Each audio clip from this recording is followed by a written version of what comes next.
have it in these groups, but also later on when they compete in the next stage of groups as well, they have it over Falcons. So holding this POI throughout the entire day, this is a great chance to practice in Group C and D, and then carry what they learn from these groups into the next. It's an obvious opportunity to pick up big points. I also think it's a really good opportunity for them to play from a POI, like you say, they're going to play from all day, but from a POI that gives you a clear game plan on how you want to approach things, right? You're going to take your time looting over at SkyWest. There's a lot of loot to gather, and you're going to usually be playing Edge from there with a strong loot pool behind you. So TSM are going to have to fight their way into zones, and I think just making the macro a little bit more simple can be very, very positive for them as getting on the same page, winning some of those team fights, and looking good going into the games a little bit later on as well. But as you can see here, it looks like we're getting ready to get into this game here in Mannheim. We've got C&D on the stage right now. Match 1 on World's Edge is about to get underway. And already, Bleed Esports are going to be up at Skyhook East, so there is a chance for them to have a little scrap with maybe a couple of TSM members. As we look across and just see what could be happening elsewhere on the map, you can see GG and SSE X-Ray are over towards Climatizer and Epicenter. They're not going to be contesting, of course, but they are close enough that individuals were having a little look at one another, but no fight happening here. Interesting to talk about GG, right? I mentioned how certain teams in the ALGS all of a sudden are too good to ignore, and I think this is the perfect example of it, right?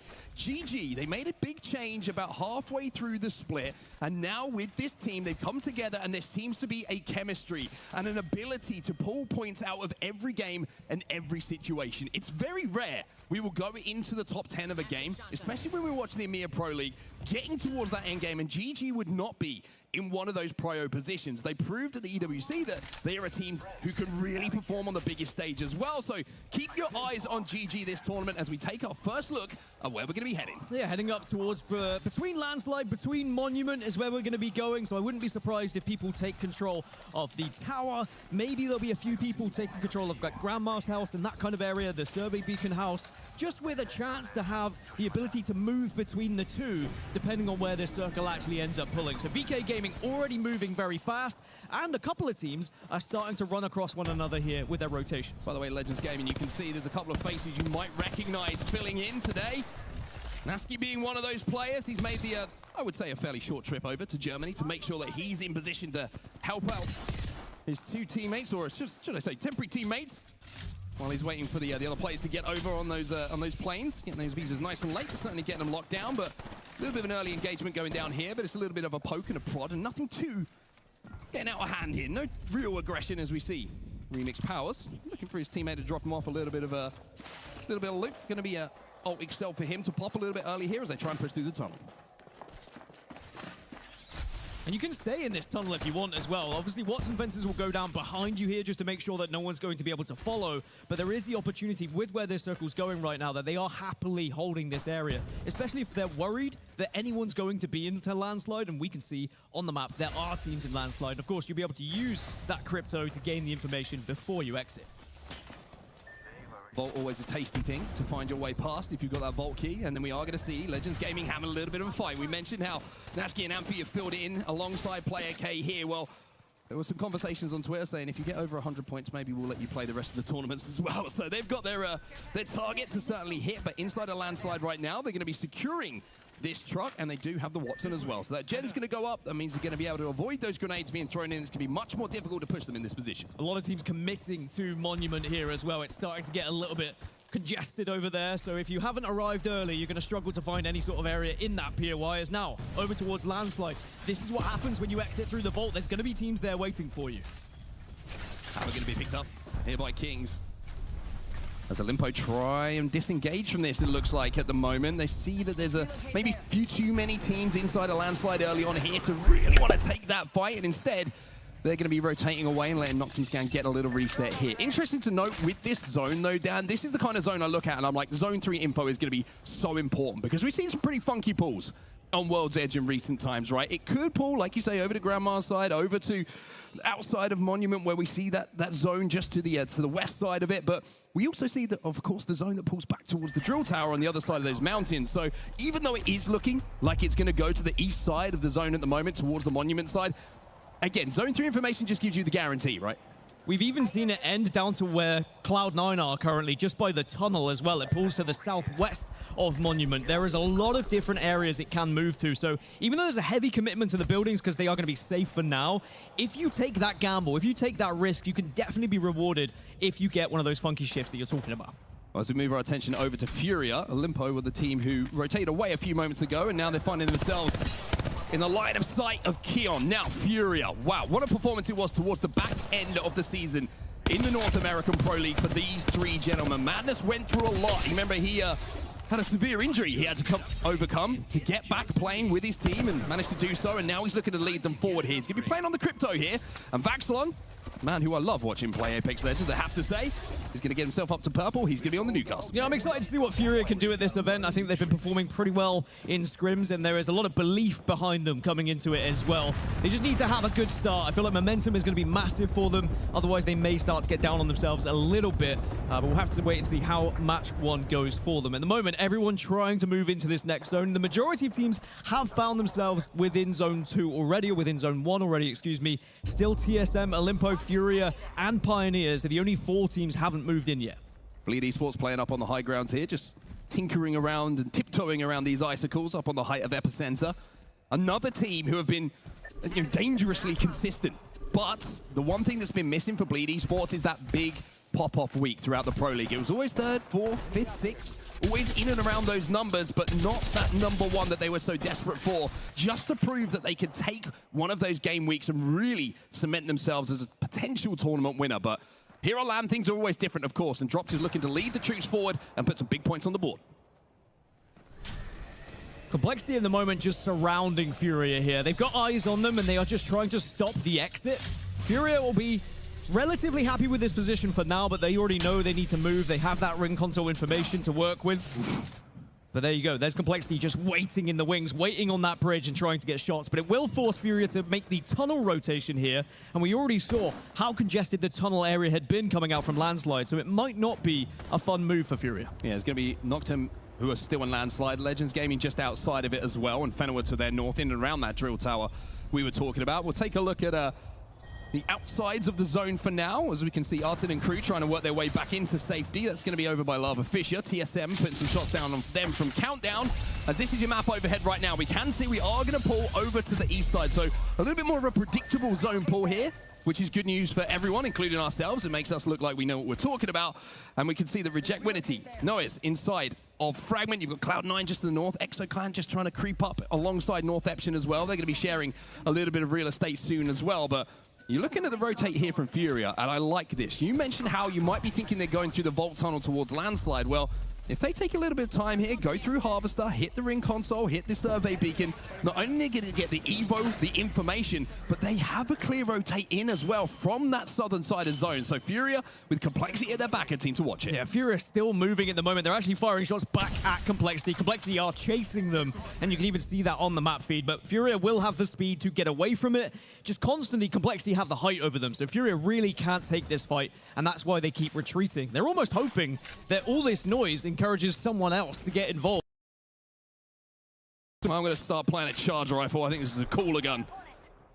And he's hitting some big damage already with it. Of course, Monsoon known for hitting big damage from long distance. Throwing it here, can't quite connect this time, but one thing we got to note here about Complexity is I think they're trying to either force Furia away and maybe rotate behind them, which is going to cause Furia some problems, or they're going to go towards that Vault Tunnel. But we're going to get that question answered straight in front of us, right? It looks like they are going to be trying to mirror exactly the rotate we're seeing from Furia.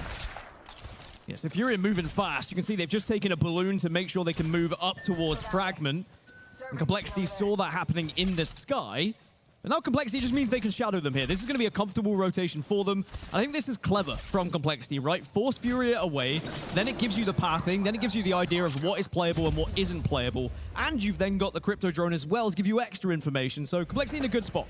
Interesting to see that Furia actually took a spot inside of Fragment. So maybe they thought that this isn't as playable as an area as they would have wanted for as early as they have to play it, so they're going to try and play a little bit of a longer game. GG, though, they're going to be up towards the north. They're being held out by VK Gaming, who are inside of that tunnel, as we do see, of course, where Furia land. Now, we've just lost our first team, and it was Bleed Esports inside of the building, and it's 3KP going to the gentleman in your screen. Furia get their first points of the day. And the first kills there on the board in this game as well. I mean, the fact that this has been pretty slow, no one has been engaging that much. I mean, sometimes that happens with this meta. It is very difficult to try and finish off kills with the likes of Newcastle being involved. Very quick to get those res, very demure, very graceful. But now you need to see other teams getting involved in some of these third parties, because there has been engagements happening, but no one's necessarily been able to pick up the KP.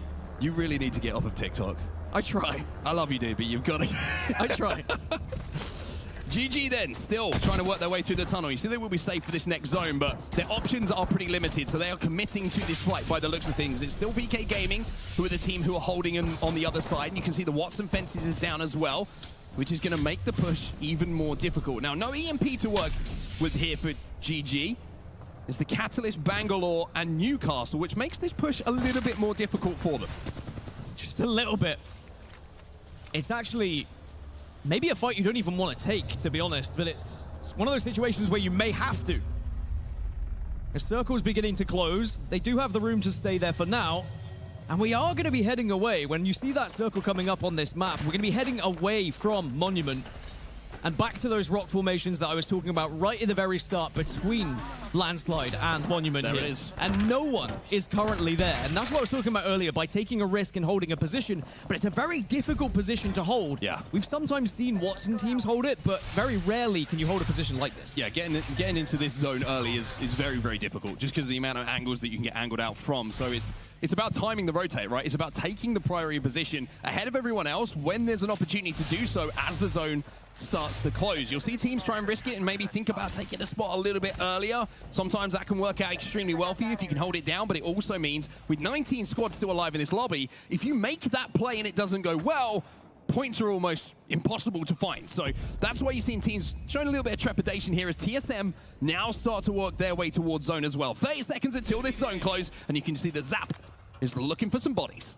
And if they are forced down into this kind of tunnel area, Noctumscan are already waiting. And actually, I like the position from Noctumscan because they have the option of being outside of Monument right now and moving into that zone that we previously saw. Another team that's in a good position is Cloud9. Now, elsewhere, there is damage happening. You can see there could be more kills on the board as SSE X-Ray are eliminated from the game. Very impressive, by the way. SSE X-Ray is not easy to say, and I am going to mess that up more than once. Olimpo also going to be eliminated here, and it will be Lou who finds the final member. So Complexity, we mentioned this southern position.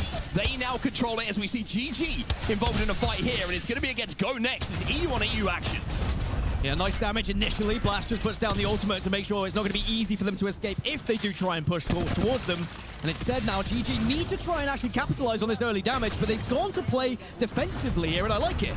Managed to reinforce that door, which means that they will control it. It means that Go Next won't be able to push this res, but Go Next also inside of the building now with the zone closing are going to find themselves taking some damage. GG down to 2 still. Light has gone down.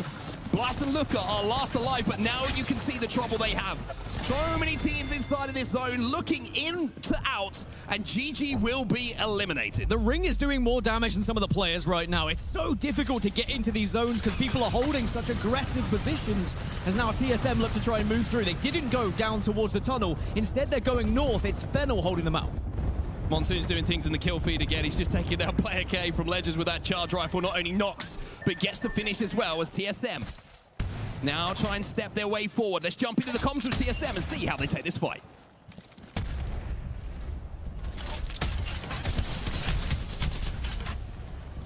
I'm clock challenge. You challenge that? I can't help. Stay by me. Stay by me. Stay by me. Play knock. Oh my god, the drone.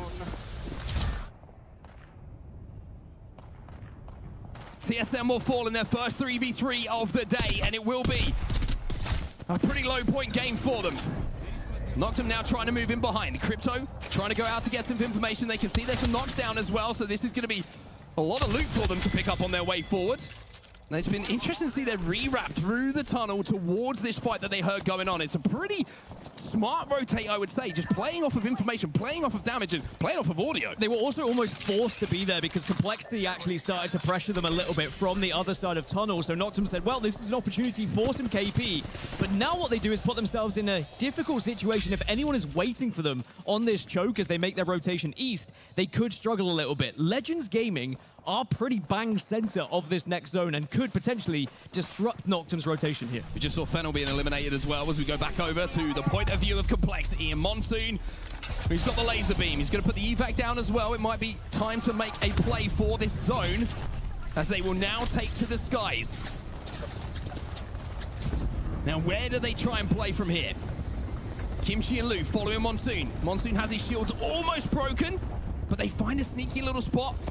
But they're going to have to take this fight, and there's already a team here. It's going to be Legend Gaming, I think, who are in this position.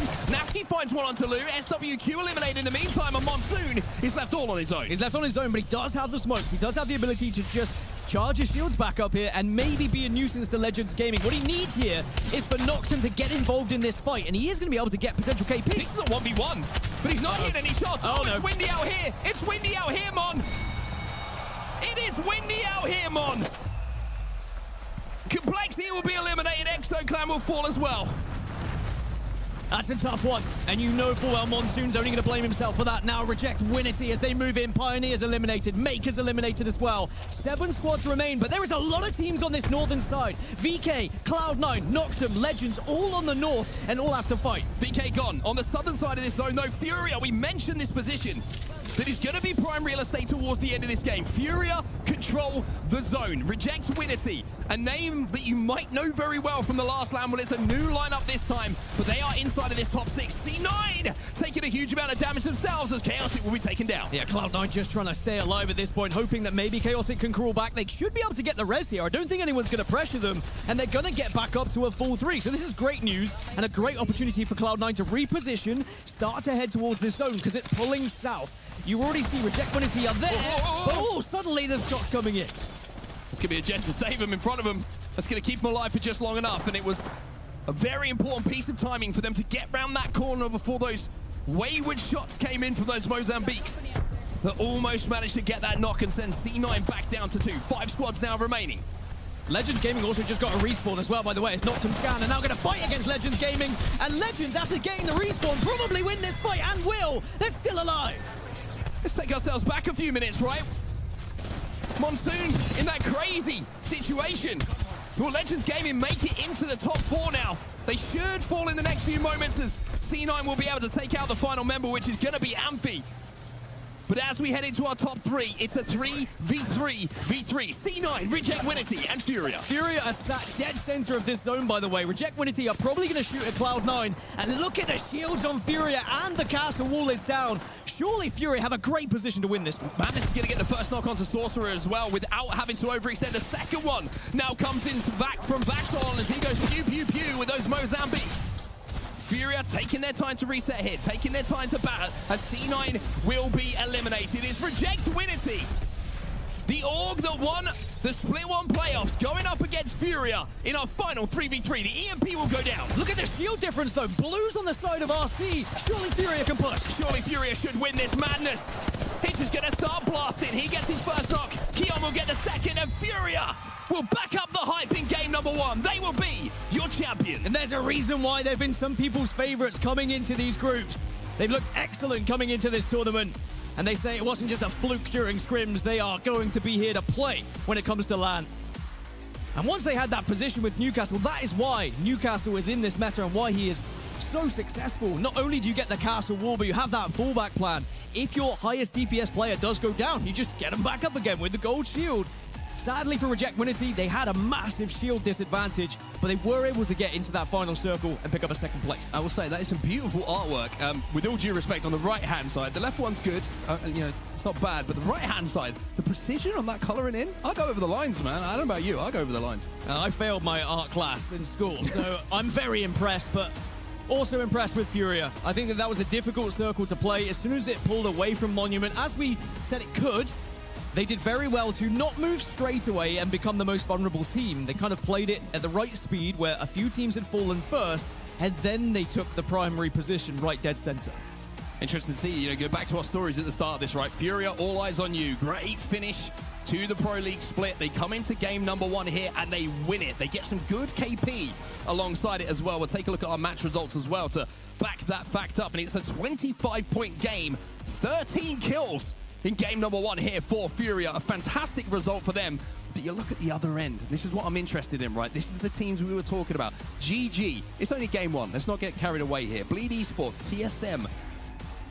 All teams will have question marks for different reasons, right? GG, I'll maybe take out that conversation a little bit because they've been fantastic recently, but it's still the same thing, right? You want to get out to a hot start in game one. You want to just dispel some of the worries, some of the hangover from previous tournaments. They haven't managed to do that as yet. Of course, a lot of games in front of us. Let's not get carried away with ourselves, but also shout out to the boys filling in on Legends Gaming. 11 points for them, game number one. I think one of the good things for all the teams that are down at the bottom of the leaderboard is Furia took a lot of those points, right? So it is going to be pretty evenly spread from like 6 downward, and it's not going to be hard to catch up. It's just trying to catch up to first place is what's going to be difficult here. Yeah, I love the rotate from Furia, by the way. There was a couple of moments I was watching it, I was like, if they get into the southern side of this zone, they can own it for themselves. But I like the fact that they played it a little bit later, because you saw, initially I was thinking they were going to try and do what Complexity did. Complexity then are forced to make a play towards zone a little bit later, and it doesn't work. And unfortunately, I'm sure we're all going to see the clip a few more times. But we'll go to a break right now before we get back for match number 2. Match number 1 was beautiful. Let's see what match number 2 has for us.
That Watson, one Watson. One Watson.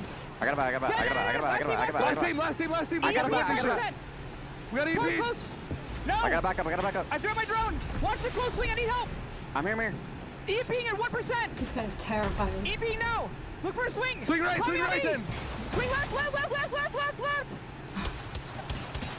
One shot, Super one. dead. Yeah, I'm on the back. Back's dead. Last One one. more. He's one. Yes! Just like that, baby. Just like that. Welcome back, everybody, to the ALGS Split 2 playoffs. Welcome to Mannheim, Germany, and welcome to the Furia party. Lovely to hear the listening in those final moments. My favorite thing about that down the celebration, just a simple yay. It's like a little celebration, you know? You don't want to get ahead of yourself, right? Exactly. It is only the first match, and we've seen this historically where a team does have success and then falls off a little bit. And those 25 points look amazing right now, but if suddenly you end up on 32 points after the entire 6, that is a missed opportunity, right? You need to carry on the momentum here, try and find more points on the board, because we saw some teams in the previous groups only get about 25 points. This is a great chance to try and surpass them in the leaderboards and put yourself in a really good position when it gets to those brackets. Yeah, there's a couple of things you look at from that game number 1 from Furia that you really like, right? Firstly, the rotation we mentioned towards the southern side of that zone. Secondly, the fact that when they evac into Fragment and Monument, they win the 3v3 without even being knocked. Bleed get absolutely obliterated by them. And then the way they commanded that zone in the end game as well. You can hear from the comms as well. They're like, one thing that's so important is the communication of abilities, right? And you could hear from Madness is saying EMP in 1 second, EMP in 1%.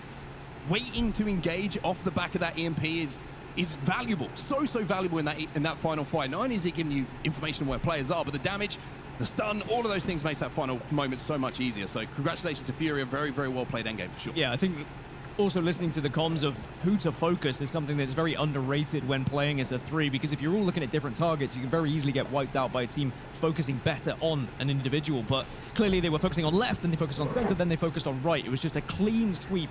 And I think as soon as they saw those blue shields, it was just like, it was a dub. Like, they already knew they were going to win that one. Such a shield advantage, and they'll be delighted with that victory. So Fury get that game 1 victory, like we say. Now we head into match number 2, though. World's Edge going to still be our battleground before we head over to Storm Point a little bit later on. We'll have to see if anyone is going to contest Furia in this game number 2, or if it is going to be a little bit of a Furia party, like I mentioned here on World's Edge. The way they navigated the traffic in that one was absolutely superb. Always interested to see where this zone goes, though, because that was one that was played from Thermal Station by Furia. Pretty good rotate for them, even though it's a pretty central zone.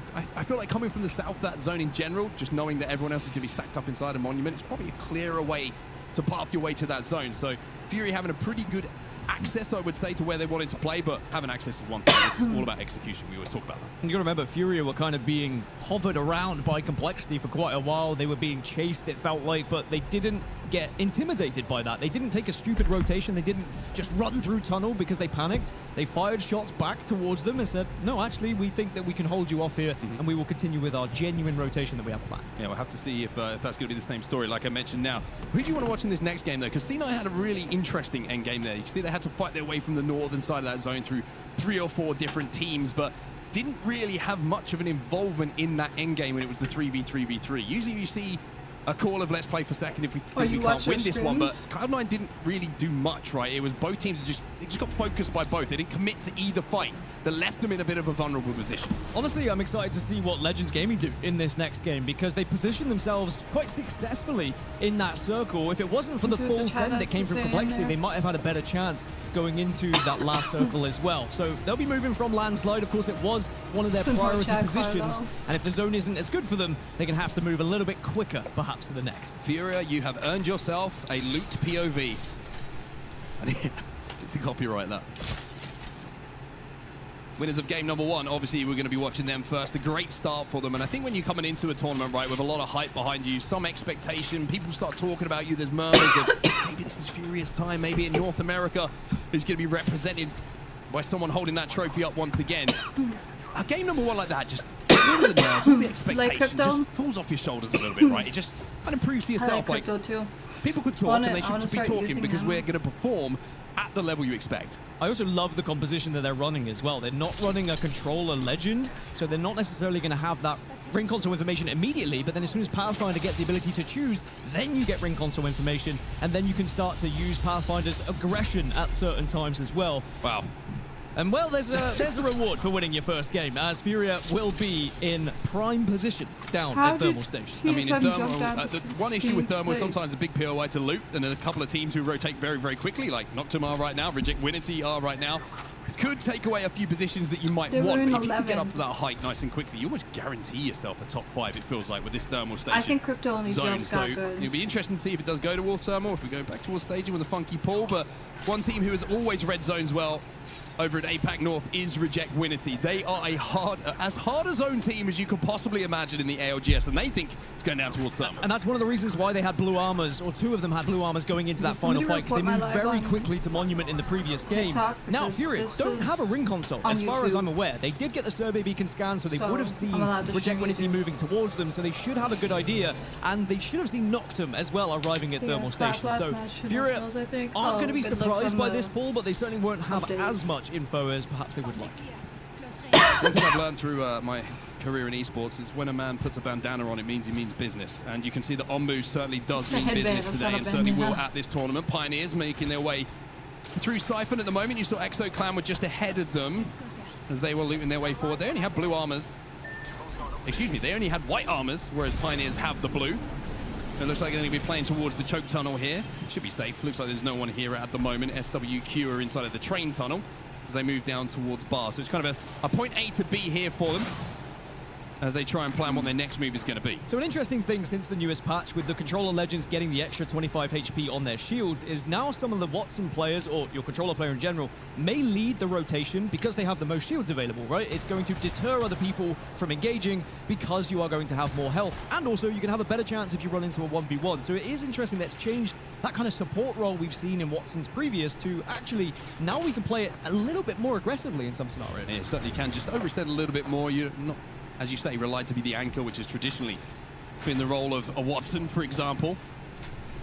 Inside of the zone, though, you can see Nose Fox. We're going to be inside and around the train station buildings. 4 points to their name after game number 1. North Epsom having a little poke at Legends Gaming, who are inside of this tunnel themselves, and this looks like a fight that could break out here. Now, when you're looking at shields, North Epsom certainly at the disadvantage, and the EMP is going to force them away, as Yuka is going to have to be very careful that he doesn't go from Yuko Peradata to Yuko Pera dead. And that's exactly where he finds himself. Gets inside the building, though, and they will be out of res. So still 20 squads. No one's gone down just yet. Everyone being a little bit hesitant to engage yet again in this game. Oh, shit, As we already see, Oh about my goodness. 15 of our teams are within zone, but now North Epsom are getting pushed. I mean, this is a strong push coming in from VKG. They saw a knock come in. And now Yuko Peradata, who was Yuko Pera dead, is now Yuko Pera running. It wasn't very good, okay? I know that. I accept it. What? But VK Gaming will come in and manage to clean the pieces up, but they have lost one player.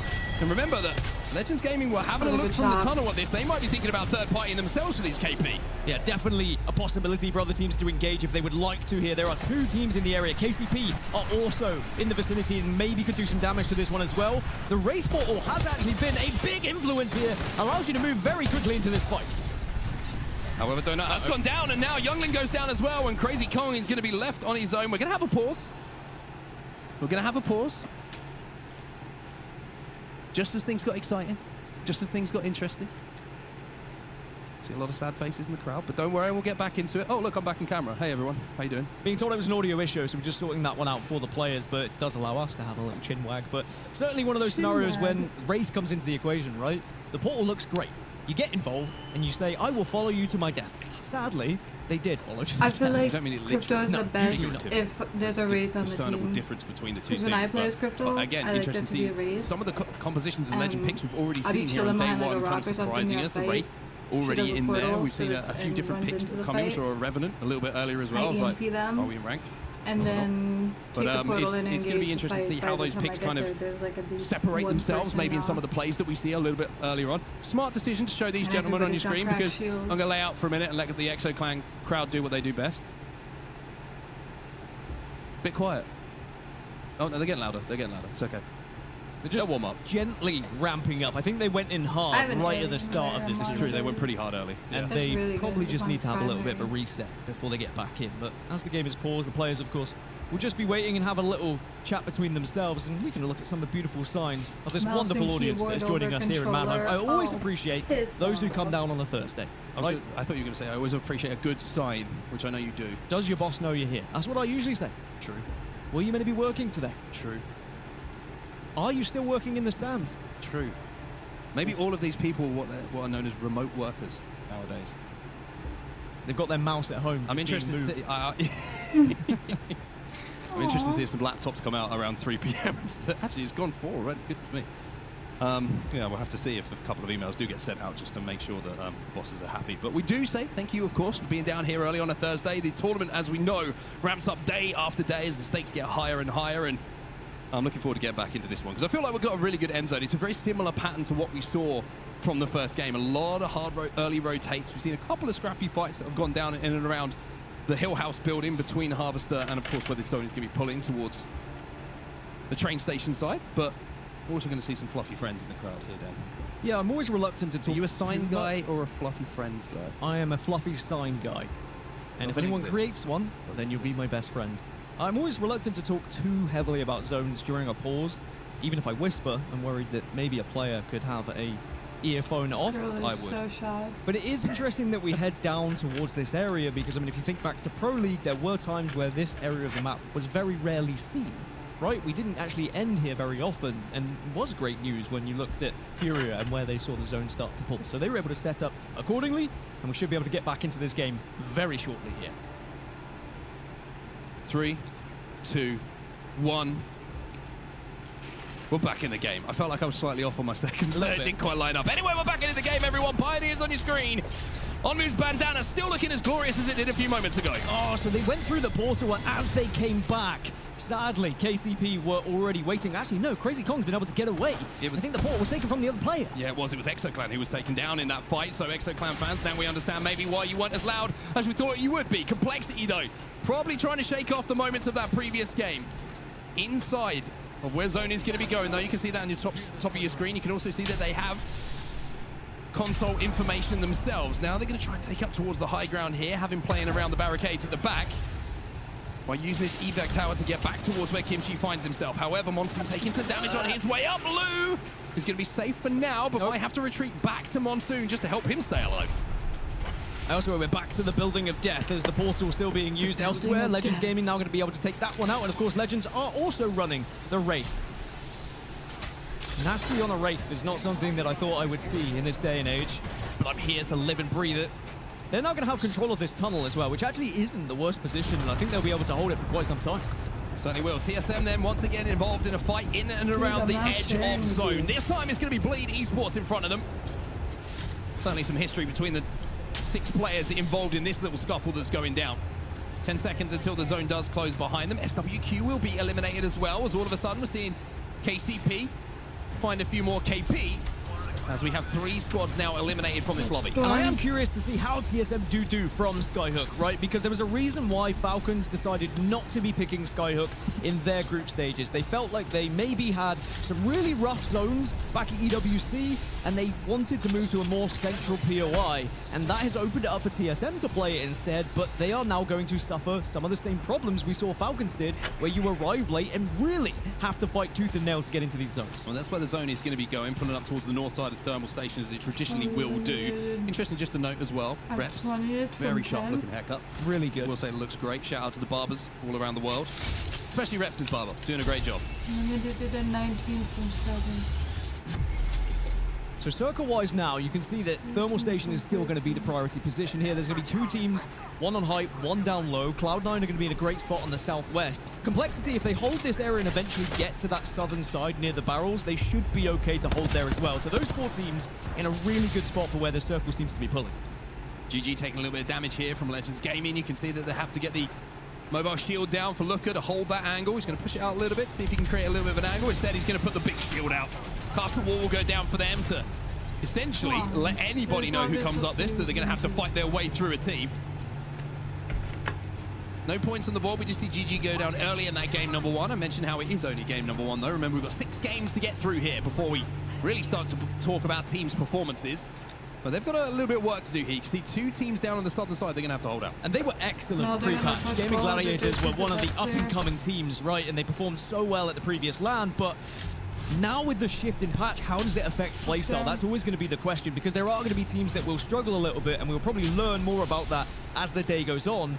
But right now, this spot isn't the worst one. They are going to be able to play this eastern side. They've got the castle wall down just in case anyone pushes them, but it's about where they go from there.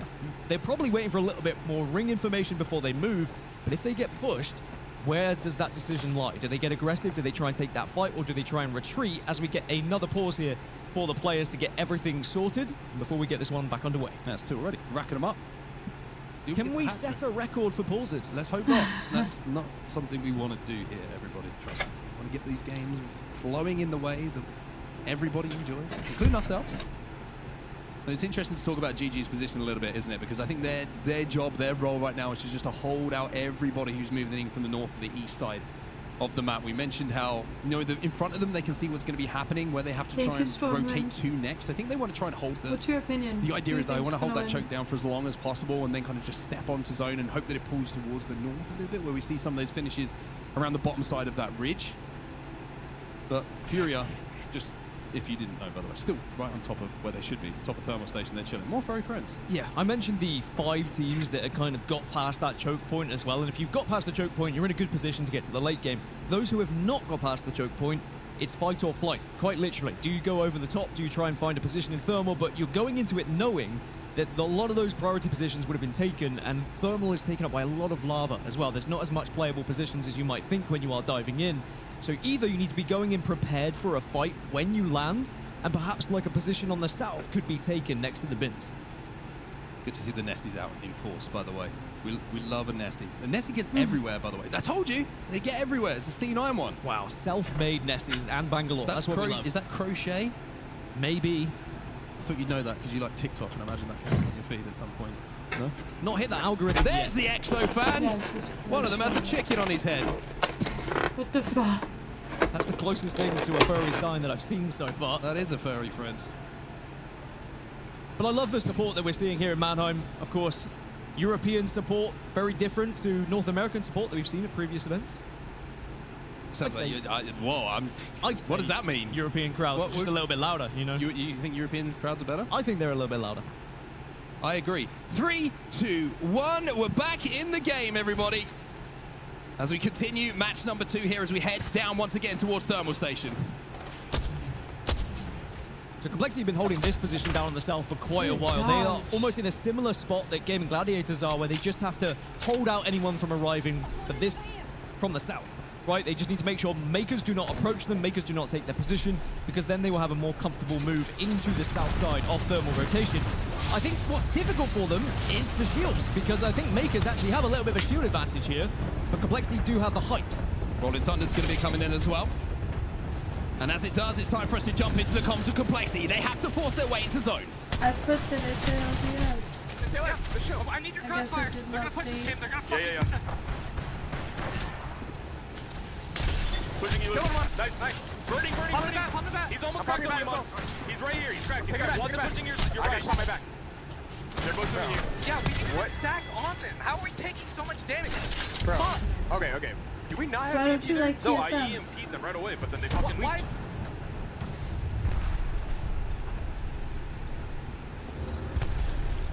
Well, frustration there from Complexity. You can understand why as well. Just not being able to win these 3v3s, all the clutch moments at the early part of this tournament. However, a lot of games to go for them. Makers now pushing their way through the southern side of zone. Frustrating for Complexity. It was Nose Fox who got involved with the third party, and that bullet into the back of Lou was enough to really put them into the ground. And sadly, that's 2 games they'll want to forget here, as now Go Next Esports getting involved. It's KCP on the receiving end of this. Kashira going to get that first knock as well, and Slab is going to get the finish with those nasty-looking Mozambique. If you played Apex recently, you'll know exactly what I mean by that. A little bit of loot going to be grabbed here, but a long way still to go. 1 minute 20 or so left on this zone close for Go Next to make their next move and make their decision. A couple of gold bins is going to help them on their way forward, though. There's a bag. There's a couple of hop-ups as well. So all of a sudden, Go Next feel a little bit stronger than they did a few moments ago. They just added 10 pounds to their bench. Also, bad news in terms of where the circle's going to be pulling. Bad news for Furia fans, because it is going to move up a little bit further north to where actually Reject Winity are currently holding. The kind of buildings just north of Thermal Station is going to be one of the best areas to be in. And actually, as I say that, Reject Winity are currently moving away from that position. This opens I would up say the Wow. pretty back much prime building. position for Wow. TSM if they notice it. This is a massive moment. Like you say, Reject Winnie were chilling.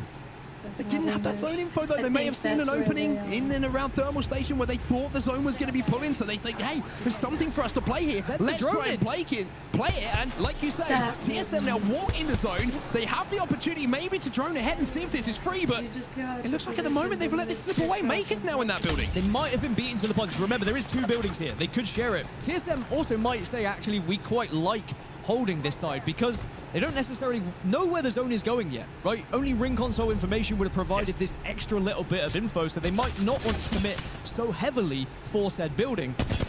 As now you can see on the minimap, Makers have taken over both buildings here, but that is heartbreaking for Reject Winity, who moved south away from this spot. You can see the TSM actually using the drone to watch behind them as well, so that's why they're not scouting forward. They want to make sure they don't get zone wrapped themselves, which is obviously a smart thing to try and do. Bleed Esports now trying to chase down a few kills themselves as Northeption.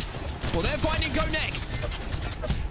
Couple of kills going to be exchanged here. Should be able to get one of these finishes, but no, Northeption will be eliminated. It's Kashira who clutches up. Kashira now left on his own, though, on the Crypto. Northeption eliminated 15 squads. Now find themselves in this lobby as we have 5 teams eliminated. And he's gone. And he's invisible. Where is he? Can Bleed find him? That's the real Don't question. crawl back to him and give it away. He can get the banners, and he can just stay invisible, and that is one of the benefits and pretty much the prime reason why Crypto has become a meta character is the ability to go invisible when you are within the drone. And he's back in the room. Kashira with his best John Cena impression. What?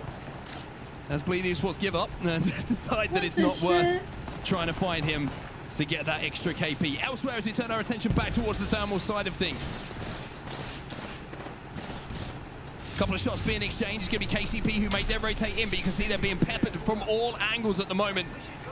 SSE X-Ray trying to be one of those teams who can commit to some of these kills. A couple of breaks coming in as we also see Fennel in the kill feed as well. Reject Winity, a heartbreaking moment for them. They will be eliminated as we're down to 14. Yeah, so much talk about them being a zone team, and they really committed heavily to the middle of Thermal Station. They were convinced it was going to be pulling that way. However, has pulled away from them, and now Furia from that Thermal Tower are going to have to try and move north here, whereas Makers, Gaming Gladiators, and Fennel are all in some of the best positions, but Bleed might try and contest GG over on that northeast side.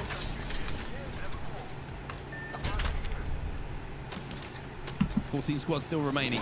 Interesting to see SSE X-Ray. Not done a huge amount of damage as a team at the moment, but slowly kind of creeping their way in towards zone. They've still got a long way to go from the south to the north. They are down right on that southern side. There's a beautiful overhead shot of what we can expect from where teams are finding themselves positioned. Remember, you've got TSM, which you can't quite see on screen at the moment, just to the southern side. Inside those two buildings, we have Makers and we have GG as well. Fennel are pretty close to it. And Makers actually split holding the buildings at the moment as GG now get that catwall down as they try and force their way in. But look at Bleed Esports. All dressed in red at the moment. Full red evos for them. They are in a fighting position here. Well, GG actually using the catwall to hold off Bleed and stop this push, but now here come Legends Gaming over the top of Bleed, and where are they going to land? Everyone's flying in right now. You've got SSE landing, you've got Legends Gaming, they're landing as well. And here come Go Next Esports. Kashira is still alive, by the way. He still wants to have a part of this end game. And it looks like, if I'm not mistaken, everyone should be pretty safe for now. Go Next don't make it, though, unfortunately.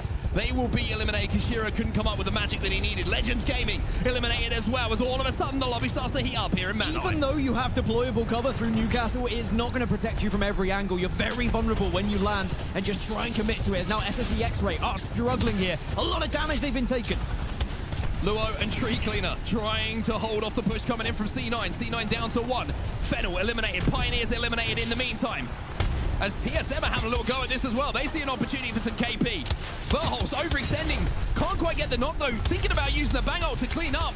SSE X-Ray will be eliminated as that now goes in to try and get the final kill. C9 will fall as TSM will stand tall. One of the benefits of TSM staying on the outer side here is maybe as everyone arrived, as everyone flew in, that's when TSM can take advantage and get some KP. As now Nose Fox will be eliminated. Bleed Esports also about to fall, it would seem, drop the last remaining player. GG have gone as well, so now it's all up to Drop to try and force his way forward, but he won't be able to as well. It will be Dexter who swings in for Makers to get that knock and that elimination. Bleeder out. Noctum Scan are eliminated as well. We are down to 4 squads now. It has been a bloodbath in the last 60 seconds. And Makers have been incredible. They find this position, they find this building, and not only one, they have controlled both of these buildings and kept everyone away. As now Furia on the southern side, they need to start moving. They need to get out of this zone, but they did get top 5, as you predicted. I also don't know if they know that someone's pretty close to them from Olimpo. They're going to know now. They're going to know pretty soon. It's actually the res that's coming in from Kings, and they certainly will know. Vaxlon won't be able to take part in this endgame, though. He has fallen. Back to the battle of the buildings. As we're going to see TSM trying to force their way in, but once again, we're seeing people just blasting, and it's going to be Makers with those Mozambiques who get the knock on the reps. TSM desperate for someone to join in this fight, but they don't realize maybe that it is as isolated as expected, and Makers should be able to clean this one up. Maybe TSM will just try and bank on trying to survive, but now Fury arrived. This is what TSM needed. They needed someone else to get involved. And they got the reds as well. Vaxlon has gone down, but here comes Madness with the Eva 8. This time he can't make it work. Keon is left on his own on the Pathfinder, as TSM will pick up some of those kills onto his teammates. Keon has found a place to play, though, as TSM will fall as well. Down on that low ground. Makers are going to find Olimpo. Oh my god. TSM have been eliminated also. Nice. You can see that Valto, he's gone down as well. Beautiful shots coming in from Ziggy. Well, Olimpo now need to come from down below, and it's going to be Makers waiting for them as they arrive, but they arrive with a lot of damage. Oh, it was a lot of damage. Possible damage, but not hit by the Hemlock. Should be a Makers game. Only team is a full 3 right here. Olimpo might have got a res off, though, down on that low ground. We'll have to wait and see if they manage to do. Yes, indeed, they have managed to get Plato back up. So Keon as a solo, but How'd you climb from here without taking damage? It's I mean, the only shot here for a Limbo is that Keon distracts Makers enough to allow them to arrive, but it's going to be so difficult for them. They're also burning. Do they have an evac tower? Is there something they can use to get up? Because they don't have a Pathfinder in their composition. I mean, Makers are just laughing at this point. I think they know that this one is potentially just in the bag. It might just fall right into their hands, but a very deserved win if they do get it here, purely from their move early on to take these buildings as soon as they saw that zone shifting north. I will say, it's seen funny situations sometimes in Apex Legends Here where we go.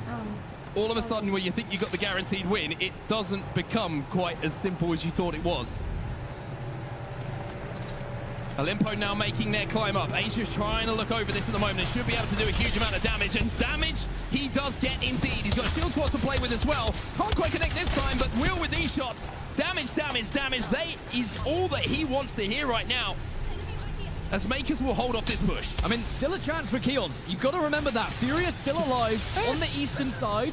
Hey, if they do enough damage here, I mean, I've seen crazier things. Okay, Keon, he went down south. Okay, maybe he could just survive to top 2. Finally, the kills are going to come in here. Makers will feel like almost they're putting us out of our misery, just waiting for that championship banner to come up, that champion's banner that will solidify the fact that they are first in this game. Olimpo eliminated. Keon on the path. He'll fall as well, and Makers will finally be crowned your champion. Such an impressive hold of those 2 buildings as soon as they were able to take them. Remember, there was an open opportunity for TSM to have that building. But TSM kind of waited, they were hovering, and they did get KP because of it. It wasn't a bad decision by all means, and remember, they didn't have ring console information either. But Makers, it was their dominance and how they would just spread themselves out and deal so much damage to anyone who arrived. I mean, 15 kills to go alongside first place here.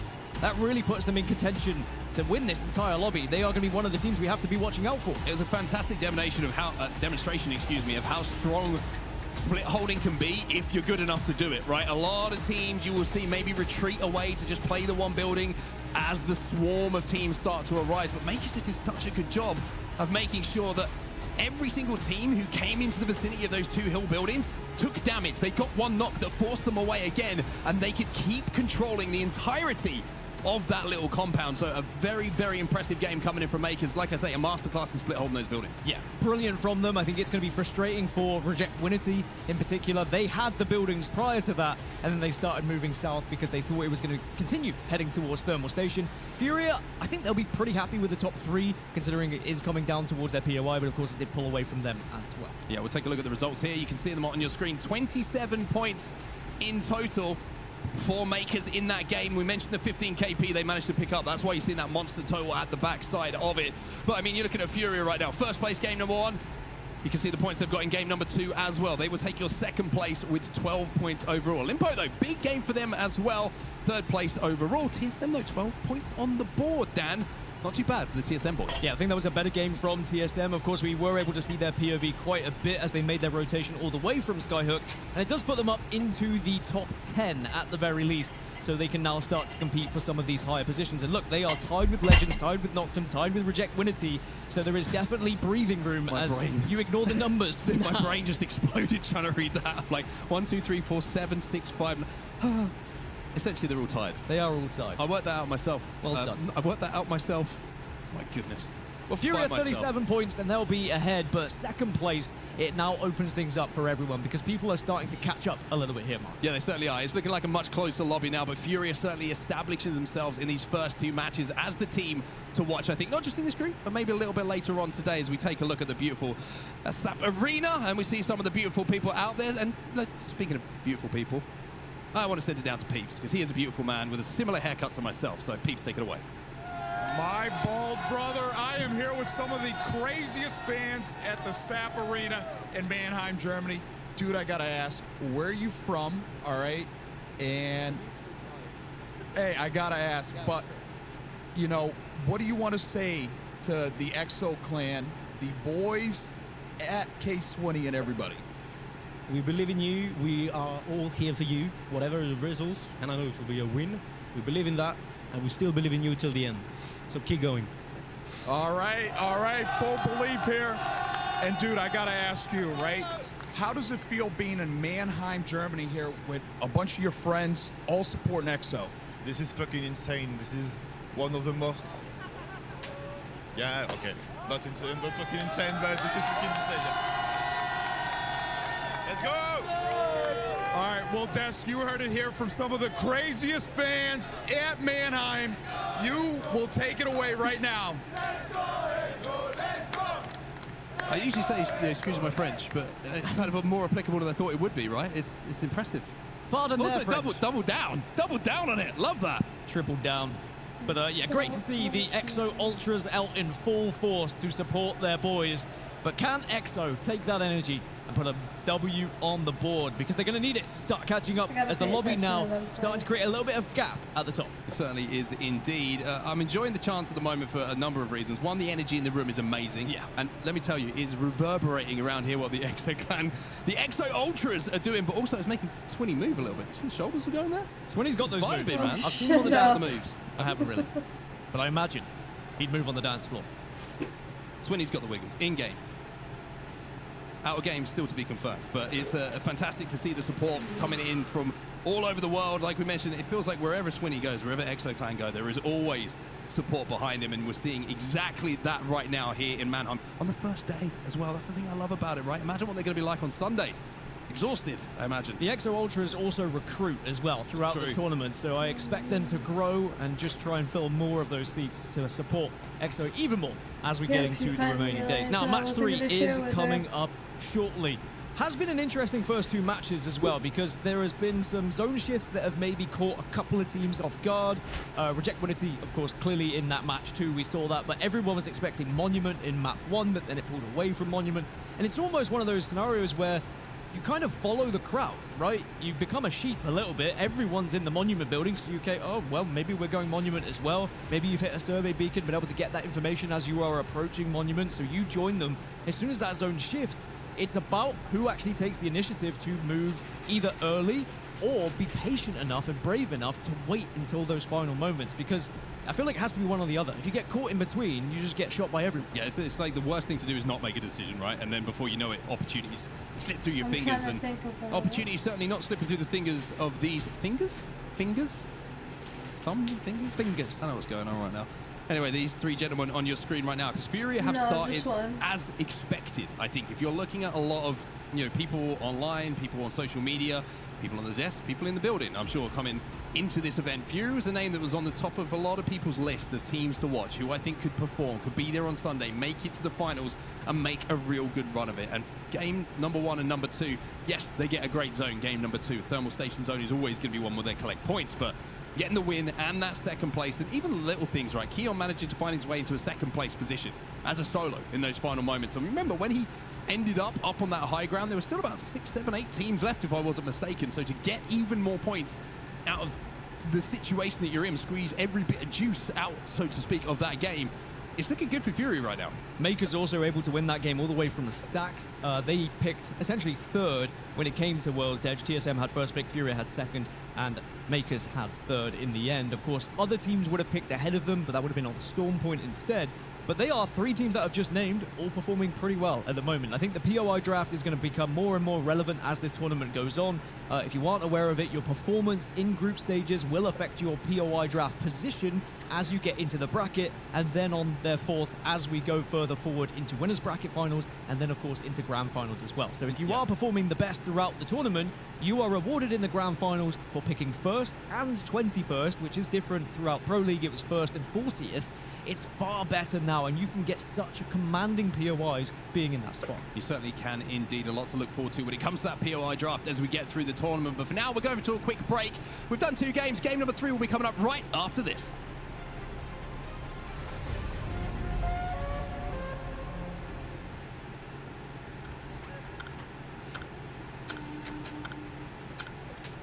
Minute 30.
games done here, and it's time for us to head towards match number 3. Welcome back, everybody. Of course, if you're just joining us or if you were just waiting for that break to be over, it is, of course, the Split 2 playoffs here in the ALGS. We're in here in Mannheim, Germany. And let me tell you, Dan, game 1 and 2 have got me excited for game number 3.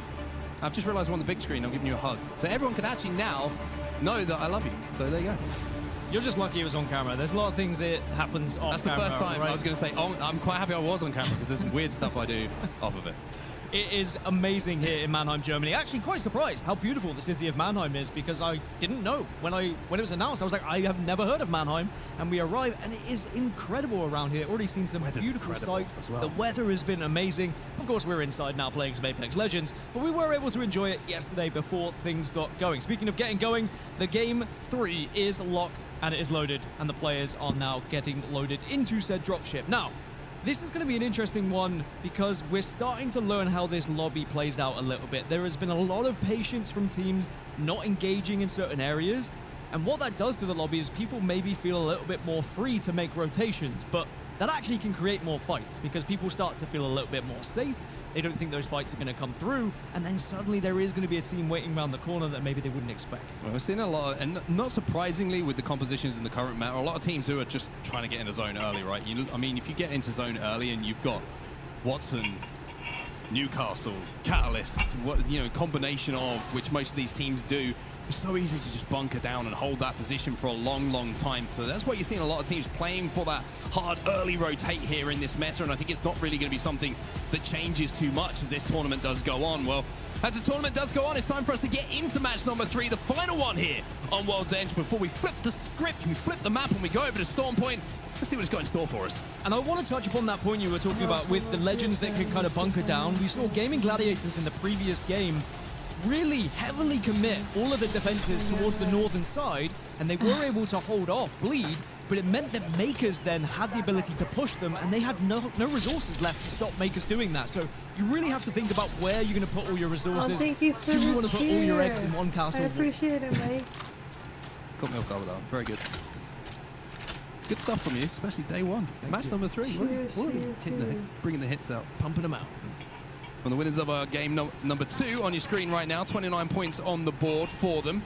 And you can see a little bit of a split for them on their loot rotation path. They've got Stacks, and also you can see they're over at Dome as well. And a lot of the time we'll see people over at Dome who are dropping over at Stacks is because, of course, you have potential access to a ring console and a survey beacon, and that's exactly what Makers do have. Now, speaking of zones, I don't know if you heard of his thermal station, Dan, but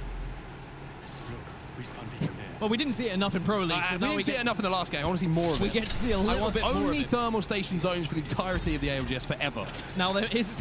And I will be POR drafting myself thermal station. There is a lot more coverage over towards Tree, though. So actually, the buildings on the south side of Thermal Station, where actually Cloud9's survey beacon being hit currently is, and where that drone was, could be one of the best positions to play, because we have seen it pull all the way south, and we might see a few teams try and commit to that kind of area.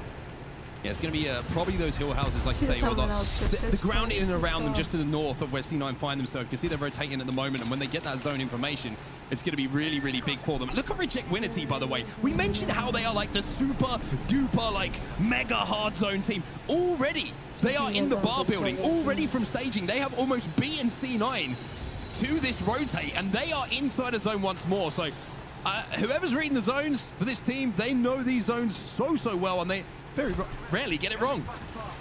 And Reject Winity came into this POI draft as the #1 pick, by the way.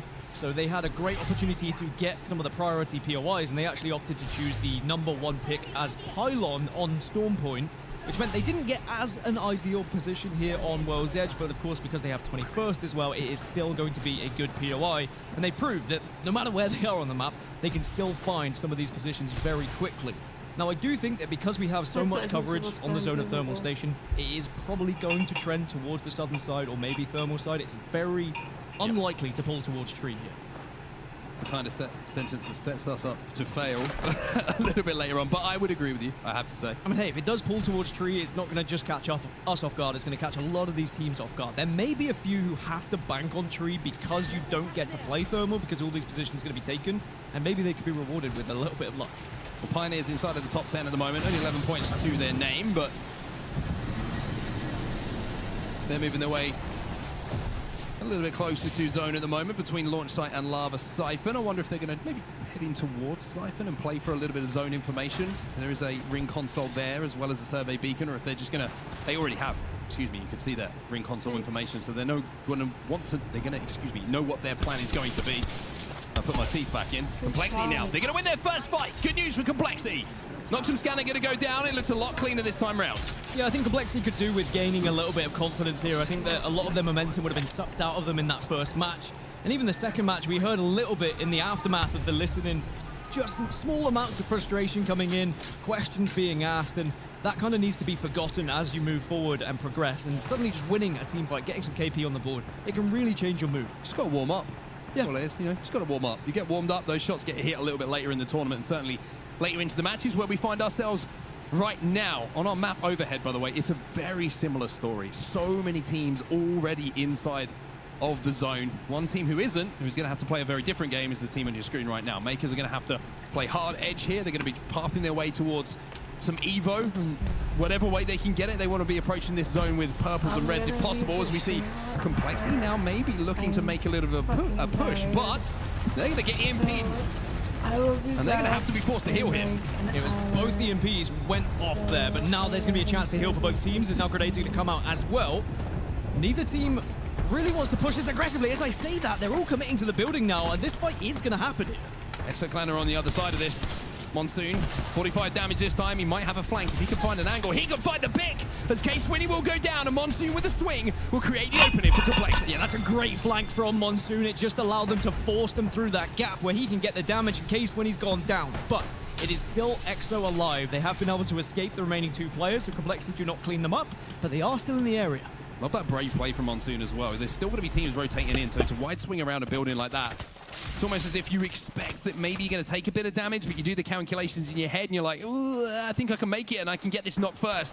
And that's exactly how it worked out for Complexity. You can see the last two remaining members, players, and co inside of this building, and Feuda's going to go down as well. Exoclan eliminated. The final two members will be taken down as Complexity start to look like the Complexity we expect to see. Pioneers are here though, and Pioneers got a big nade, but I think Complexity were just able to reset. You heard the call, or you saw the call from Monsoon of third party could be here. Make sure we swap those shields, and KCP will back off. They weren't quick enough to get involved, and they very intelligently do not engage, otherwise that could have got a little bit dicey for them.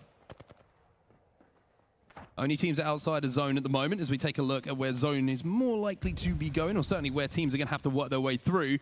Bleed Esports, they're over by Mirage Etoile and staging at the moment. You've got Countdown, which is being occupied by TSM at the moment, as they had to head down to the south once more. GG had to move their way all the way over from the northern side of the map, and SSE X-Ray are going to be getting some info over at Lava Siphon as well. So Makers still working their way around launch site. Everyone else, though, is in zone. This is a big zone shift, though. This will tell us a lot of really where this final circle is going to be going. If it even slightly transitions towards tree, it's going to be the best news. But no, that's what we were expecting. A thermal zone, and it could still pull a little bit further south where the likes of Cloud9, Reject Winity, and Furia currently reside. What it does mean is Complexity and Pioneers are going to have to force their way through a choke point. And you mentioned Makers earlier. Look, they're down towards launch site, and actually Nose Fox are going to be down there competing with them. So it's not going to be the same rotation for Makers that they had previously, where it was a little bit more comfortable to get into zone. Well, that zone pull as well, it almost, I feel like the fight that was just taken by Complexity benefits them even more, right? Because it's not just points they get from that, it's the Evo, it's the loot that they pick up, which makes their next fight a little bit more comfortable for them, especially if it's fighting their way into zone, where it's more than likely a lot of teams won't have the same kind of shields and won't have the same kind of Evo advantage that they do. So it makes it a little bit more comfortable for them to try and force their way in.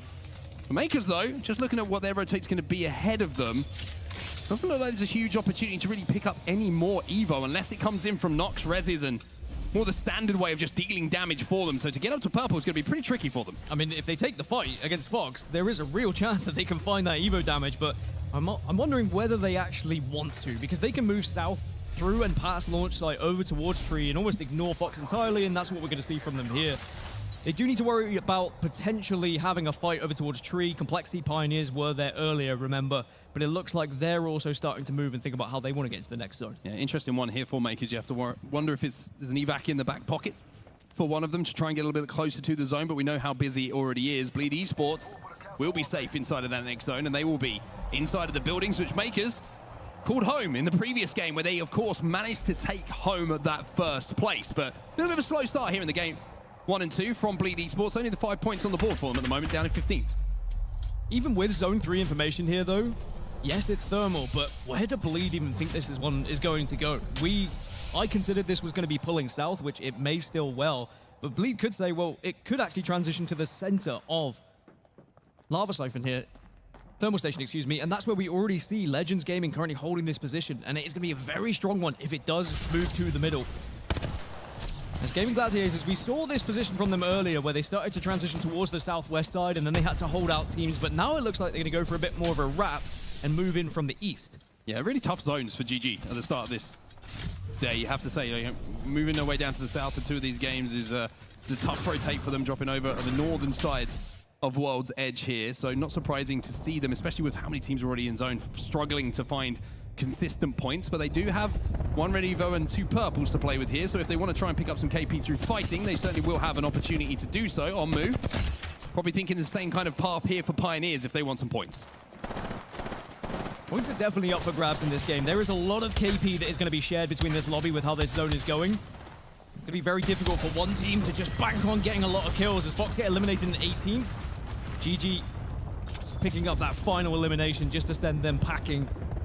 And of course, this is going to be the last game on World's Edge before we move over to Storm Point, so perhaps there's going to be a better chance for some teams who've got a better POI draft. Well, GG just dealt with Fox, like you say. Now they have to deal with KCP, who are taking some damage. Both teams being shot at from a distance. Nobody really under too much fire. Speaking of fire, one team who showed some signs of it in that last game with a couple of good KP to their name was TSM. They're going to be playing down on the bottom ground, the low ground, excuse me, that central structure inside a thermal station, so they're going to be safe for quite some time. As KCP decide they don't want any of GG, they're going to wrap back round into zone and try and take a different path. Well, Zone 4 about to pull, and if it does go towards the center of Thermal, it's great news for Thermal, but it is still holding towards a little bit of the southeast, where Furia currently reside. Remember, Furia dropping down towards Thermal here, so they had one of the better positions to actually move very fast and get into the spot that maybe they thought it was going to end. Cloud9 moved very quickly. Reject Winity also moved fast to that far south side. That was where I was considering it was going to pull as well. But just a little bit further north now opens things up for the teams that arrived a little bit later, like Legends, like TSM, who is still in the main thermal area. Yeah, I love this position from Furia, by the way. It's kind of controlling the platforms, right? Anyone who has to rotate in from thermal station and leave, it's a KP opportunity for them to pick up as well, as everyone is stacked up and has to essentially fight their way out. Fury going to be overlooking all of that. GG find themselves a couple of gold bins, which is going to make their progress a little bit more comfortable. Certainly, if they find a gold knock, which can be, of course, thrown onto Lufka on the Newcastle, is going to make any reses that come in a little bit more comfortable and resets. Let's see what their plan is now. Let's jump into the comms of GG. Is that drone came out from top? I don't know. I'm coming over to you. Take the thing. Coming over to you. 20 seconds. Look at me, okay? They went bottom left. They might wrap us. Where are you? I'm looking. Don't see them. Look, I'm looking under. Are they fighting top? Maybe. There is EMP. Yeah. Give me sight. We should evac kill him, maybe. Okay, okay. It's earlier than I don't have evac. This Yeah, spot's really good. This spot's really good if we can silence. Yeah, I know. Call everything, okay? Okay. Evacing. Come. Go this side. Okay. You can west, far west as well on the zone. If I don't know if we reach, like on the platform. Okay, just call spots. Jungle gyms, west platform, the platform that we pinged already. What about like here? I don't know. This High bottom, ground bottom. might be an option. Land here first, because they could be on that. I'm going beans. Here. Yeah, I'm with you. Showing on me. Yeah, nice. You can all here. Maybe We like play everything. We have a lot of space. Play everything. I don't know where to ult here. Holy fuck. Nice throwing. I just ulted here. I'm gonna spike the other side. Look behind, guys. Look behind. They might just randomly drop on our backs. I'm gonna spike the other side. Yeah, we need to play both. Like, Well, it's a great listening to learn the emotions you go through on a blind evac tower, right? They don't quite know where they're going to land. They have some pings, they have some plans in their mind, but as you heard from the comms, it's like, I don't know. We want to play for this. They land, and it's like, we have all of this. This is wonderful. We're bang center of zone, and we've got more than we thought. Almost too much space. They didn't really know where to play. As elsewhere, you can see there's a little bit of a potential fight happening. It's going to be Makers involved in this one again. On the southeast, they're trying to move in. You've got Northeption and SWQ, and even Go Next just north of it. So 4 teams in a very close proximity here, and there could be a lot of KP available for one. One team we're feeling confident is the winners of our game number 2 on your screen right now. They won't be afraid to fight, and they're going to have to do so as well. Also on the Mosey, you've got the gold bolt, and you've got All the hop-ups you could want as well to do even more damage to shatter those shields as you walk through. So Makers have got the armory, is essentially what's in the backpack on the guns to take this fight. They also have an armor advantage here, but here comes the EMP. This might be the time for them to push. They're going to wrap zone here. Oh, it's a great wrap, and they do so much damage, catches them off guard, but it's a great reply of damage on the other side as well. Only one alive here for SWQ, though. Zicky's going to have to fly in. Actually, it becomes a 1v1 very quickly. There's the shield crack. There's the kills. And that's going to be Makers surviving. No one else is close enough to third party this, but here comes the EMP, and maybe I'm wrong. Yeah, Go Next actually saw this happening from a distance, and they'll get involved elsewhere. You will see Reject Winity and Cloud9 as we go back to Go Next, trying to finish off the pieces here, which they do. The winners from game number 2 will be eliminated, and Go Next, that is great recognition from them of where kills were available, and they moved away, they found it, they get the KP. Yeah, you knew Kashira was in that drone somewhere looking over all of that, and I thought for a second they were going to be safe to reset, but no. Kashira sees the information, sees the opportunity, and seizes it for Go Next as well. Now they have to go through North Epson. That's the next challenge for Go Next to try and face. But with the push from Go Next, they have given up Train Station, and it's allowed North Epson to actually get ahead of them and now hold them out. But now Bleed Esports also arriving from above as Furia still alive. Reject Winity will get eliminated, and now Furia is starting to get involved in some scraps. Furia here will do a lot of damage onto them as well. Now you're seeing them do more damage onto Bleed. Noct will go down. And Furia, look at the position they're playing at the moment. They're going to have to move as we are going to be pulling back towards the platform just to the south side of Thermal Station, where Legends Gaming currently find themselves, and this is the battle for the south side. So many teams here, but only one will be able to prevail. Polly is eliminated in the meantime. Bleed, North Epson, and Go Next all scrapping, and Furia are so close to all this as Bleed get eliminated. They were the last of the party, and they got stuck between Go Next and North Epson, and now maybe this fight can continue, but now SSE X-Ray also getting involved. Furia is still alive here. Vaxlon's going to have to take a few moments to get that battery off, though, on the Newcastle. Couple of KP also already in the bag here for Keon. You can see that Olympo were challenging the position of Legends, who I mentioned were in the priority position. They've just won that fight. Olympo will be eliminated, so Legends hold their ground. But what is next here for Furia? A big moment for them. Sorcerer, the last remaining below Fennel. I don't know if they know he's there. Well, now they do. And it might just be cleanup crew here for Fennel, but they don't want to commit too much to this. As I say that, lucky you're a Pathfinder. North Epson eliminated in the meantime. And C9 look like they might be going down soon as well. 2 certainly will fall. Kurahara's got to be careful here. Shots coming in from a distance. Gets the mobile shield down, but it's not good enough. There's a little bit of an opening. And Chaotic is still alive here, causing problems. Momon's going to have to fly away here on the Pathfinder just to try and survive. That was a messy fight. I mean, it shows the damage of what one rat can do, right? The focus goes away from real enemies, real damage, real threats. And because they committed so heavily to trying to clean up that rat, they got pushed. As now Naski, you can see, comes out of the portal as Legends are trying to find a spot over towards the bins. But Complexity also here. The remaining of Fennel is going to be underneath them, whilst Furia are going to watch over from this southern side. Yeah, Furia have got a castle wall down there as well, so they're going to be safe on that side of zone. Legends Gaming, we mentioned the prio position they want, and they have been holding for so long. Well, now they're going to have to watch teams come in and try and take it away from them. Complexity is essentially in a mirror position of them just on the next platform, just above them. You can see VK Gaming have just taken that height. In the kill feed, though, you see SSX Ray. They'll be eliminated as GG will take them down. 9 squads left. Still teams have to move towards this side of the zone here. Thermal Station south side is going to be hotly contested. Gaming Gladiators will hold the northeast. Legends Gaming going to be far west. TSM still have to move from the north a little bit here. But they're very reluctant to do so. Smokes will go down to give them some coverage, and they may just be able to do some damage to teams that are actually trying to escape as Cloud9 get eliminated. A lot of damage coming in from Skynades and a combination of Rolling Thunder. Zap will get the knock onto Kashira with that Skynade. Now we look at Verholst with the bow in his hands, and Reps alongside him trying to hold their backs. Go Next Esports will be eliminated. We're down to 7. Gaming Gladiators actually might push up towards TSM here. They're kind of forced away from some of these other fights. The cat wall will allow them coverage to engage if they would like to. You can see they're reluctant to do it right now as well. There's a lot of bullets that are just coming through these cat walls randomly as people just firing pop shots hoping to get some damage. Go Next is trying to hold as much, GG trying to hold as much space as they can around the position that they do have. Of course, they're going to have to move as the zone will force them together. Complexity is still in a great spot. Bang in the center of zone with VK Gaming above them. Essentially working together is going to be important for both of these teams to hold out everybody who's going to be trying to collapse in around them in these final moments. Gaming Gladiators, if they play this one right, if they can actually get some of these ultimates back before this zone fully closes, they're in a really good spot to push up to this, get a castle wall down in one of the priority positions at the moment, as now we're going to see transition from one side to the other. Everyone gets involved as Fennel get eliminated. Fennel eliminated. It's Fury who made that zip across to try and take the high ground, and you can see in the kill feed that means everything is about to kick off now. One team landing on another means there's only so many spaces, so many levels that can be played on this tower as Furia, they've managed to reset, they've managed to hold on to this height. But 4 teams are here, 4 teams have to fight, and then elsewhere, TSM and Gaming Gladiators watching over this can do damage from a distance. Who survives this mess on the southern side? That's my question, because you've got TSM down below, you've got the chance to really get some good damage. BK Gaming eliminated as we find ourselves with 5. Amphi manages to get one knock. It was Fury who now have to hold off the push. It's back so long, can't clutch. Fury will be eliminated, but it's another great game for them. It's Legends Gaming with that climb up from the back who managed to take them down. Now they look for the reset.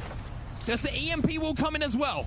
Player K still with a decent amount of health to hold off and certainly look to get his teammates back onto their feet. But Gaming Gladiators, we mentioned how they've been quiet so far. How the zones have been a bit rough. Well, they're making this one work. TSM were actually able to wrap from the west, by the way, and they're still alive. They do have reds, but there's a lot of damage just been taken onto Zap's side. It's GG really in one of the best spots, but there is maybe too many players alive right now. They could all turn and look at GG. They have to be careful. Legends reset a little bit up top. There's still Lou alive for complexity as well. Lou's looking for the climb up here. You can see as well, he's just trying to play behind that bin on the high ground, trying to just survive as long as he can. GG have got to wait for the game to come for them. Like, no Rolling Thunder, no ultimate for him. But they do have a little bit of cover in the form of the mobile res beacon. The shield is going to be good enough to keep them alive for now. Complexity eliminated as the nades now come in. GG get the castle wall down. They hold on to it to the final moment to give themselves the cover. It's a beautiful play. Beautiful use of the ultimate. Now they turn their attention towards the skies.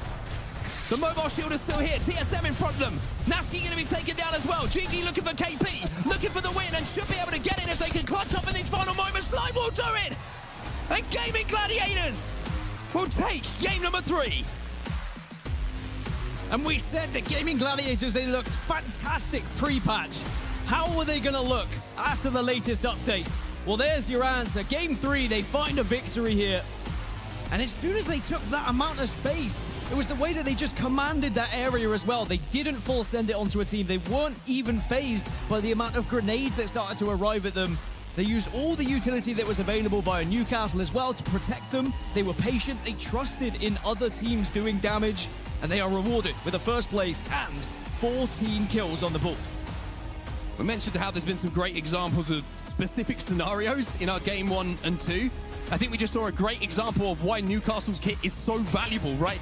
We see the mobile shield goes down. It protects them from a little bit of nade damage. They get a little bit of a reset, a couple of shield cells off, and then the timing of the castle wall, holding it off until that final moment. Maybe it was just a case of holding off until it became available for them. But as soon as that went down, it was the cover they needed to watch everybody else in front of them have to fight. So just creating that cover, such an important moment for GG to be able to essentially dominate and control the pace of those final moments. And then it's all about sometimes you need to hit your shots. Light with the clutch in those final moments. He hits his shots, and that's put GG on top. I think one of the most valuable things that GG did as well was force TSM to make the rotation onto that western side, because TSM could have gone across that bridge in theory, or even just committed across the lava had GG not had so much commanding space. But because the damage that was being outputted by GG, TSM were forced to rotate on the western side, and that meant they joined the 4 other teams that were already in that area, and GG just kind of had to sit, wait, be patient, and they're rewarded with it. Yeah, patience is a virtue. It was a famous saying by someone. Maybe it's just a phrase. I don't know. I don't have the exact answer for that. But it's so true in those final moments, right? And when we see it in end games, especially when you're the team who controls the most space of zone, it's very tempting sometimes to try and think, oh, there's extra kill I could get here. There's a couple of kills if I just pick this corner a little bit more. But you have to be patient. You have to show a little bit of resolve and just pick the right moments. And that's exactly what those gentlemen on your screen leaving the stage right now for a well-earned break did do in those final moments. A fantastic first 3 games of our set here on World's Edge. We're heading over to Storm Point next, but before we get there, we're going to head back to the desk. Rainday, take it away. Thank you so much, Mark and Dan. Onset and Gaskin on the call there to start off C versus D. The pace of the day has certainly increased, and the stakes are even higher as well as we go back on the desk. My name is Rainday. I'm joined by Lauren and, of course, Snipe Down and Graceful here to talk strats, talk impact, talk results After 3, it's looking really good. I mean, I don't want to toot the old horn here, but Gaming Gladiators, we did talk about them. They show up pretty big in that last game. It's just a good sign to come. Mostly, too, the impact of Newcastle is unbelievable in these lobbies. I think we've been seeing it in scrims. If you've been paying attention and you're a big Apex fan, sure, you know. But if you're just like tuning in from Split 1 and now you're checking it out Split 2, this is a wild difference. I mean, between the Newcastle with the new changes, those gold bins making everything that much scarier, we're seeing, like you had mentioned quite a few times earlier on in the day, Snipe, it's a much more diverse meta. It's so much more chaotic. You can make a lot of things work here, though, and our teams are really figuring out what those strategies are. Yeah, and I think that is really where the unpredictable nature of this tournament is coming from. What are the strategies? We're seeing them work really well, and let's just walk through how they worked in each of these games, because it was Furious, Snipe, who would start out in a dominant fashion, taking game 1. Walk me through how this began. Yeah, and I hyped them up before this. I had them as my pick.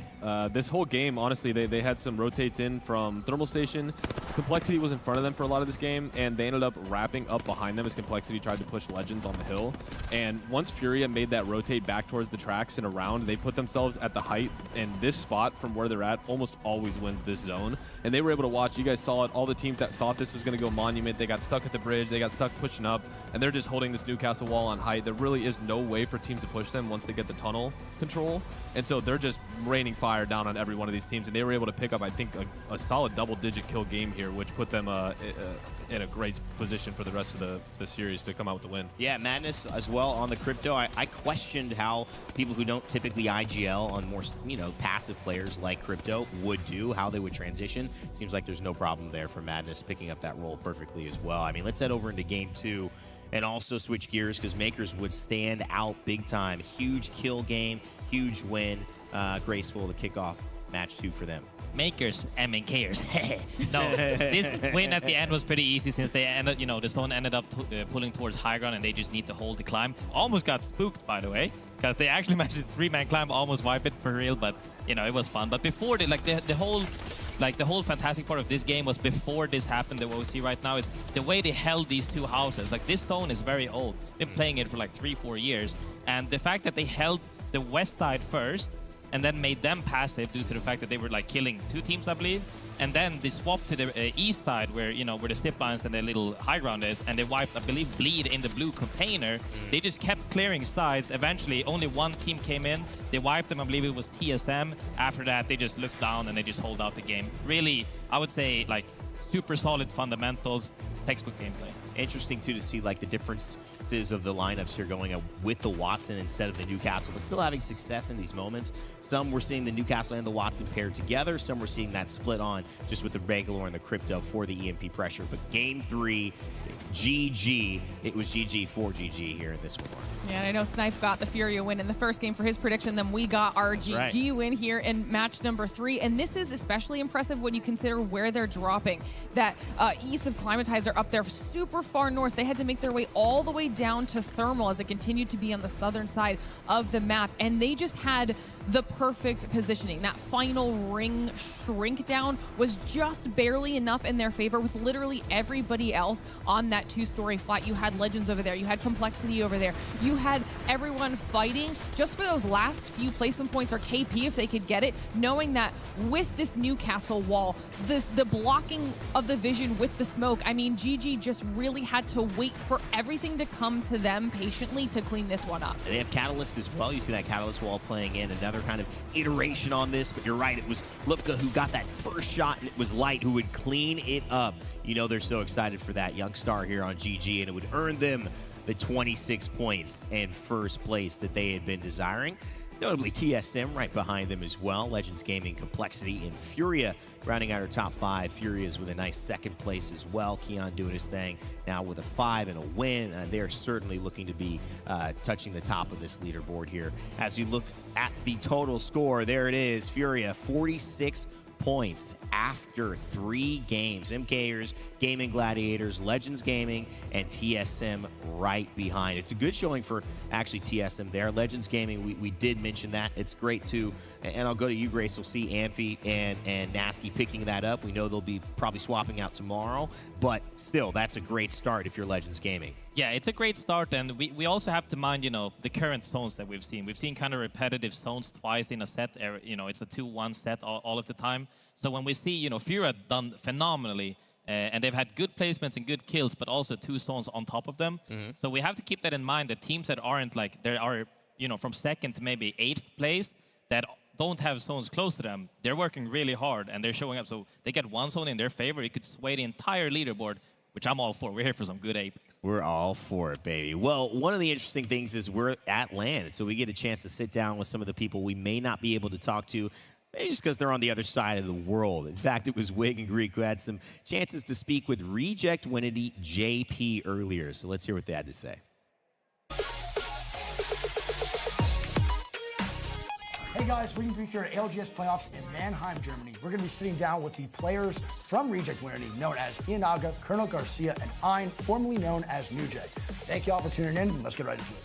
Alrighty, so first off, we know that this is you guys' first ever Pro League that you guys have competed in. Can you tell us a little bit about your incredible journey that got you guys here? チャレンジャーサーキットからプロリーグに上がって、でプロリーグから初めてだったんですけど、世界大会に行くことができてって感じですね。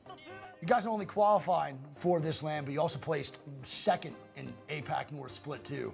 That's extremely impressive. Is that like a really big confidence booster going into this LAN? そうですね。フナティックがその前回大会でそのドラフト順位3番目を獲得してくれたのもあって、自分たちすごいプレッシャーがとてもあると思うんで、その中でしっかりそのワットソン、クリプト、バルキリーっていう構成を使ってその決勝までいけたらなと思います。Are you going to continue to play Valkyrie during this LAN itself? Because I know you guys were running it during the whole split too. Yes. Yeah, yeah. What does it mean to you to be signed by Reject? 前回その僕たちが所属するリジェクトが世界大会優勝してるってこともあって、もちろんプレッシャーっていうのは感じるんですけど、前のリジェクトのメンバーと僕たちは違いますし、そこはやっぱり自分たちにできることを全力で頑張ってその良い結果を残せたらなっていうふうに思ってます。ゴリラが好きなんで、もうただただもうそれにしようっていう感じにしました。自分はその駅員のそのアルバイトをやってる時にそのお客さんにその事故があった時に撮られた写真があれです。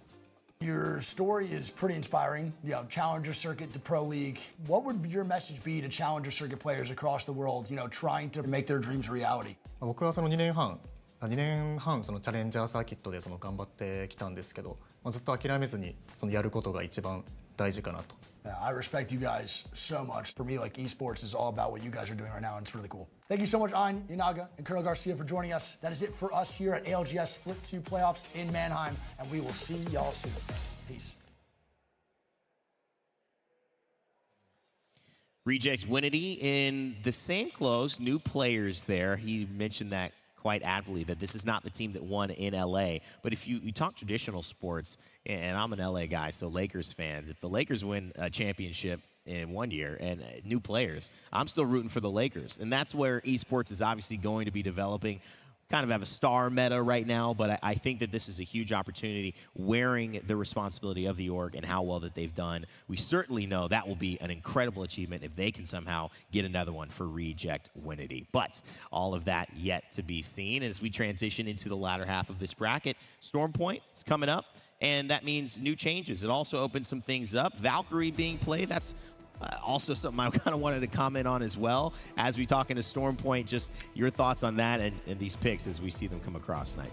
I think if there's any map that Valkyrie is going to be worthwhile to play, it is Stormpoint. Yeah. There's a lot of tall, structures and mountains to get over. You always have the coveted command center ultimate that gets you all over the place. So I'm a huge fan. Valkyrie's one of my favorite legends, and it's always nice to see more characters in the legend pool. So looking to see that, and I'm rooting for the team that took 2.5 years in Challengers to get here. So that's a great storyline. You got a team that won, and then you pick up a Challenger Circuit team, so it's fun to see that build back up. Yeah, it would be amazing as well for APAC North, just the power they would be bringing regionally. TSM, you see the booth hovering over there as well. Gaming Gladiators got their pick pretty high. Also Zeus Station, Lauren, and that's something that, going to start them off north. But sometimes if things go north, you get a win in Apex Legends, especially on Storm Point. A lot of these zones end up south, though, and that's kind of the thing that they have to understand when they pick something at the top of the map. Yeah, I'll be interested to see if they're able to kind of maintain their momentum moving from World's Edge into now Storm Point. We did see them succeed when they were far away in that last match with their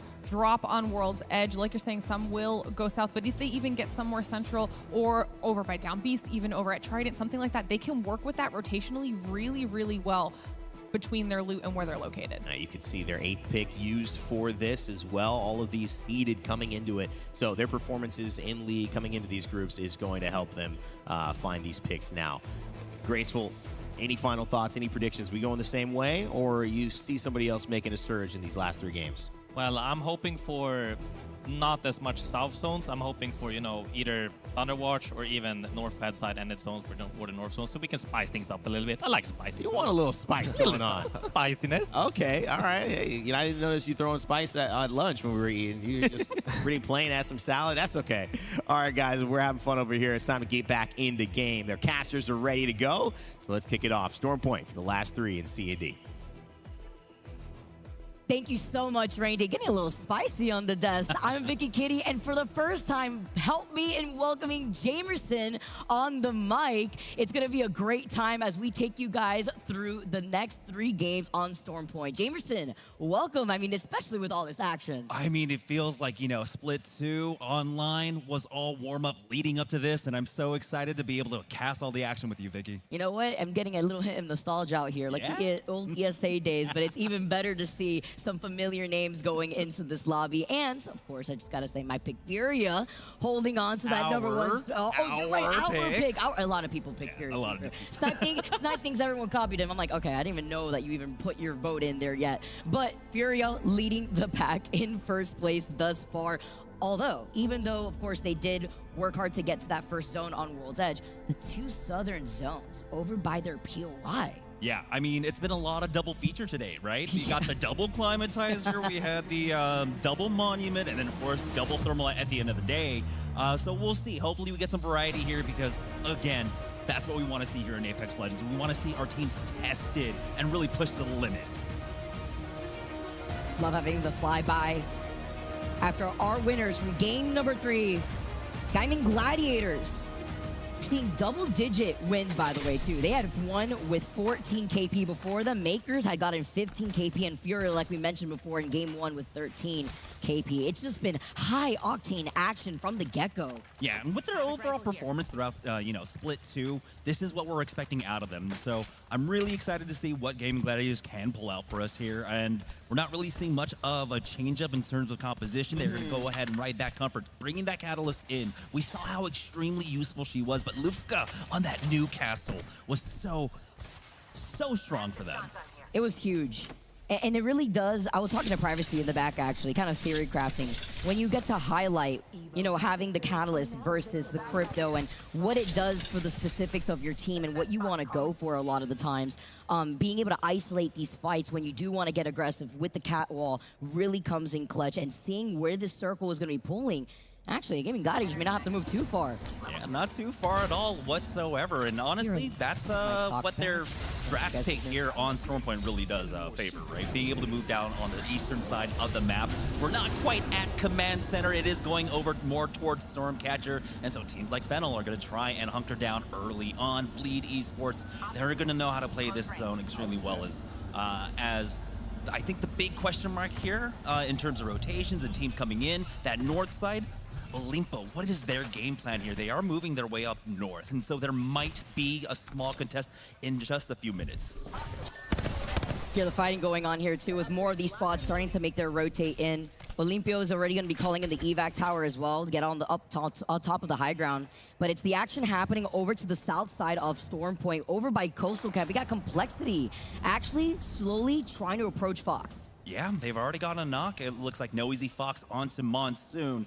Lou's trying to get Kimchi on over so that they can possibly recover him, and does look like there's enough cover for that. No Easy Fox, pretty far away. They're not going to try and chase this one over. They do have to be careful about rotations in and out from maybe SWQ, TSM, and so they're not getting overly aggressive here.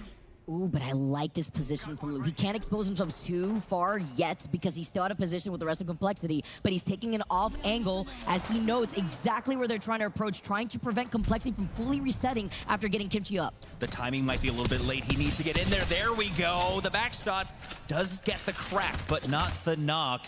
And now, No Easy Fox does have to be careful. They are wary of that threat, but Lou does enough to at least dissuade them, allowing Kimchi and Monsoon to go for that full reset of the crack.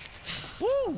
That was a little scary. Even though he's holding a split angle to give the insurance that the rest of Complexity needs to reset with Monsoon and Kimchi, he's still a little out of position, and Nose Fox actually catching on, making sure that they aren't going to be the ones caught with their backs here. And they're still in a way better spot because they're still closer to the circle to try to at least circle keep them here and keep up the pressure. Yeah, they used a lot of utility here, though. I think they're going to just go ahead and back away from this one. They can possibly wait out one more ultimate, but both teams look like they are ready to just go ahead and call it. This was taking way too long. You never know who's going to try and counter-rotate into you at this point. So Fox will just go ahead and back away. Echo HQ, there's scans there for them. There's still bins to pick up and Crafter. So they'll be fine now, especially after that skirmish to basically re-up on medication. So not too much was really accomplished here, but not much was lost either. Yeah, but literally just swap places real quick to make sure that they get the scan on each side. Of course, with that crypto scan, you are able to get even extra Evo shield charge. And it's even better to see where the circle is going to be pulling.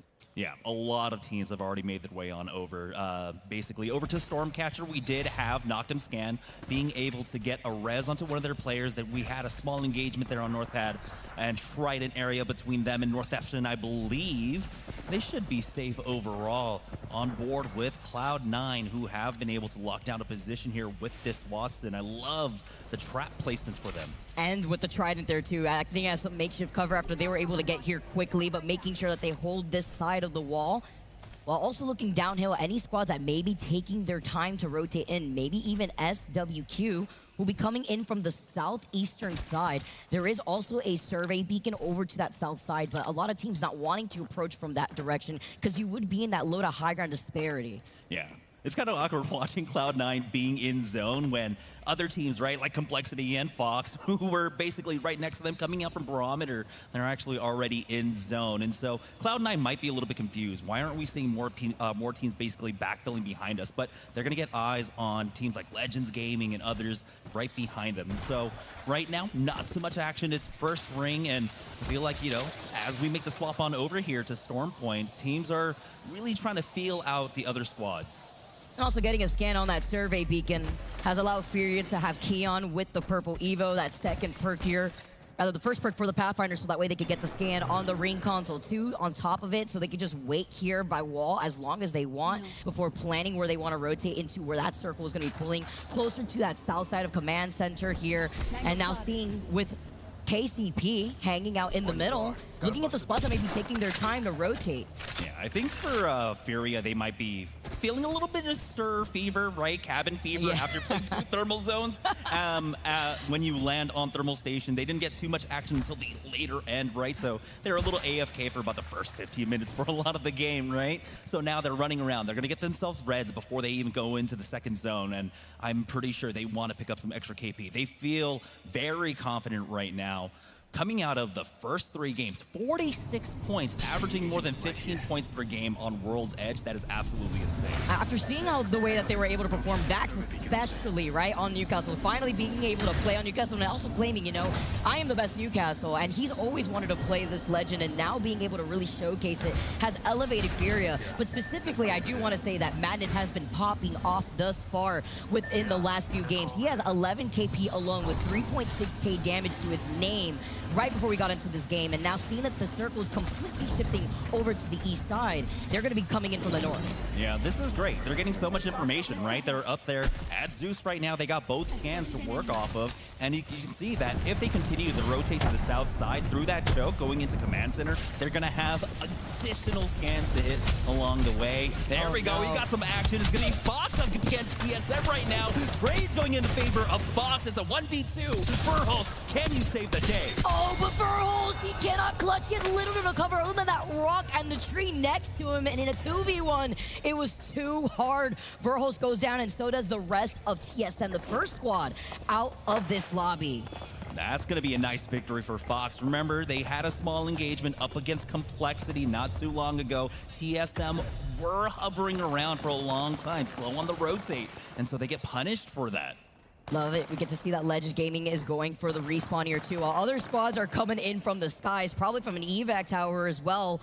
And having to be careful with how congested it already is. Even looking at Kasher and company hanging out on that low ground there, you see EXO over to the left side, holding the other archway of the tunnel here.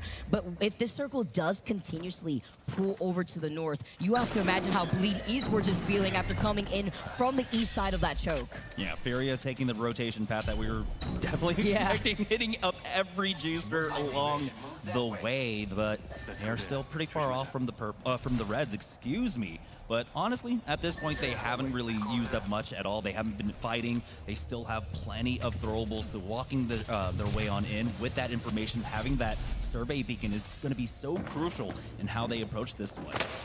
So many other squads still playing on the edge here. You talk about the North Eption, Makers being another team. Now is slowly starting to approach Eption, making note that they're going to start moving here soon. Here's Zipline over to the side. Of course, that is Furia with their rotate right in front of their faces and being able to do so almost unscathed. I love that. I love it. I love it. I mean, we talked about it for years, right? We need a buff for Pathfinder. As a Pathfinder main, I am loving life right now. And you can see why. When you can just make rotates like that, you're not even worried. I mean, at some point, it looked like they took their hands off of, you know, their controllers and their keyboards, because it was like, this is tickling. You're just tickling me here.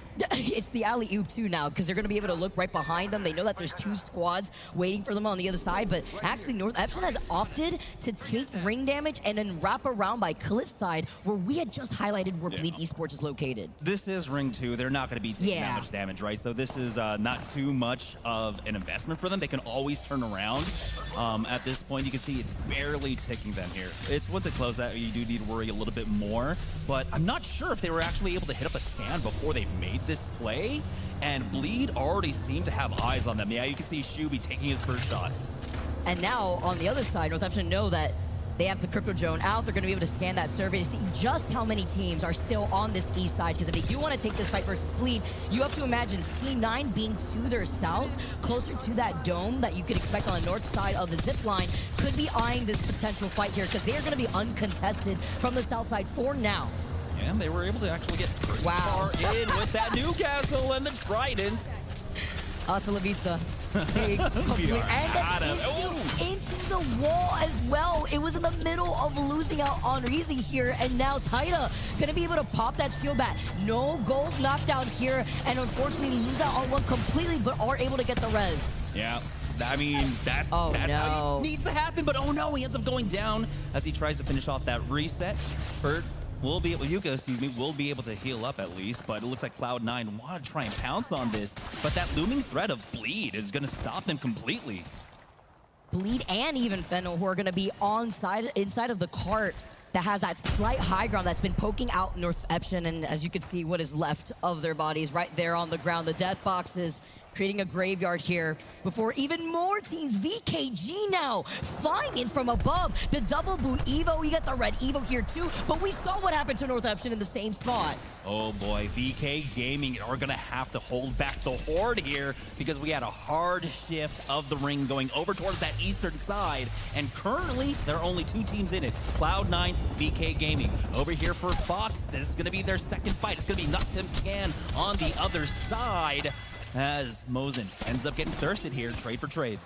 So I started shooting out here, doing their best Danny DeVito impression instead, and Remix having to move back just a little bit though, as it's just down to a duo for them to clutch on top. But you know who that is with the charge rifle in the distance, by the way. We know that's Monsoon. Complexity looking to maybe grief, but Remix still ends up clutching. They take out those spots, and he cannot change in time. The charge rifle from a distance is just enough to be the nail in the coffin. I'm getting flashbacks myself right now. Complexity securing just a little bit more here in terms of the PvE, but now this is a huge issue. We've got a huge bottleneck of teams, Complexity in one of the best spots, to completely avoid this. You can see the Pioneers are roaming on that southern side, and so they do have the option if they want to try and cut off Complexity to avoid that northwest pileup and maybe go around through that choke. Cloud9, though, keeping all their bases covered. As you can see, they have two people playing anchor basically back inside the zone and just one watching that choke for now. Complexity is eyeing it.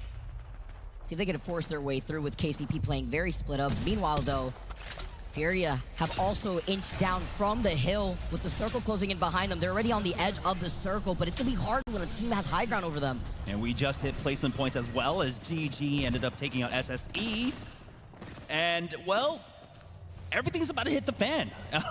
When the next zone closes, I really don't know how you approach this one. Again, VK Gaming were able to stabilize off of that drop and really solidify their position, but this is where it's honestly just a coin flip for every single team walking in from that northwest side. Let's just see C9, who have predicted the circle from the very beginning, holding this spot inside the exact dome on where that circle is going to be pulling. Cloud9, Complexity, being able to force back that one Cloud9 member, I believe, that was watching that choke again.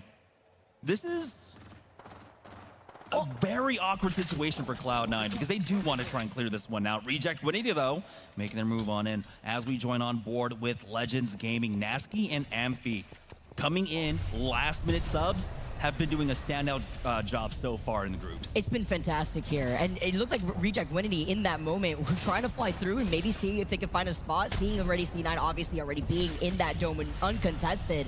And now we get to see Furia struggle here where the ring starts closing in the next 30 seconds because they are in the line of sight of 4 to 5 different squads before they're going to be out in the open. But with the zip line, let's jump into a listening with Furia as they make their desperate rotate.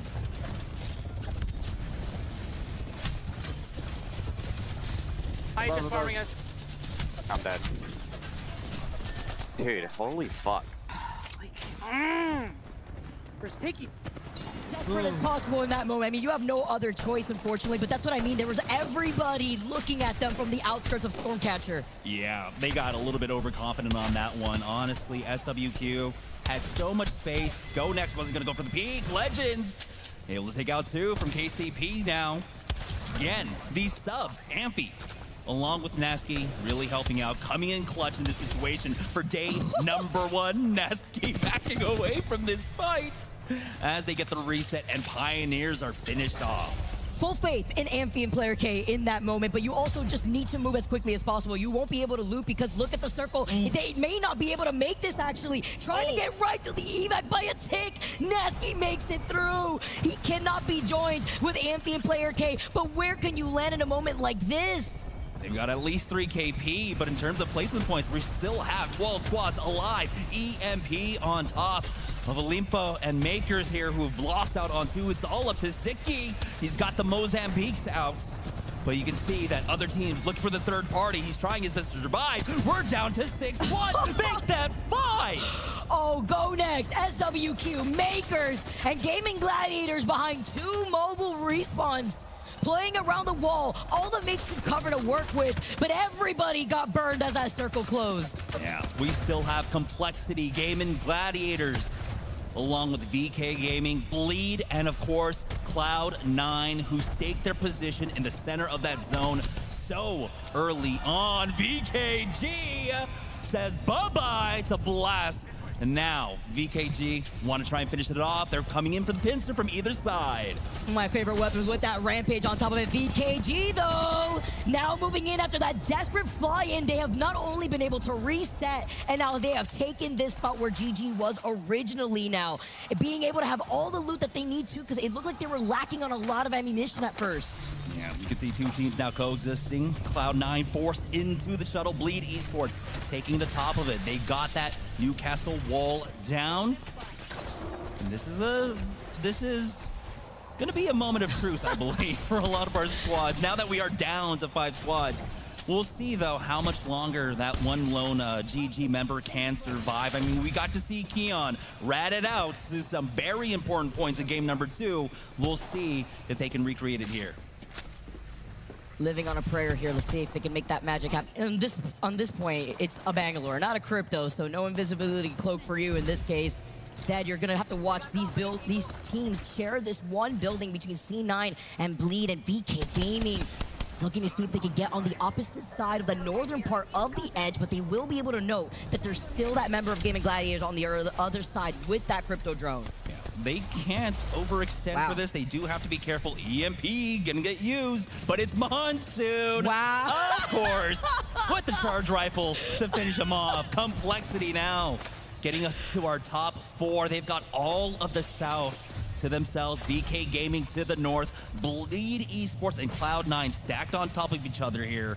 But they are basically last to move for this next zone. No way VK Gaming used the EMP just for Monsoon to steal the kill with the charge rifle. That is just cinema. Chef's kiss. All right, VK Gaming now behind the rock, understanding that Complexity fully has them in their sights. Look at this angle that Monsoon is on currently, but still having to reposition. Got burned the moment he just poked out his head to shoot out the charge rifle twice there. Yeah, I believe that was VK Gaming from the other side, all the way on the northern edge. Really, for Bleed and Cloud9, it's a tricky proposition, right? Because at any point, Bleed is just looking to drop onto Cloud9 if they can. Complexity moving underneath now. It's going to stack 3 teams on top. VK Gaming have made the move as well. And this is going to come down to the final seconds now. Look at this. One stacked on top of the other, and VKG have found their approach now. Forced to drop down in an instant with the EMP ringing out. They tried even from 2 different angles. A for effort, but Bleed are not giving up King of the Hill yet. Yeah, Noct is able to survive up top. Still need to heal up, but they might actually be low on meds. You can see that they haven't healed up their health quite yet. So now they're fighting at that disadvantage. Luckily for them, they've got reds across the board. VK Gaming haven't got the reds for themselves, but I mean, they're healthy. They're healthy, and they just ran out of meds, or still have cells. They slowly start approaching, though. No, they're right there next to them, sharing that building. Complexity, who have forced their way in.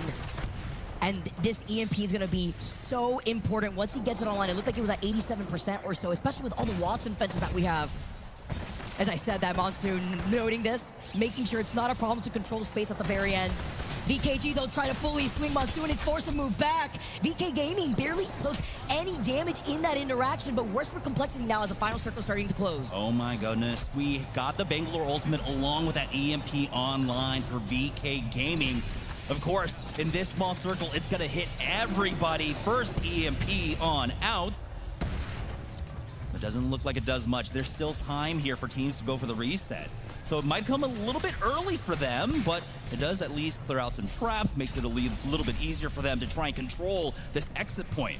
I'm really worried about, looking at VKG specifically, is the fact that they don't have a Watson gen in this case too. So with the plethora of Arc Stars feeling the pressure, that is what I was worried about. Complexity funneling VKG out into the open. Now Catwall on the other side. Kimchi could go for a shield swap here with VK Gaming going out, going around the other side of the Catwall. It is C9 with the high ground, looking like gargoyles to feast as they drop down, jump off the building, jump off the heads of their victims. Complexity get eliminated, and C9 lose out to Bleed. The patience paying off before inching out of the building to clean up what was left in the lobby. Yeah, Bleed Esports gave up that roof early on. That catwall gave them plenty of space, forcing the final 3 teams basically on top of each other. And after that mad scramble, it was an easy finish for them to clean things up. But we are seeing some great teams great things out of so many teams today. Bleed Esports really showing up in game number 4.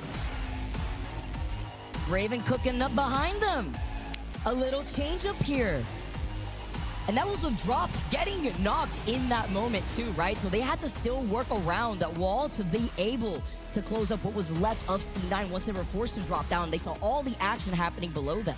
Yeah, but again, we're seeing the strength of having that catalyst wall for that final circle, the strength of it once again, not just the Newcastle, but being able to just throw down that cover. You saw how quickly how everyone was avoiding getting slowed down by it, forcing that fight on top of each other. Complexity did a great job of really punishing VK VKG, excuse me, as well on that push out. And you can see why the timing of the EMP from VG was a little suboptimal, right? Yeah. They needed to wait maybe 10 more seconds, and it could have been a lot more competitive of a fight. Utility was absolutely huge there. When you have so many other teams sharing a space with you, whether it be having the Watson gen so that way you could at least keep your corner before you're forced to inch forward, that was something that Complexity absolutely took advantage of. They noted that they didn't have a Watson gen when they had already initially threw the arc stars to force them into their line of sight. And once that circle was closing in, then you had the team right above you, Bleed, who had given that up just a little early, and then C9 thinking that they could climb up and hold on to the high ground, except that high ground was barely in that final circle, minus just a crumb of the ledge before they were forced to drop down. And it was just a cleanup from the action that was already happening before their eyes. Yeah, Cloud9 tried to hold on to that for as long as they can. I mean, we've been here since zone number 1. You aren't going to take this away from us that easily, but ultimately, at the end of the day, I mean, I was surprised by that zone call. They made it early on. This is what really impresses me by the IGLs, having that deep understanding of the ring, being able to stay on top of how the ring has been behaving. It's been something that, honestly, I haven't been able to keep track of over the last 2 weeks. Yeah, having to keep track of where a lot of our teams are also going to be rotating from their respective POIs benefited the likes of Bleed in that case, even holding that northern choke that we saw the DBZ building that C9 was holding in from the very beginning, granted Bleed to get so much KP in the process, putting them up into overall 8th place.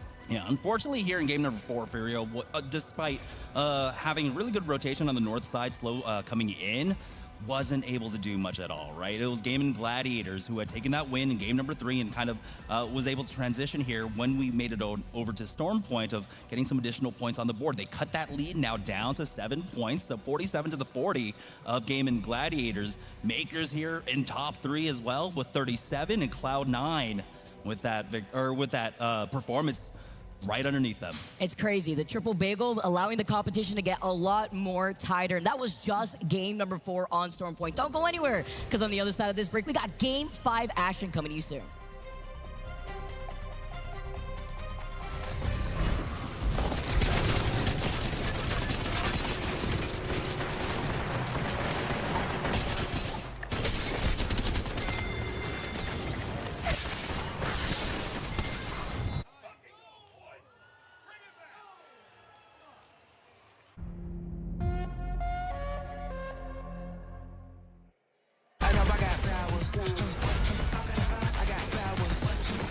First blood.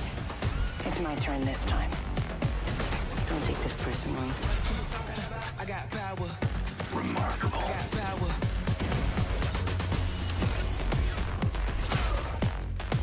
I got power. All right, heads up. Yeah, I got you. Don't beat yourself up.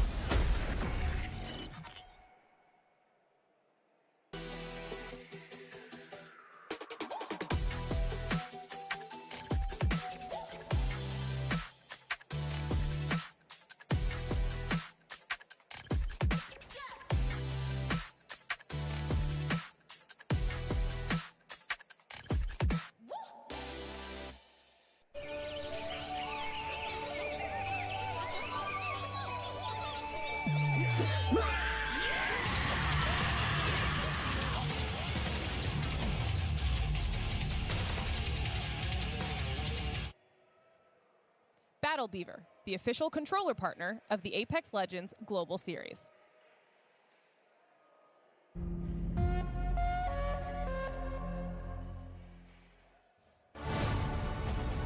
Herman Miller Gaming is the official chair partner of the ALGS, with today's competitors sitting in a Herman Miller Gaming embodied chairs, which comes in 4 unique colors. Our coaches are sitting in a Phantom gaming chair with 7 unique colorways, and you can try out one at free play area located on the concourse. To learn which chair fits you best, go to hermanmiller.com/gaming. Those chairs look absolutely comfortable here too. I feel like Mac would be very thankful to be sitting on one of those Herman Miller chairs. Yeah, get a couple of those in the green room for us. I mean, no, we got plenty of couches back there. Yeah, you're right. Everyone's laying down, you know. We have some early mornings, so we've got some really good napping couches. That's true. Yeah. But it's really hard to do that when the action is just non-stop for yeah. all these series thus far, including a great game for Bleed to put him in that 8th place overall, but also to highlight what we saw from the end game right there, how important it is as we were highlighting the Crypto v Catalyst, looking at, you know, the different styles that we're seeing a lot of these teams try to take as an approach, how important the catwall was at the very end there, because it also created so much chaos with the Watson fences that were preemptively there left behind by the other team. Yeah, this is 2 games in a row, right, where the Catalyst wall was crucial,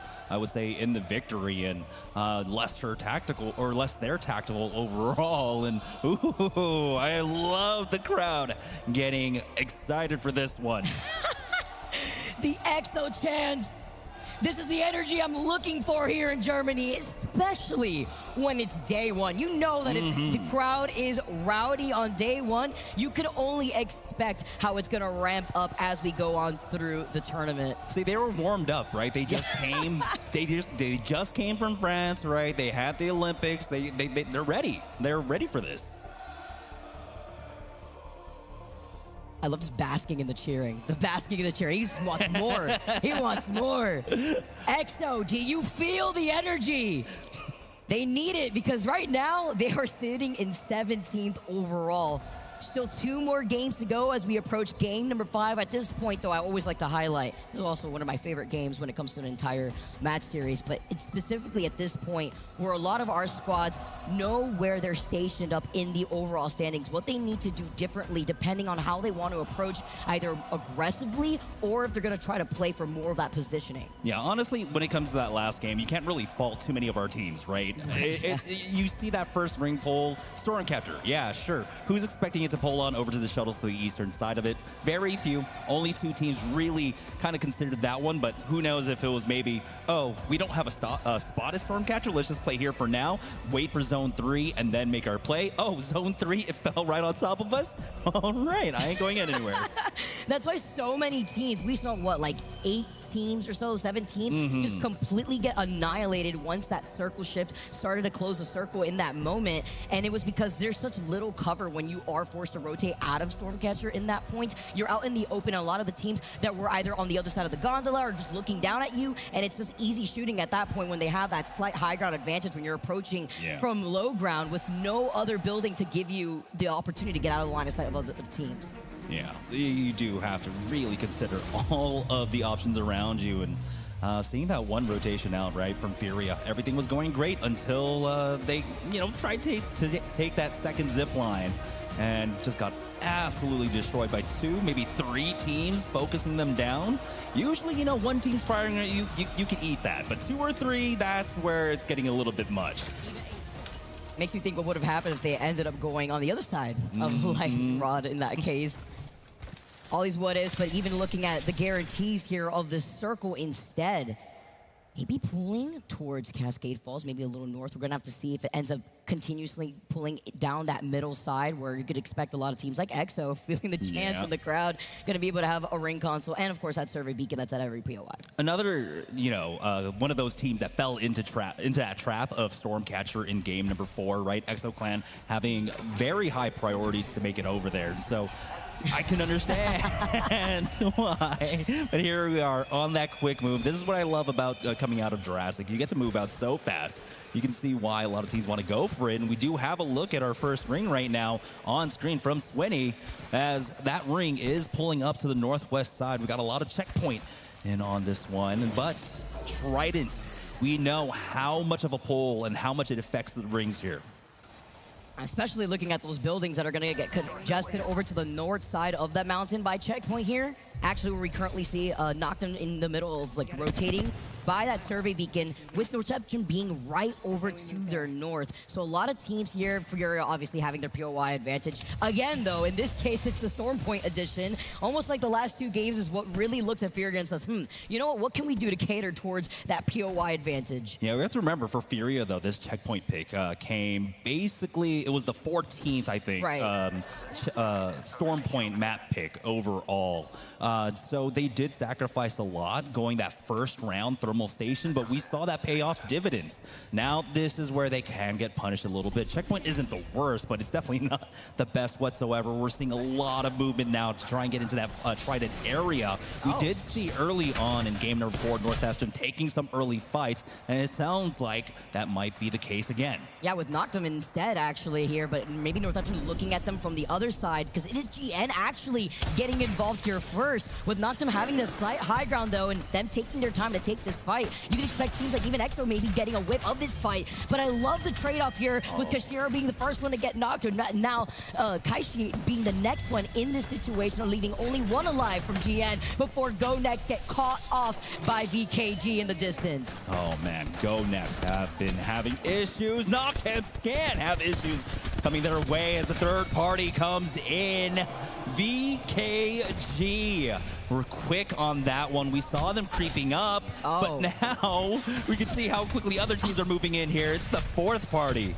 This is what I was worried about. I knew with the amount of squads in the vicinity, so many quick rotating teams, it's one after the other as a domino falls, and VKG get eliminated. EXO meet them back in the lobby the moment that we tune out to look at all the action. With good timing, our Northampton spot here as third. They were by the north side looking to get involved in this fight.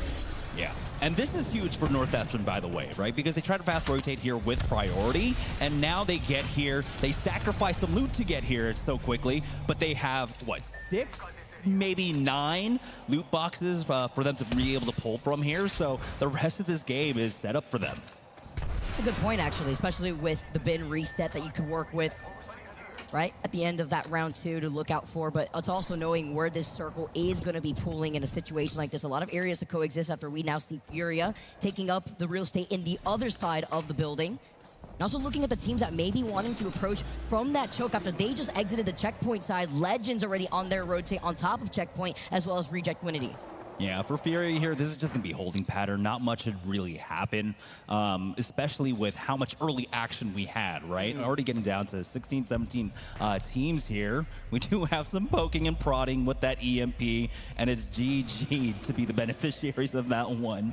Thanks, guys, for EMPing us for no reason whatsoever. Hey, it's all about extra damage, putting into that Evo shield, and also making them use those shields as much as possible before they get collapsed on by so many other teams. A triple coming out from Kimchi there onto an SWQ member. We'll see if they can chase after this one. Complexity have been slow rotating through the zone. I mean, they haven't really had priority on a lot of these, and so, of course, they're going to go ahead and play Edge. They secure that thirst onto Yu Ling. But Complexity, you can see how safely they're trying to play this one. They had a solid game number 4. They want to continue that momentum here. Wondering if they had triple shotgun, triple sniper for Complexity. I don't have to see the weapon composition out here. But Crazy Kong is still alive, just for now, at side of the zone, while Complexity are trying to look for him within the drone, but very split up, allowing SWQ to still completely rotate over to the south side, at least leaving one of their members outside from Complexity. They might have been able to grab that banner and get out, and they'll eat zone possibly. Oh, there he is. All right, their movement is based on, or excuse me, their vision is based on movement, right? But also cloaking helps. There we go. I love that. Seeing the Crypto invisible here, not a crazy play other than helping out your survivability, because now he's going to be able to get out of fray. Hopefully he's got some meds to work with, because Complexity are still lingering about. While Bleed, after taking that dub in the previous game, playing off the rooftops, doesn't look like they may have that circle info just yet. Oh, they do actually. It's on the mini-map here. But waiting patiently over to the north side, looking at Olimpo, who are actually looking to also get a ring console of their own. Yeah, this is going to be the next big fight, I would say, here. Don't really see much else happening on the northern side in the center of the zone because, well, everyone's holed up inside of a building. So Cloud9 is possibly the only team that can try and shake things up. Fennel playing Godrock over there, over by the Spider Hills. And, well, yeah, that's the pull that everyone was expecting. This is why every team moved into Trident so quickly. Reject Winity are in a very curious spot there. They do have SSE playing behind them.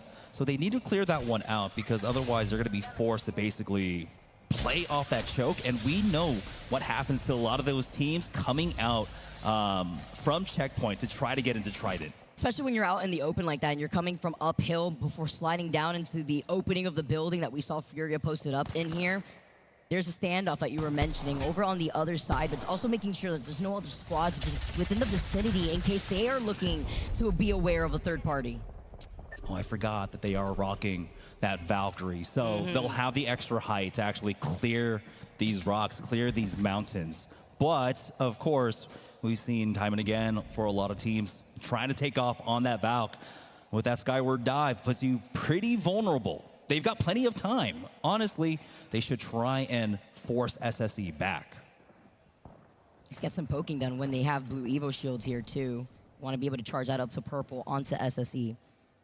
More of these other teams take up the different space here over to the north side before they will eventually have to move forward, because even though this armory is safe for now, we see Bleed on the other side of the armory by the DBZ buildings, we know that there's a lot of space for other squads to coexist here, but the circle is still pulling to Bleed south, so they still have to inch into that corner.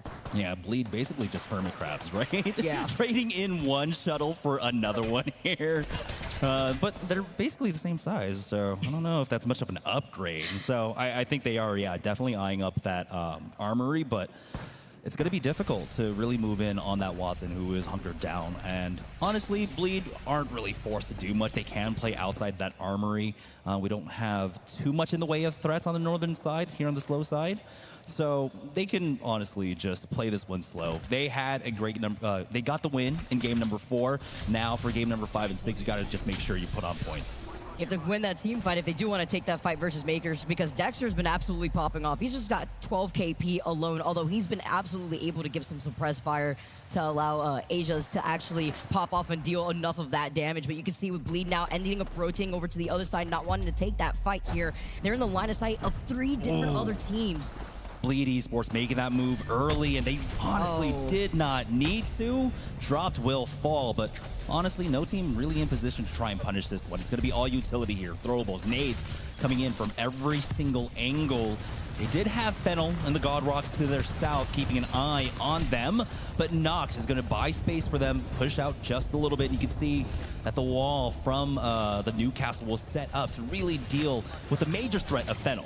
And that was when they had got an EMP, so we saw them put down the drops all in that moment, just as defensively, to prevent any other squad from maybe trying to collapse in this case. Because at the moment, there is no team going through the choke that's behind Fennel, but we could expect either Olympia or Cloud9 to maybe decide on that rotate, because both chokes, nonetheless, are going to be very difficult. Yeah, I'm a little bit worried because we're seeing some like funnel vision coming out from Fennel.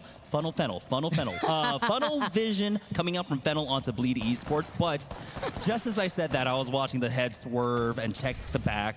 And they're doing what you need to do. When you're playing the God Rock, your biggest threat is going to be the Spider Hill there. So they're keeping an eye on that, or at least one person to check that at all times. SWQ still on the rotates through this ring right now, and they are pretty far from safety. In terms of meds, though, look at Don't.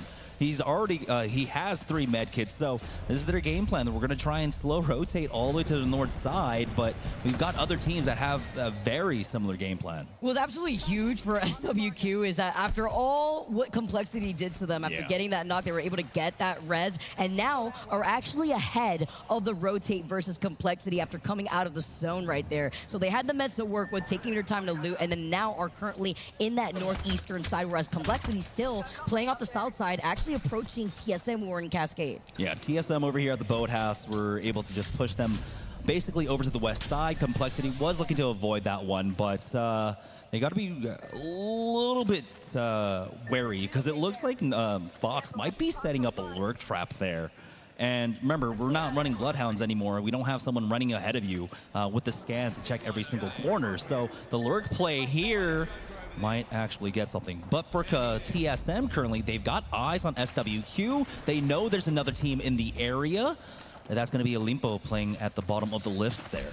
As TSM not worried when they have reps being able to scan up ahead with that crypto drone, seeing C9 already posted up by those bins before TSM decide where they want to approach that next zone, because C9 are going to be able to gatekeep at least 2 other teams, but it also depends on how Olimpo want to contest them over by the north side once they start moving from the Evo Harvester building that we know is on the south side of the zipline exiting out of wall, because they haven't moved from that spot yet. They've been waiting to see if C9 is going to continuously try to engage with the squads still outside the zone, or are they going to be able to get right behind C9 and then get a free fight from that? Yeah, for Cloud9, it's a little bit of being on the outside looking in when they were the gatekeepers there. Let's go ahead and go on over to a Cloud9. Listen in as the zone closes in.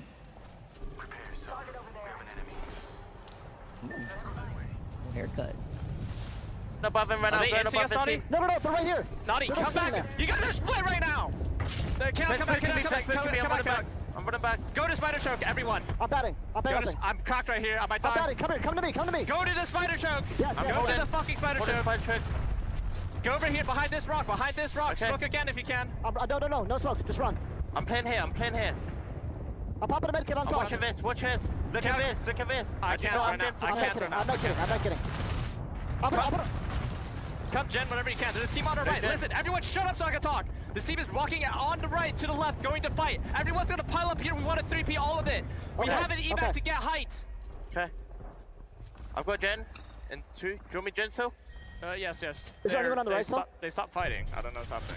Are you certain no one's on the right now, Sauce? They already crossed? Yes, they crossed. No, Crypto Invis on the right somewhere. Okay. Wait, we might be able to... Yeah, kill this guy across right now. I'm looking. I'm gonna play ping him. You guys kill this fucking dumbass. I'm running for him. Okay, I'm coming. Shut up and let me talk. He's cooking out here as C9 are able to reposition, force their way out of a difficult situation where they could have actually gotten pinched and now have wrapped up behind Complexity instead. They catch Kimchi completely off guard. That was beautiful. They spotted the isolated player in the back. That was Kimchi trying to play anchor for his squad. Complexity, Monsoon, and Lou tried to push up to go for that third party up against TSM. But we've got another fight taking place. Reject Winity versus Fox here at checkpoint right now. The reset coming in as Hammer Drill will get his his Bangalore back on up. It was the fight that was teased from the very beginning, finally unfolding now, and it is Hammer Drill currently alive with Meltera, who is able to fully reset his shields here, but having to play off of only a white knockdown. Not so much to work with. He swings together, but Reject Winity have so much more health to work with. Can they do it in that 2v2 situation? It's a trade-off after they were able to get that knock onto Ian. I'm not sure, but I think Reject Winity might have had high ground there, didn't have to commit to that low ground push, and now they put themselves in a really difficult spot. SSE, one member still alive, are going to try and look to gatekeep, and now here comes the Valkyrie, but this is way too late. They're taking so much damage, and this is a blind rotate for them. The fact that SSE still Green Fox as a solo, can he clutch in a 1v1? Nose goes down, and after SSE were forced to play that out as a rep for quite a bit, they are going to be able to inch forward. Now the fighting has not stopped with TSM on the other side. TSM pushing straight on top of Fennel, who was playing off of God Rock. Cloud9 and Bleed Esports both coming in from either side, looking for the third party. One team has spotted out that it is going to be multiple teams involved. It was Bleed. They said slow it down, play it safe, secure the kills, and back away. Beautiful play coming up from Bleed Esports. And TSM meeting their demise in that case here too, when they were pinched, not only with Complexity being part of the fray, but when Bleed was on the other side as C9, both teams disengaging in this point and looking at where that circle is pulling so much out in the open, while C9 desperately look at Saucer surviving with 1 HP. Now Cloud9 giving some time here to reset. Chaotic able to get off that bat, but he still needs to hit up that med kit. Bangalore ult going down here. Might have to just eat this one, but you can see that Bleed have stopped their push. Bleed did need to top off. They needed to loot up more than anything else. As much as they might have wanted the kill points, they needed to get some extra meds. They needed to find some throwables because both teams committed a lot into that third party up against TSM. And look who forced putting down an eviction notice on Zafira's building. It was KCP now, as Anu on the other side gets the crack. Furia get eliminated. No, that should meet them back in the lobby. C9, which is naughty, cannot survive. Feeling the pressure after 3 other teams collapse on them, and Legends Gaming go out as well. KCP with all the resets right in front of them. Now it's leaving us with our top 4. It's Bleed Esports. Makers once again. Came in Gladiators. And of course, Pioneers, who had just won a big fight. But it's Gaming Gladiators in the center of the zone, and it's Makers now looking to try and take out Bleed Esports. Can we see it again? Can we see it again? I go blasting here with not just the gold shotgun barrel, but the hammies on top of it. Dexter, as I highlighted before, has been finding so much success. No KP this time around. He's forced to back out. Ace is on the other side, and with the Mozam, gets 2 knocked already, leaving only 1 from Bleed before taking them all out. Pioneers were looking to get involved. They are jumping forward now, and that's going to allow Gaming Gladiators to come in from behind. GG come in with 2 kills onto KCP. GG, will they be able to do it once again? When Blast has the red R9 in his hands, very possible, but they lost out on Light. KCP get eliminated. It is now Gaming Gladiators versus Makers. And they have the gold knock. They have the reset here. And on the other side, preventing the same type of reset, you see Asia. Low, though, on the other side, getting some help. Gaming Gladiators looking away healthy to try to take 2 dubs in their pocket. Game number 5 with Gaming Gladiators coming out. Man, that was huge. And that's what experience really buys you. Being able to read the tempo of the fights, being able to read the tempo of the lobby, understanding that Pioneers were just overextended at that point, being able to poke out at the right time, get 2 knocks instantly as soon as they came out of that building, and of course leverage that into the overall win. It was a little bit slow in the beginning for them, but taking that is going to be huge. That's 2 dubs now in this group for Gaming Gladiators. 1 on, of course, World's Edge, and now here on Stormpoint. That is a great sign here for Gaming Gladiators for the overall tournament. Shows you about consistency. Taking game 3, now game 5 on top of it.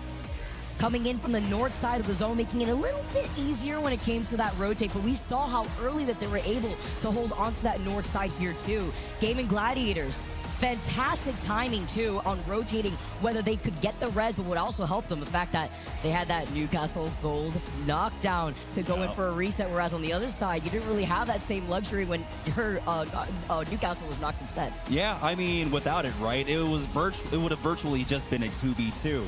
But having that, making basically a 3v2 at the end, Makers, we've seen how strong they are, how good they are at the team fights. What I do want to note, though, is how impressed I was by every single fight that I saw there. They weren't the cleanest fights, but they were timed extremely well, right? When TSM made that push out onto Fennel, they did it extremely quickly, and it was just Bleed and I forget who the other third party was, that were just already ready, right? Their usual third-party timings is not what you would expect at that point. TSM made the right call there. It was just that the third party came so much sooner than you would normally expect. It was C9 from one choke, and then we saw Bleed move in Yeah. from the other side in that moment. And it was Complexity and TSM that were just stuck in that southern left point choke sandwich. It was very difficult to come back from, but even better to see the timing on how some of these teams wanted to trickle in when there's so much open space, other than that God Rock position that you mentioned, Jamerson, to really hold from, especially when you have teams inside the buildings over to your left, looking at what you were doing as Gaming Gladiators not only take first place, but they take it with 11 KP to their name. Yeah, Makers putting on another great performance here in second place. They get 4 kill points along with the 9 placement points. Pioneers, though, finally rearing their head. We got to see the aggression coming out from them. So 7 placement points for them along with the 6 of 13 overall.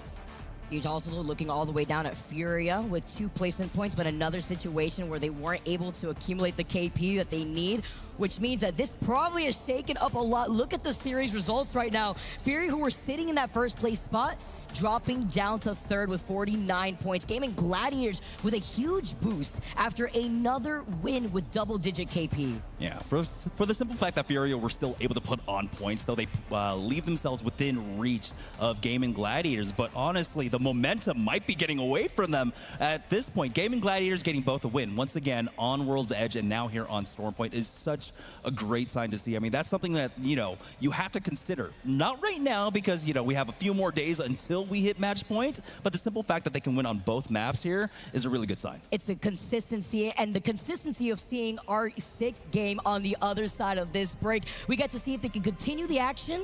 Will they get 3? Or is it going to be a new winner? Tune in after this break.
Alienware, official PC and monitor of the Apex Legends Global Series.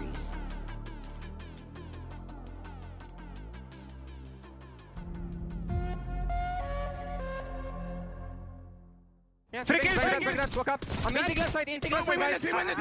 I'm ulting top. Inting left side. I have top. What's on me? Gonna int me. What's one? That's me. I'm on Okay, one is that. Jump One down is that. Okay, one is that. One is that. Walk up. Go.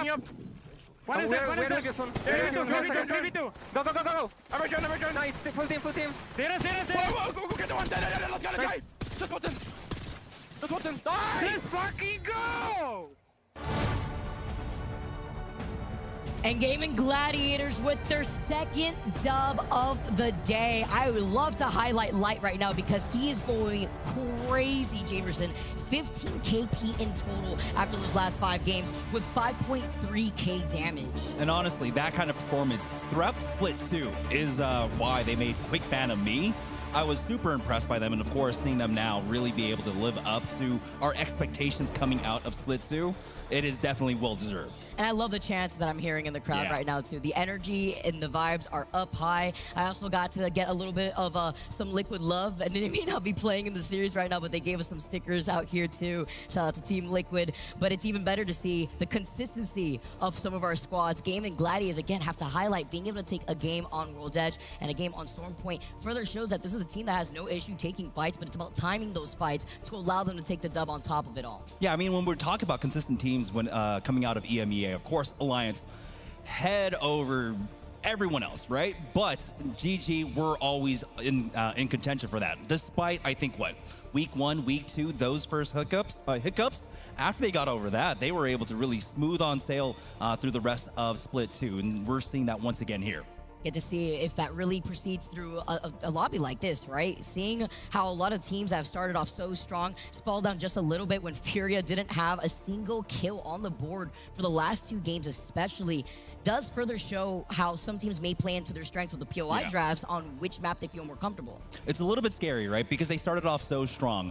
You have to note that part of it is the thermal pulls, and they were able to pilot that extremely well when we were on World's Edge. But now this is going back to a little bit more history with Madness, where he's great at piloting his team to great end-game positions, but being able to find the proper positions where he can get some actual kill points, that's haunted them for a really long time. And we're seeing that coming around just a little bit here.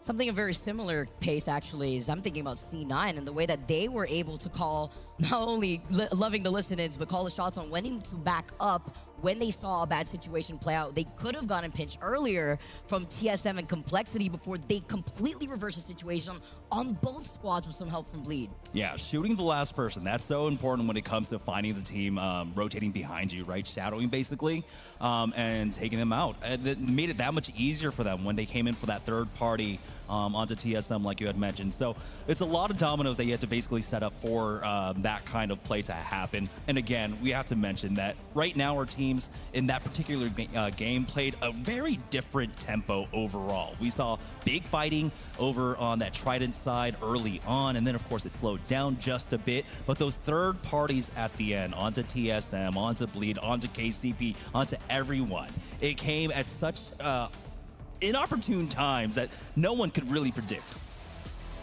Also seeing the nice legend composition before diving into our 6th game here. And I love to highlight diversity in zones because it looks like we are going to be moving on to the southwest side of Stormpoint, something that could absolutely benefit into the likes of C9 as we were highlighting them before. See, that's all we needed, just you and me on the mic. We broke the curse! We broke the curse! Not we got another North Zone! We got the Trident, and now we're going to the southwest side of the map. Mixing things up just a little bit as we take a look at C9. Gonna be able to loot up Barometer, but they also have a survey beacon. They want to wait just a little bit to see where everyone's going to eventually be once they start rotating.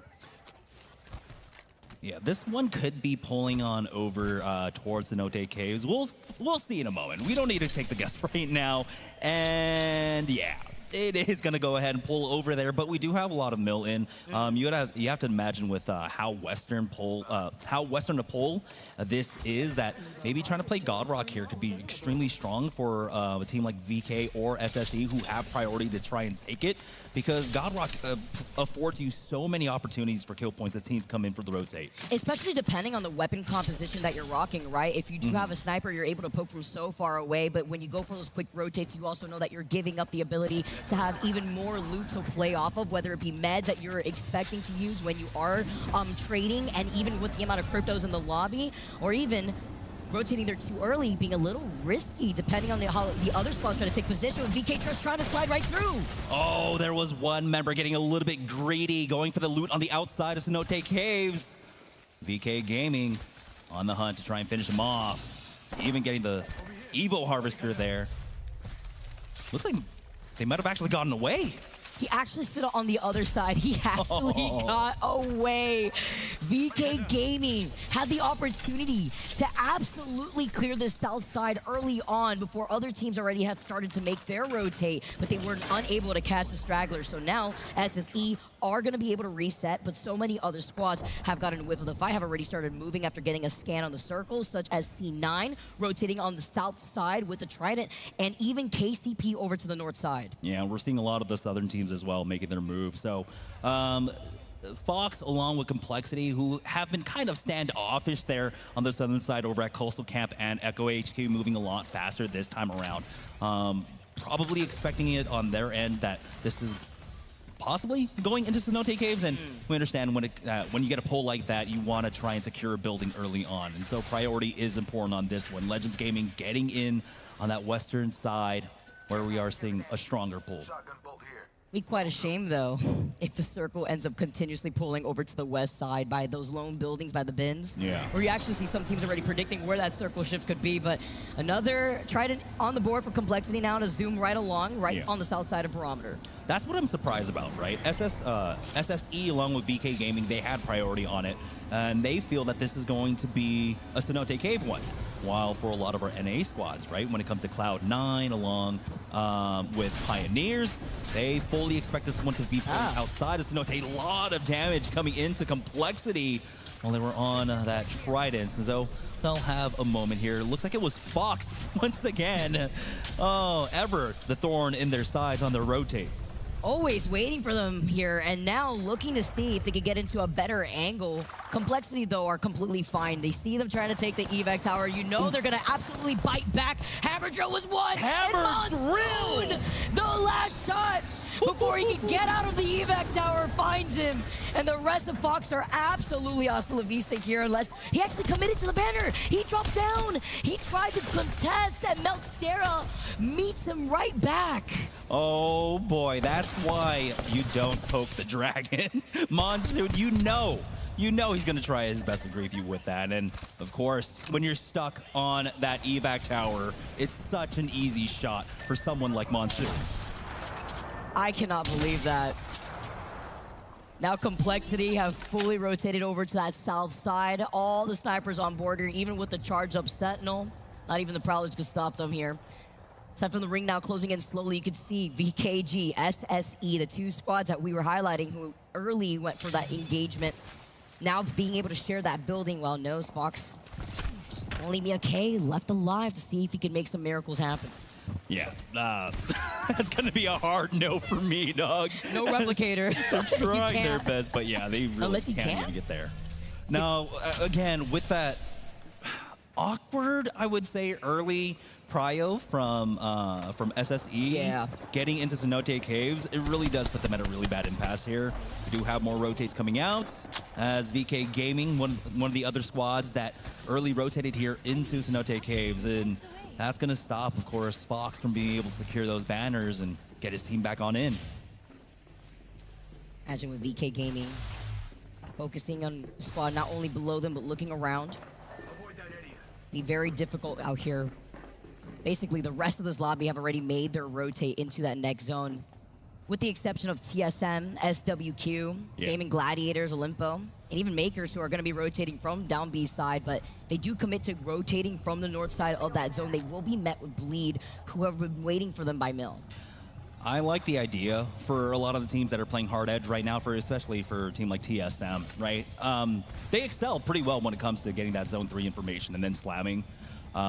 So I think playing off that is going to be their best bet, especially with how awkward this particular zone is, right? Some teams still think it's going to be in Cenote. You can see others like ExoClan and Furia. They were a little bit late on the rotate there, and so they're stuck inside of Cenote, but they might get gifted a really hard pull into Cenote. Especially if it's by like the mouth point here of Cenote over by that north side. But so many other teams here, like North Epsion, who are looking around. Bleed also, with, like we saw earlier with the Crypto Drone. But TSM, or rather not Bleed, but we saw, I believe it was North Epsion with the Crypto Drone instead. And TSM getting the jump now instead with the Nemesis and the cold extended energy mag on top of it all. This is like round 3 for TSM versus Olimpo, I believe, who's on the other side of this fight. We're getting a lot of commits onto this one. Bangalore Ultimate's going down. Hold up. We've got Cloud9 versus Complexity as well. Monsoon on the outside, peeking through the window, being an absolute gremlin. And then getting the crack on top and knowing that they have only white evos. Why not? Why not fully extend at this point? They have 2 knocks here. Complexity forced their way in. And by the way, Mia K has pulled it off. He is rezzing the rest of Fox's team here, going in as Complexity trying to clear this building, and the fight has not stopped for TSM. Burrows lets them blast with the Mozam, the flatline in mind, and Olimpo get eliminated. Evan with the Mozambique has been absolutely deadly here. As we take a better look now at this fight, it's just Chaotic alive by himself. Not even able to really recover these banners. Complexity looking to finish him off here, taking over the building slowly. We saw Legends, though, just outside, peeking on this one. They were looking to possibly come in for the third party, but they have since backed away. With that Moby, TSM are also present. They got that last hit, just a little headshot here for Complexity to take out C9. 18 squads left in the lobby, with TSM being the only team to really take their time outside of zone. This is a nice bounce back game so far for Complexity. They've already got 5 kill points. And, you know, we've got some reses coming back on in. So that does leave a lot of points still on the board for them. And getting a better look at this one. Wow. Still a good portion of Cenote Cave, especially those buildings that a lot of those teams that kind of backfilled in and kind of defaulted positioned into, they're in still. Just by a sliver, but it is pulling over to that complete west side that I was wondering about, where it's really Legends and Complexity that are in those respective buildings. But once you're forced out of the Cenote Cave area, it's a lot of open ground between those waters here to work with. Looks like we have an engagement. Bangalore Ultimate going down. It's going to be Makers up against Bleed. But the fight just fizzles. Everyone got into their respective buildings and said, yeah, no. Little defensive bang bombardment, just in case, you know, they're going to get oppressed here when they are going for the approach beyond the waters into this building. But it is Bleed that have been holding on to Mill for a very long time. All knocked them now. Also on the other side of Mill, looking to see if they could try to take some shots, because they were trying to scan ahead to see if they could get involved and get some KP.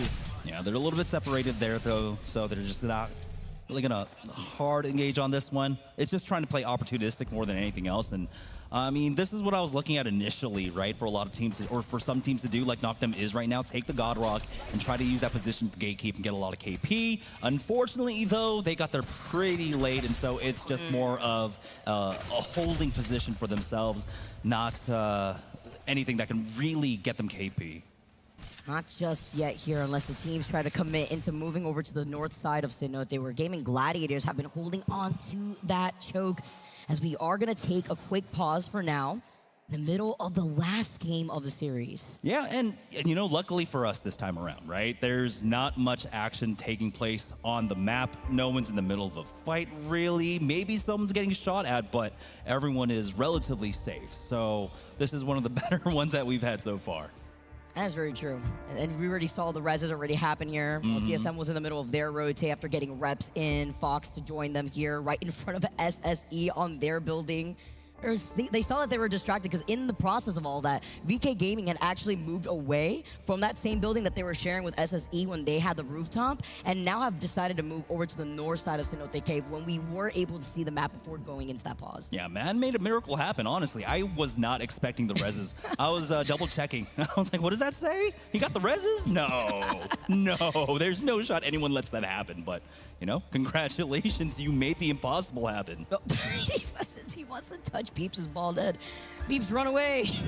I mean, there's plenty of bald heads right there. And we got, you know, Onset as well. Like, oh, bald men unite. Navi is out here. They're wild and makers as well, seeing lots of love for Furia. Dia de Furia, looking to see if they could put on a performance. Yeah, they did start off so strong. Gotta say, love seeing the representation here. Oh, yeah. Again, I love the international lands, but I love it as well when we see successful Thai teams, right? You and I have a history with successful Thai teams and other titles, and they have some of the best personalities. Yeah, they really do, and being able to see that really come out to play for Apex it's always amazing. Of course, in the global series aspect of the ALGS, being able to see high-level competition from all around the world is what brings this crowd together, as well as their love for Apex, and seeing how these different players really get to collaborate with one another when you're on the stage and feeling that pressure.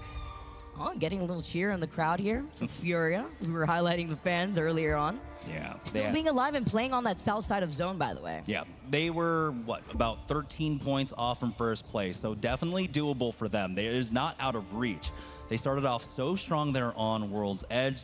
They played those thermal station endings extremely well. You know, a lot of people will say, hey, they got gifted the zone. Well, thermal station plays out a little bit differently, right? You have to have specific discipline, especially with the fact that first position they held, right? They were on top of the tower, and I've seen so many times when it came to teams getting the prio on top of that tower, and before Ring 2 closes, they're out of ammo. Right? They understood that we talked about it earlier on the desk. Sometimes you have to sit on your hands. Don't do anything and let the game play itself for a while. But here we go. We are back into the game. Keep up the action here as Makers are going to be able to get that Evo Harvester before getting right back into the edge of the zone. Getting word. All right, we got another pause here. Welcome. Just got to tease you of make sure you're ready for the end of this series. Yeah. I mean, look, yeah, you know what? I'm not going to say it. I do want to say, that was a really cool interview, by the way, that Greek and Wig had with Reject Winity. You know, we've got a lot of teams, right, that are kind of playing in the shadow of specific reputations, right? TSM, of course, with everything happening with Hal leaving and joining Falcons, right? Left huge shoes to fill, and we are seeing them really trying to come out from behind that shadow. Reject Winity as well, understanding, hey, the last team that held this name won a LAN. And so we've got a lot to live up to ourselves, but we also want to make sure as we do it that we form our own identity. And that's right. I love that kind of healthy mentality when it comes to competing. I love the support that we're getting out here. Also got to see the sign for his and hers live back at home, watching all the action. All the flyers. I want to see more of those going into the day here for next series and for tomorrow. Makers now as we come back into the game. Not a tease. This is for real this time. I'm not going to tempt it. I am not going to tempt it. You have to here. hide the caster button. You know how we get to start the game whenever we want. Yeah, that's right. Mine's been broken for a while Oh, though. sorry about that. I think I need to replace fault. the batteries. I took it. Yeah. I mean, where are you supposed to find C batteries anymore, right? Does anyone even sell those? Maybe behind the pause or something. Gonna have to see now. As Gaming Gladiators already on their rotate, coming in from above to find a spot here. And there's so many other teams looking at them in the process, but they land right next to Nose Fox, engaging in a fight, and this time having the high ground advantage. Wow. They do have, looks like a few other squads in the area right now. Exo Clan, SWQ, and of course SSE, who are able to recover, are here. Oh, TSM pushing on in. Zap has gone down, but Reps, Verhulst living on about 10 HP. Reps will finish it all off and keep them alive. VK Gaming go down. Verhulst jumps into Reps' arms. Save me, cover me, and Reps finishing them off with the hemlock. You see, remember what I told you? It was just a little tease out here. Yeah. And another pause. But in that case, though, it was in the middle of a few fights breaking out on each side. I think we did get the resets though, right? Gaming Gladiators coming in for that dive on top of, I can't quite remember, I think it was Fox. They were able to recover. They got the reset. That was an extremely fast fight for TSM. Now, of course, they're going to be wondering, ooh, is anyone coming in for the third party? But they did it extremely fast. I believe they have everyone inside their building. They should be relatively safe.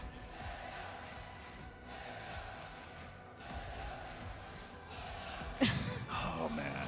I miss LAN so much. And not just any LAN, right? But there have been some special venues and countries that I've visited, and, well, continents and subcontinents, right? Sydney, some of the best crowds out here. EU, some of the best crowds out there. The energy that they have is just absolutely electric, and I think it's something about the football community, right? The football culture that you get these awesome chants that we really don't have, in the States.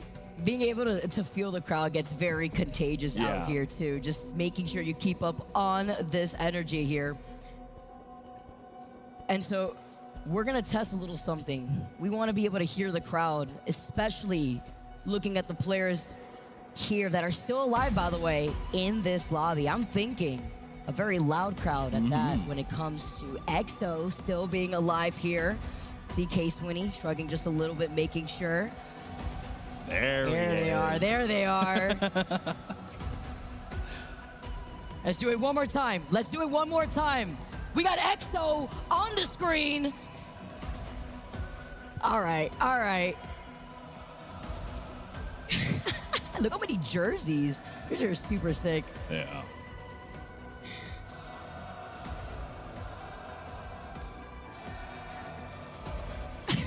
I hope everyone can hear that at home.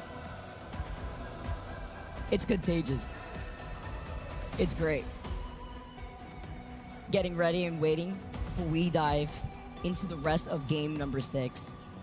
But I did mention this before, and I would like to highlight it because it does riff off of the way that these teams are going to approach once the pause finishes off and we do see those scattered fights.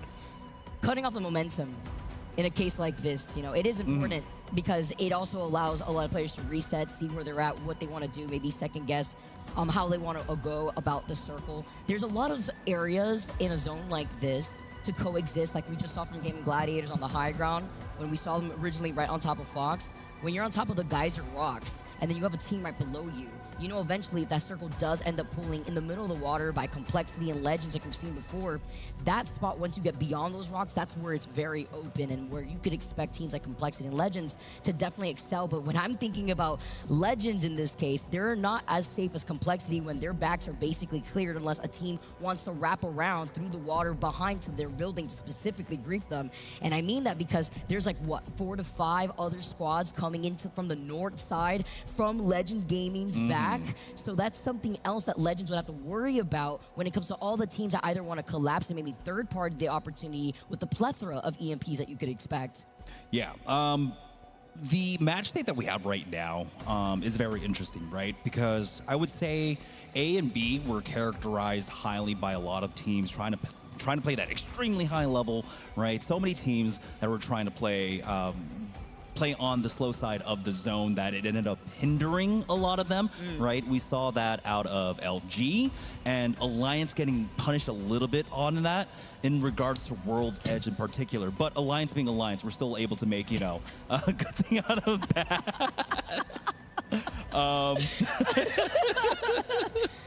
It's like they're actually just making sure who could rotate the house as quickly as possible. 10 out of 10 skills out here.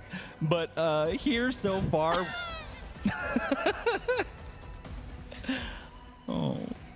that's been what is it called? Agurumi? What? Yeah, it's like the Japanese knitted thing. There have been some amazing ones that I've seen all weekend long. Concerned of him choking on the He's a full-grown. I don't know. I mean, he's 6 skills with the mouse a little bit. You got the little potato hanging out on top of the monitor. Complexity. Different breed of players out here. Honestly, I'm not too worried because, it's EU healthcare. We're not in NA anymore. Of got a lot of faith in it. So. I hear they build up a lot of synergy, especially being able to check out the hotel, you know, feeling very confident. Especially when you talk about their positioning before, as we highlighted.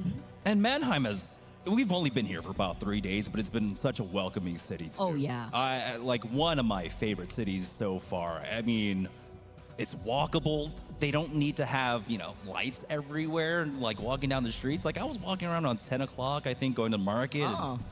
And no one was clutching a purse. I was like, wow, okay, this is different, you know? And I was talking about it, like the hostile architecture in like all American cities, right? And here it's like they want you to walk around, sit down, enjoy the sights. It's been a fantastic experience. Yeah, Mannheim's very nice. I know Germany in general just has such ancient cities. It's absolutely beautiful. I'm a history freak myself, so being able to be in such a lovely city has just been very enjoyable. I am getting an update, by the way, that we are waiting for a player to join right back in. Everyone, again, thank you so much for your patience. Our players are waiting patiently, ready to go and play out the rest of this 6th game. Yeah. Also, going back to that point that I was talking about, right? Nice. In Group A, B, we were seeing a lot of teams trying to play slow side zone. It hasn't been as much the case here so far when it comes to C, D. In our game number 4, right, where we saw Cloud9 being able to really hold on to that position on the eastern side, there wasn't that much presence, right? I feel like if we were in A, B and we had a very similar zone, there would have been 2, maybe 3 more teams in that position looking to try and take them out from there. But that's not what we're seeing here. We're seeing a lot more hard edge play coming out from teams like TSM, Olimpo, I believe, as well, has been fairly hard edge here. And so we are seeing some stylistic differences right now between our groups. And it also really highlights, when you mention TSM in this case, the fact that they're the only team, I believe, in this lobby running the Fuse, playing into that strength, also brings up the conversation of the teams that do want to play into their strengths and not the cookie cutter, hey, this is what everybody is rocking, let's instead just stick with that because we have no other choice. But the Fuse allowing TSM to still play in their methodical way and still be aggressive at the same time, which is why I feel like when these circles end up pulling away from TSM, this is the team that definitely benefits off of the pathing of rotating far from the circle rather than having a POI advantage point. Yeah, I would chalk up a lot of this to some very healthy changes that we made, right, with the last patch, with this latest season. Having the consistency on rings and on beacons and such has made it a lot easier, especially for the coaches to really be able to path out a lot of our teams. I don't know who that is. I don't know anyone by like name, by the way. Like a face person. Yeah, no, everyone's just like their gamer tag. I don't think I know anyone's actual name. Oh, wait. Frame 1? All right, I'm getting word now that it looks like we are ready to go. I've lost the button, I'm sorry. I have to find the button again to make sure I get the game started. Already know the casters have power over that out here too, but it is starting soon, guys. It looks like we got the player in the lobby. And we also got the hand warmers to close out on your eyes. Back on the eyes, yeah. Just making sure everything is calm and collected. I've been meaning to try that. Apparently it helps with headaches. Yeah, we saw a lot of that at the LA LAN, at the Galen Center for Split 1 playoffs. I've been meaning to try it. I mean, I've got winter coming up fairly shortly. You know, living in Portland, it gets pretty cold, so I am going to have to invest in some hand warmers myself. Careful putting them on your eyes, though. Hold on, wait. We got a countdown here. And there we go. All right. It wasn't a fluke this time around. Everybody, again, thank you for your patience. But in the process of this, the unpause comes in, and Gaming Gladiators look like they're in some trouble. Gonna be able to get that res onto Life, but no gold knockdown as he gets re-knocked. Yeah, and that's gonna be Fuda from EXO, able to find that one. Lufka's gonna have to take the time here to try and heal up himself. But you can see that passive is gonna allow them to at least cover some ground. And Light makes it just behind. No! It's a double knock here, SSE and SWQ. He's got the Newcastle wall, though. He's got the Newcastle wall. Once he gets this res, you can see the EMP, which is huge because now he has the Newcastle wall with the charge. Oh, wait, there was also a third party. It was SWQ coming from the third party. They got knocked so many times. GG are out here in 17th place. That's no points. There was 3 teams hot on their tails here, and now they just have to watch on. Furia being one of them with 50 points here. still alive. By the way, Nosebox were also able to stay alive in that engagement. Furia, Makers, all well within reach here, still alive. We are just about to hit that placement point. Furia finding another knock and a finish. Huge here while Furia end up cleaning up shop. Let's jump into a listen with Fury to see their next rotate.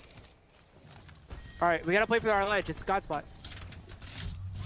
I'm looting. Do we think it's more beneficial for us to try to zip onto the left roof? Because No, that's we have God spot Keon. We have God spot Keon. We have God spot Keon. Trust me. We need to control all the heights. Controlling on you is literally insane. I think. Oh man. I'm putting a wall down right now, actually. Yeah, you should. They just Bleed just died over here. I don't know where. I'm popping an ult sauce. Popping ult sauce. I'm fine. I'm fine. Yo, I'm gonna just drop an evac tower. Why does it show that I can hit that? Is there a lot of energy in the boxes? Yes, the one. Pick up ult sauce, please. Pick up ult sauce. I didn't see any, but Keon can look. We're good here, right? Yes. Yes. Bro, I'm getting sniped across the map. Oh, there's a fresh Newcastle wall here. That's cool.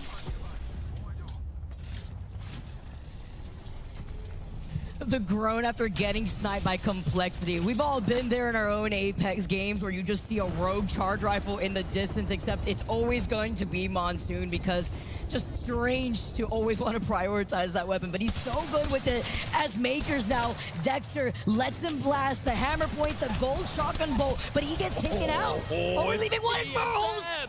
Big E with the clutch is going to be able to keep TSM's dream alive. Wasn't even close. Look at their health.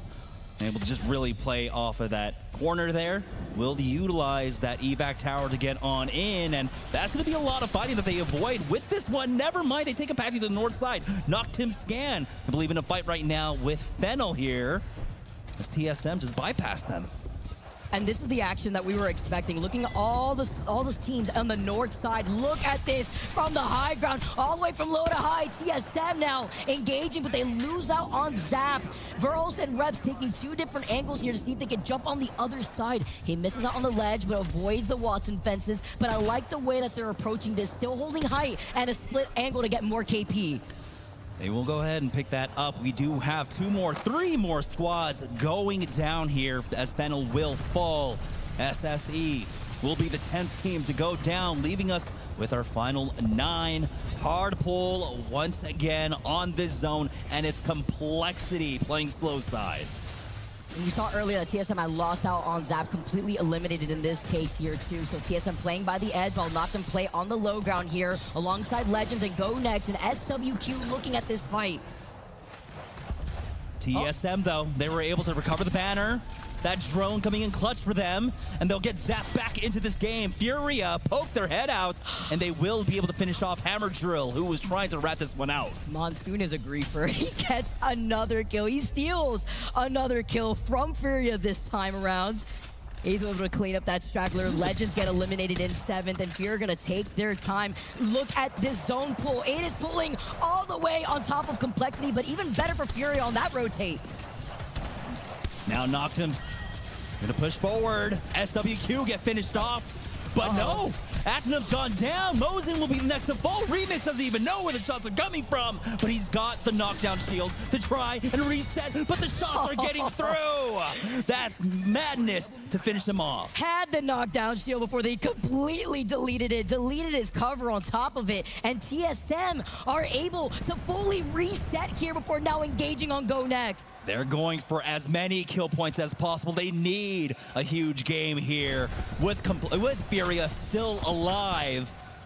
TSM now at 51 points, just a few behind Furia, but they are closing the gap, and there it is. Reps to finish it off, Zap to get back onto his feet. Now the kill leaders with at least 11 kill points to their name. The round is closing on in, but Furia will go ahead and take over the rooftop of Complexity's building. But that one will be the first to fall here. TSM riding on momentum. They are looking for more heads to claim, and Vax is going to get res, but you don't want your Newcastle to be the first one getting taken out here in this case. They have to now split their focus, not only between the crypto drones flying around, but Complexity know that they are weak, that they are low, that they are looking for the reset, and TSM are going to match them on the other side of the roof. Complexity can turtle up here and allow TSM to finish off Furia. You can see Keon taking a lot of ring damage here, but he will make it down onto low. Vaxlon, though, still bleeding out on the ground. You can see Lou poking on out, but he's got to be careful of TSM on that rooftop. The fact that he shifted his knockdown shield just ever so slightly to the right, really helping out Kimchi in that situation. Now as Lou still trying to find an angle, he's calming, letting them know that there is still that team underneath them that probably have fully reset. And meanwhile, TSM, Verls at a different angle from inside the building. Complexity, feel the pressure, and Furia can now sandwich Complexity. Now Keon, able to get get rezzed. And it's the full 3v3-3. Once again, Complexity taking over the rooftop here, but they're forced down once again. Oh my goodness, Lou gets back inside that building with about 5 HP. Madness invisible on the other side of Verls. Imagine if he gets the jump on Verls when he's isolated, in this case, by the rock. But it is Madness giving them all the information that they can here, with the rest of Furia playing right underneath the building. TSM, they are focused hard on this one. They could have heard the drone, but I think they might have just cleared that. There we go. Verhulst getting the knock onto Keon. And Madness is still invisible. Vax is getting the rest, but he doesn't have a gold knockdown. Keon can't fully reset just yet, but he can pop this med kit while TSM takes his fight inside. On the other side, you have to imagine Complexity by the mouth of the door, and Madness could go for the biggest brain play if he could isolate one of TSM. He is very much there. Oh my goodness, Vaxlon will go ahead and get over to his teammate here. Keon bleeding out now. Vaxlon utilizing the walls to pick up some points. And Furia right now are the same amount of points as Gaming Gladiators to be first in this lobby. Vax now dancing around the shield. Can he clutch? Madness still stuck in the drone, still waiting. EMP comes in right at the very end. TSM get eliminated, and Furia had gun for second with Complexity. The patience paying off, the charge rifle shots, but they don't even know where Madness is. They gotta finish this game first. And all right, it was just a matter of time here. Madness cheering to the crowd, playing right into the new crypto changes that we have in Apex Legends. Soak it all in. Monsoon will finally be able to hunt them down. What a bounce back. Complexity taking the final win of this group. Should have just punched him out. Should have just punched out Madness after they found him. I love the mid-tier though. Complexity. The patience pays off. Those charge rifle shots pay off. I mean, I think they all had snipers, I'm not gonna lie, but Complexity taking that dub to end our series. There were so many things to talk about here in game number 6, but Complexity really, putting it into 6th gear at the end, right? They made that for early rotation to try and get to Cenote. They got caught out, I believe, by Fox.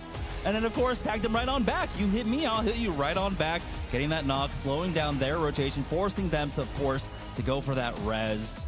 And then somehow being able to bully the team that was inside that building as soon as they got there.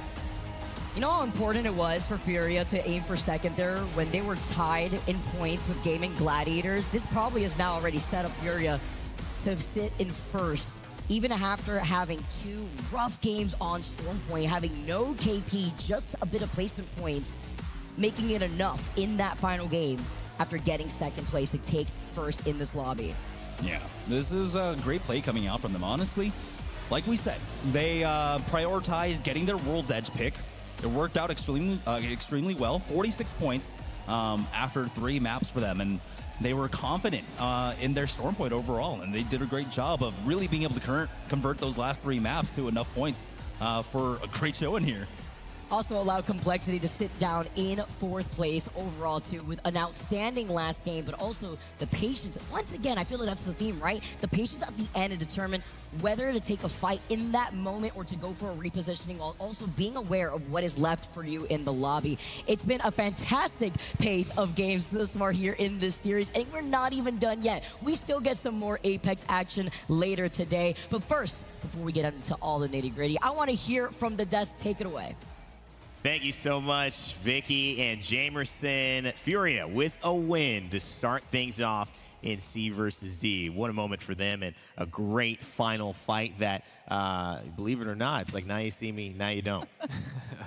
I feel like that was the perfect way to end the series. The crowd was enjoying that, kind of watching Complexity try to figure out where exactly Madness was hiding in the end. And we were waiting for those crypto drone invisible plays to come out and see how they would impact everything. Yeah. And that was a perfect example of it. I mean, talk about increasing the safety of being in your drone. I mean, that's like safety times 10. They couldn't find him. I kind of started panicking when Vaxilon ulted with Newcastle on top of Madness. It was just sitting in the open there. I was like, he just gave away their spot. I thought they were going to end up getting third. We saw that they were tied with GG and at the exact same points, and if they didn't get another one, they would have ended up in 2nd place. So it was an interesting play, and Vax really, that he showed off as a very intelligent Newcastle plays right there as well. I think it kind of felt like this was a group of guys that were used to this team composition and in the flow of playing it so well, Lauren, that they could make some decisions like that felt like that's a little risky, but they're just so confident in it right now. Absolutely. I mean, we saw how impactful the Newcastle was getting a res right before they kind of went into the water for those final plays. And they looked like such a solid trio. We talked about them heading into it. We knew that they're a team that a lot of people are keeping their eyes on, following even just the arc of Madness alone and his entire competitive progress through the history of Apex Legends. So this is a very well-deserved top spot right now for Furia. It was a great finish to that game, absolutely down to the wire. To get the final results, it was be Complexity who would find that hidden crypto in I'm Madness and claim the win, but Furia would do enough to just inch past Gaming Gladiators. GG going out in 17th place, and they allowed an 18-pointer to change the difference. TSM also a big 22 points at the end of it. Go next as well, and Knocked Him Scan getting in the mix here, top 5 as we ran into it. But let's take a look at our series results. Just 4 points. Well, hey, had plenty of time to do it. 67 would put them in first. Gaming Gladiators leading after 2 games, but couldn't close it out at the end. TSM right behind them, though. They'll jump above Complexity as Complexity jumps above MKers to get a top 4. This is a great spot to be. Notably, to me, if you look on the other side, Exo Clan, a great team. We kind of talked about them.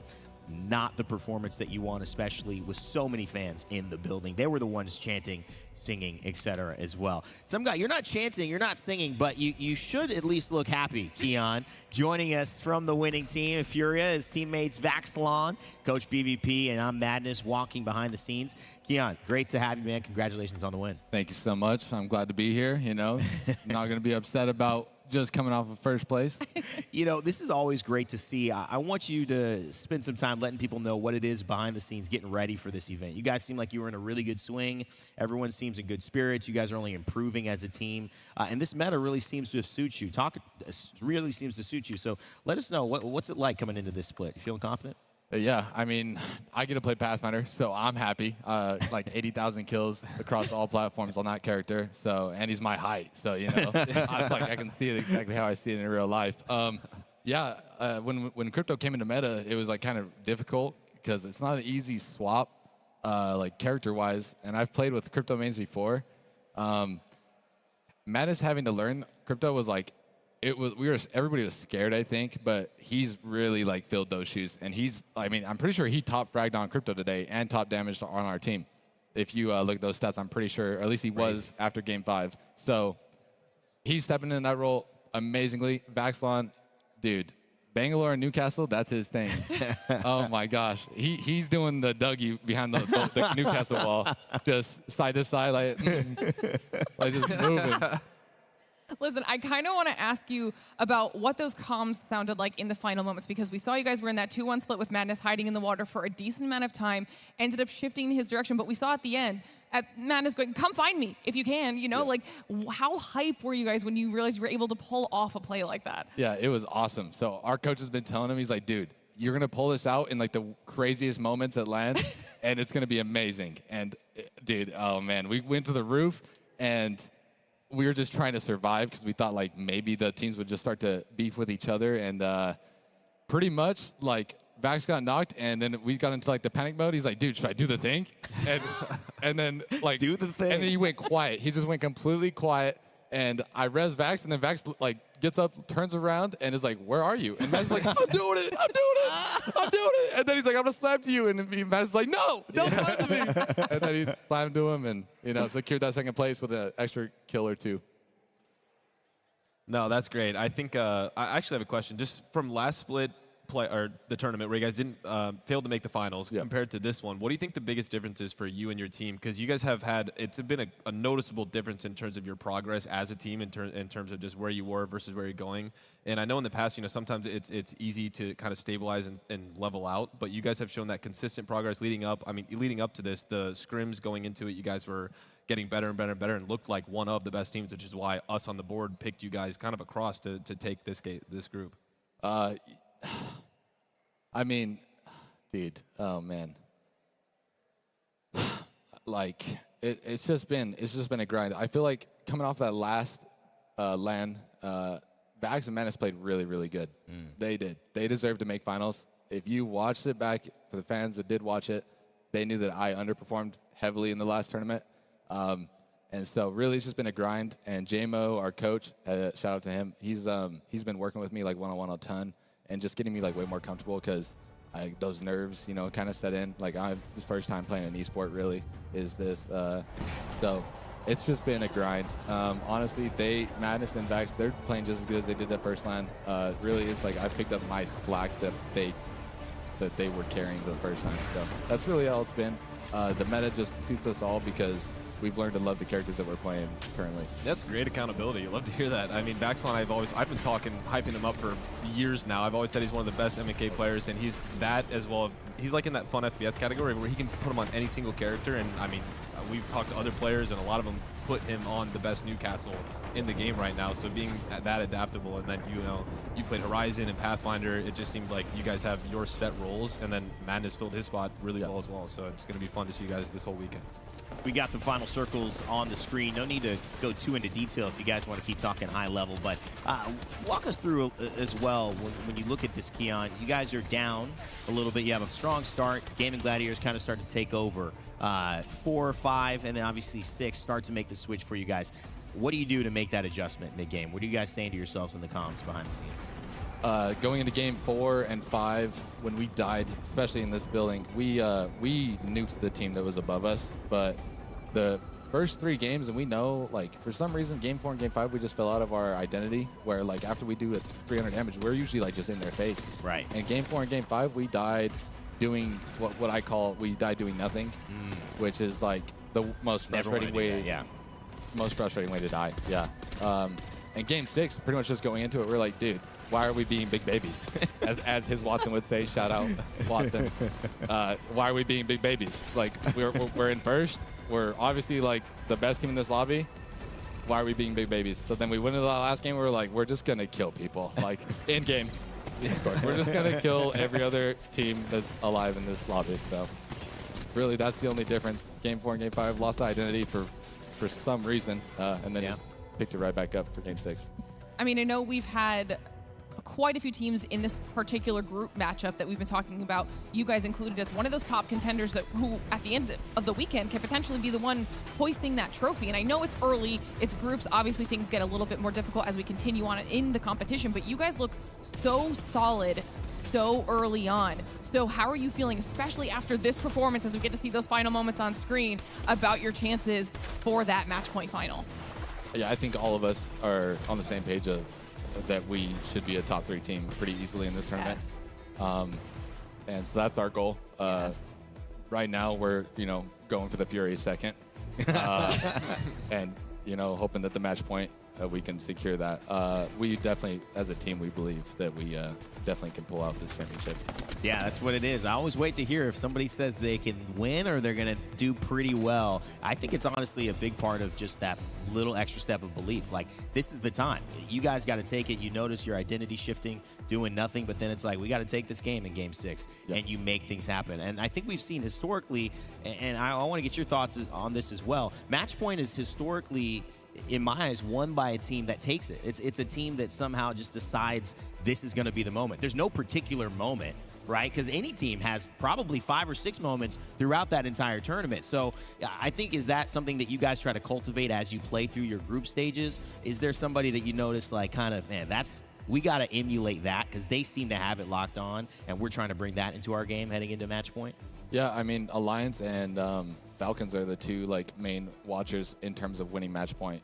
Those guys have done it, and obviously Falcons is the team that everybody's done it on that team multiple times. So we emulate the getting to Match Point and how they play the game when they hit that match point. Because some teams, and we used to do that as well, where we'd hit that match point, or we'd get into that first place spot and then we'd get complacent, Right. And it's like, oh, okay, we hit the match point, that was the goal, right?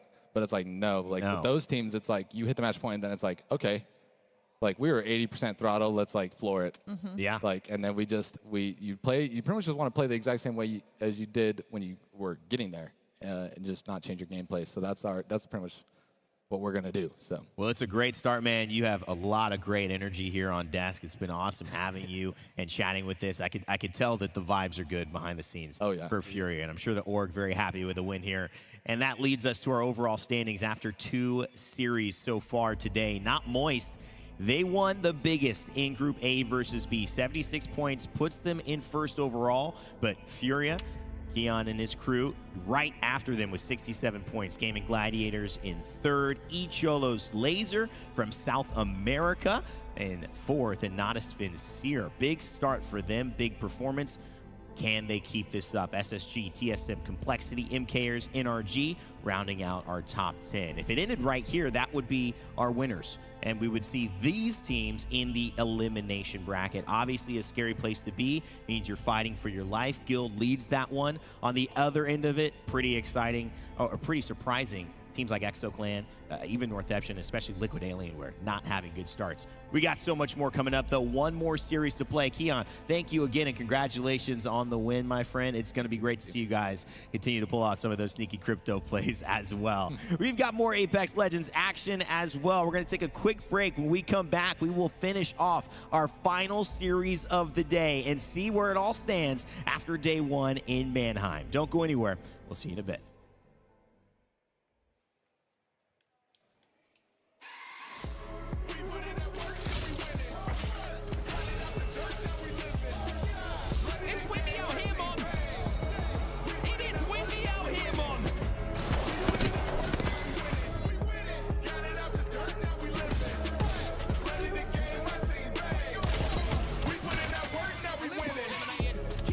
On the path, he'll fall as well, and Makers will finally be crowned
everyone, and welcome back to the Apex Legends Global Series. I'm your host, Dia, back again for the second day in a row now after we finished off our second round robin yesterday, and now get to start what we'll call the beginning of the end of the season, the final round robin, beginning, of course, with the matchups of Group A and Group B. I, naturally, am not doing any of this alone, however. I've got some wonderful company with me. And first up, I'd love to introduce another one of our talent team that will be seeking a new Legends to play coming next split. Vicky, welcome to the broadcast.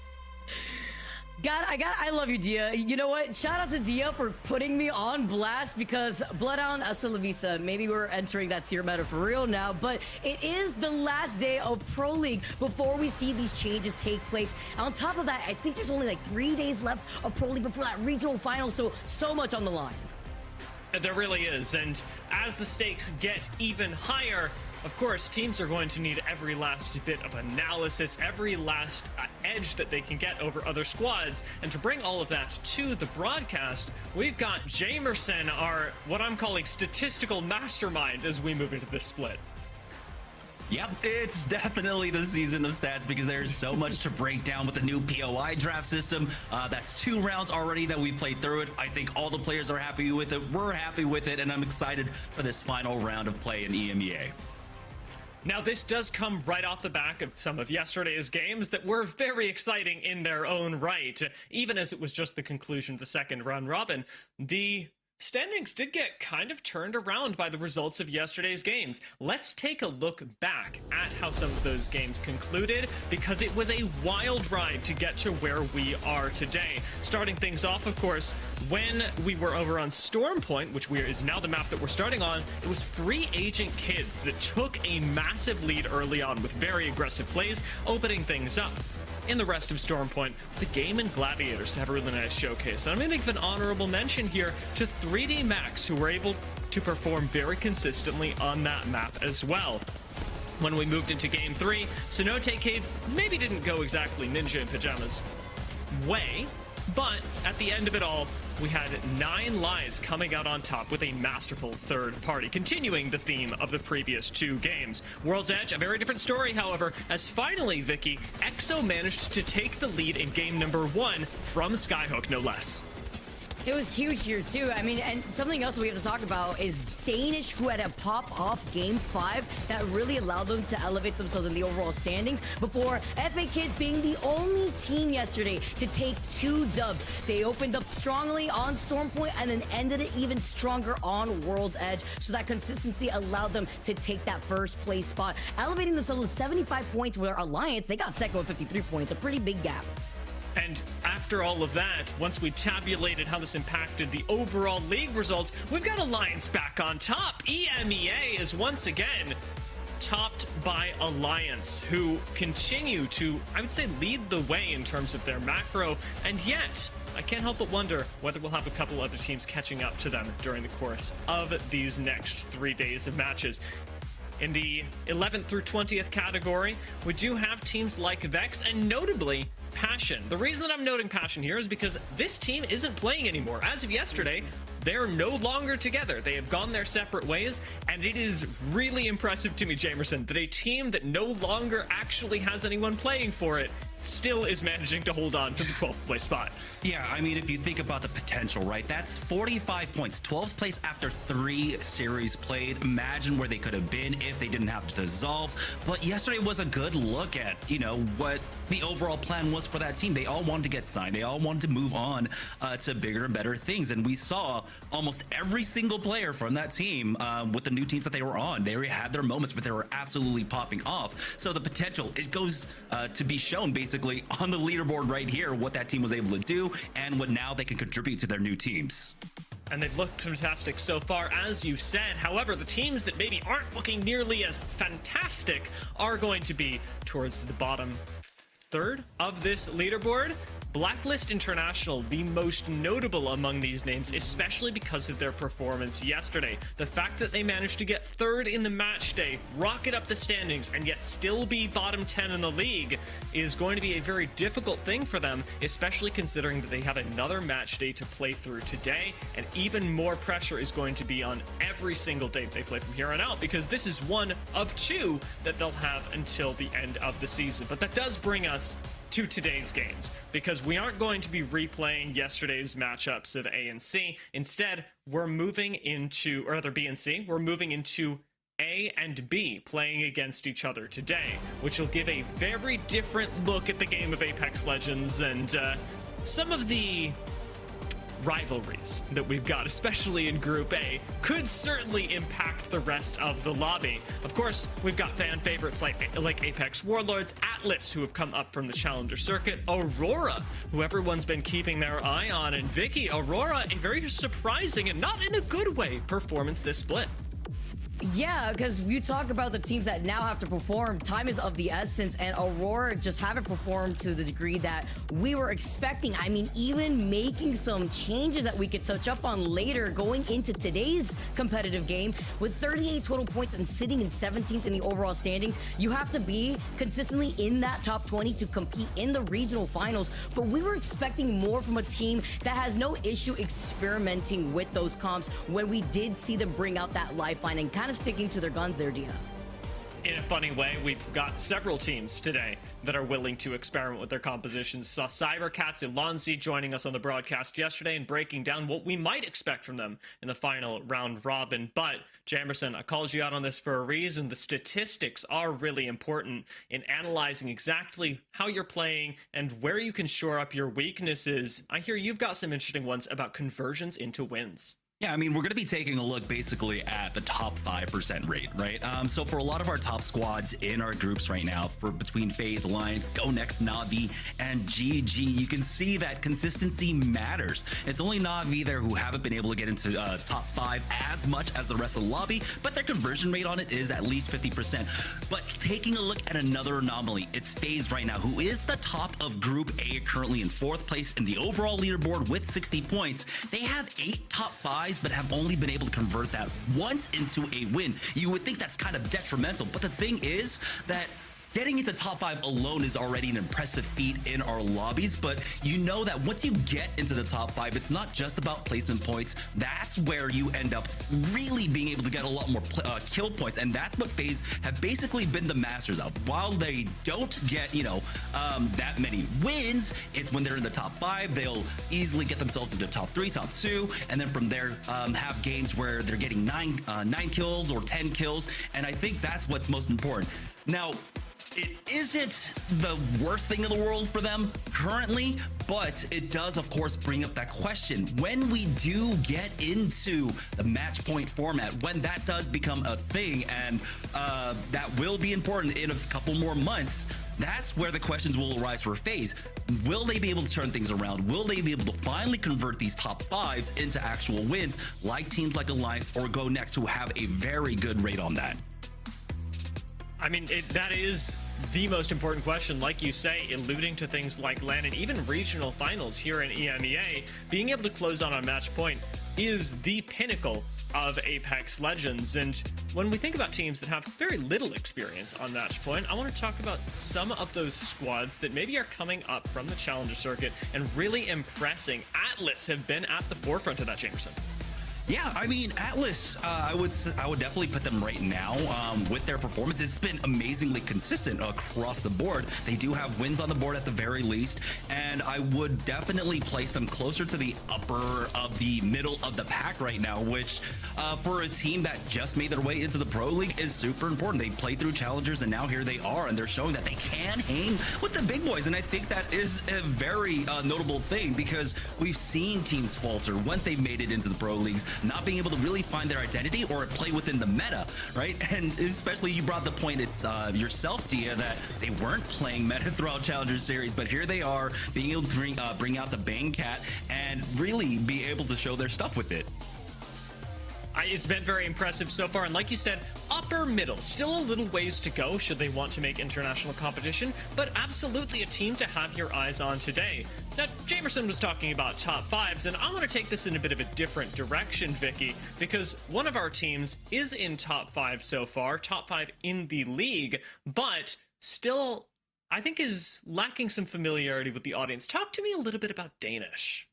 Oof, Danish. I mean, sometimes my very favorite morning treat to really snack on out here, but something also even better to see is this squad popping off with the consistency of sitting not only in 5th in the overall standings, but we did see them get 4th place total after yesterday's games, with them being the most consistent 8th place team that I've ever seen, with 4 of those games landing them in 8th place out of the 6, where they also were able to end up winning that game 5 with an explosive 11 KP game on World's Edge. And that took them landing over by Geyser, because they had the 31st seed pick in picking World's Edge, while they prioritized Storm Point, where they were the 10th seed to pick down Beast. And this is the last time that we're going to be able to see these two groups really mesh together, because the last time these groups did meet, Danish got 12th place with more success on Storm Point. So that's going to be interesting to see now going forward, to see if they could still remain within that top 5. As you can see right here, the 4 games that they got 8th place, and then that 1 game that they won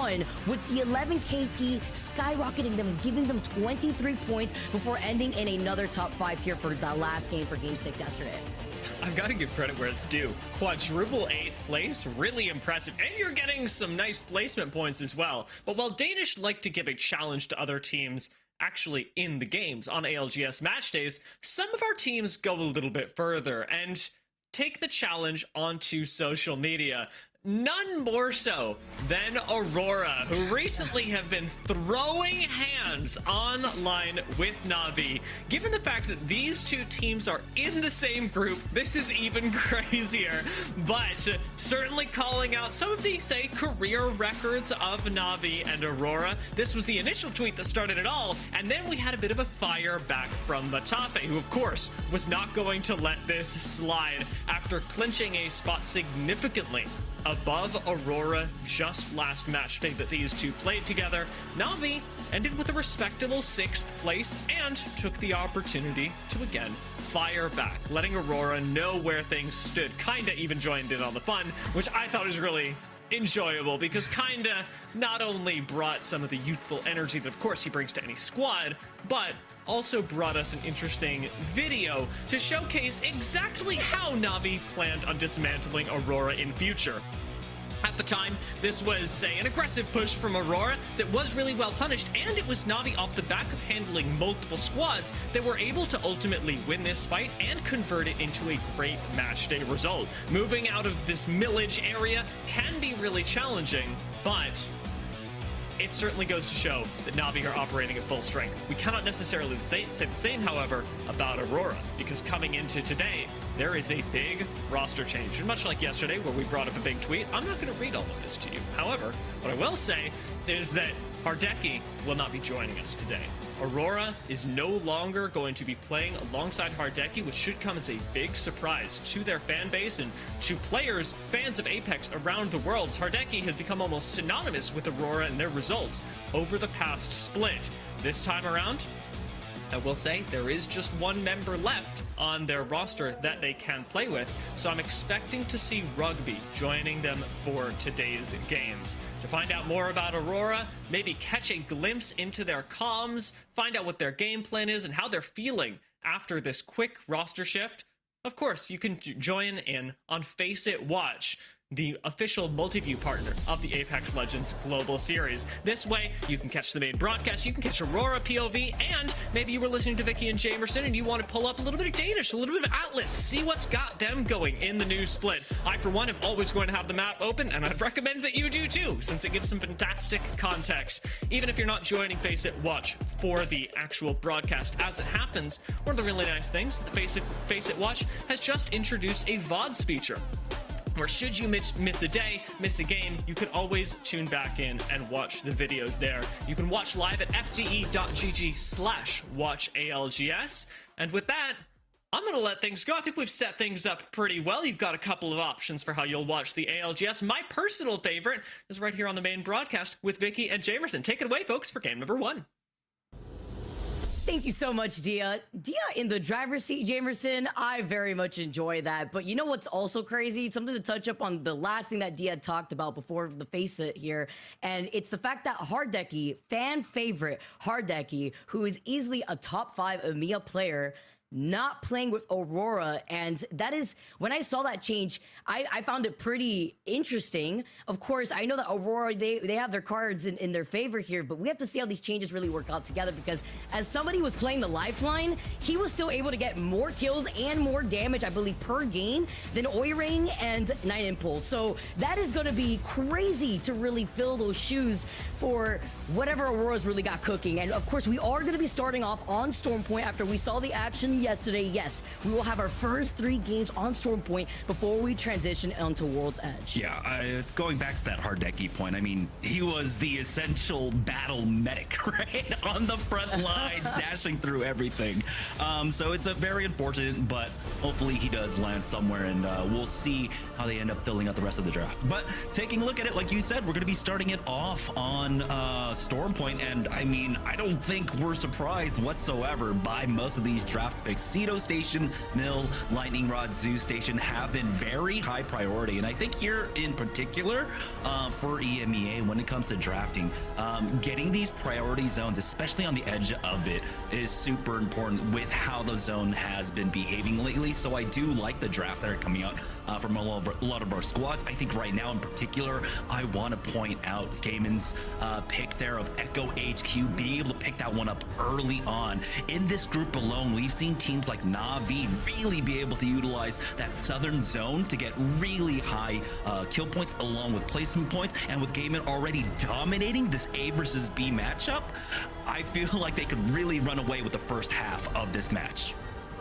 Oh man, and it's so interesting, you know, that goes hand in hand with the POI drafts and how that's influenced the way that a lot of these teams want advantage of where they could play to their strengths, whether it be on Storm Point at first or World's Edge. Of course, we don't have that final pick because Passion, once again, will not be in this lobby. So when we do start game number 1, we will be having 19 squads. That's just something to keep in mind here. But also another POI that could be left open for a team that wants to try to play more into their comfort. Yeah, it leaves a little bit more space open at the end of the day, but also we all know that 20th pick, that last one. Yeah, I don't think you really want to pick up the Eastern Edge there, or Lift, I believe, is the other one that's available along with Trident. So I think all of this lines up. Na'Vi are, I think, 3rd overall in their group, picking up Barometer South. They need to be able to convert this again. Like I mentioned, the last 2 times these groups faced off, A versus B, Na'Vi did perform extremely well off of Storm Point, and I think if we get these southern zone pulls, that they can convert that. They were doing an amazing job when we got rings that were going down towards Echo HQ, Devastated Coast, and they should be able to do that once again.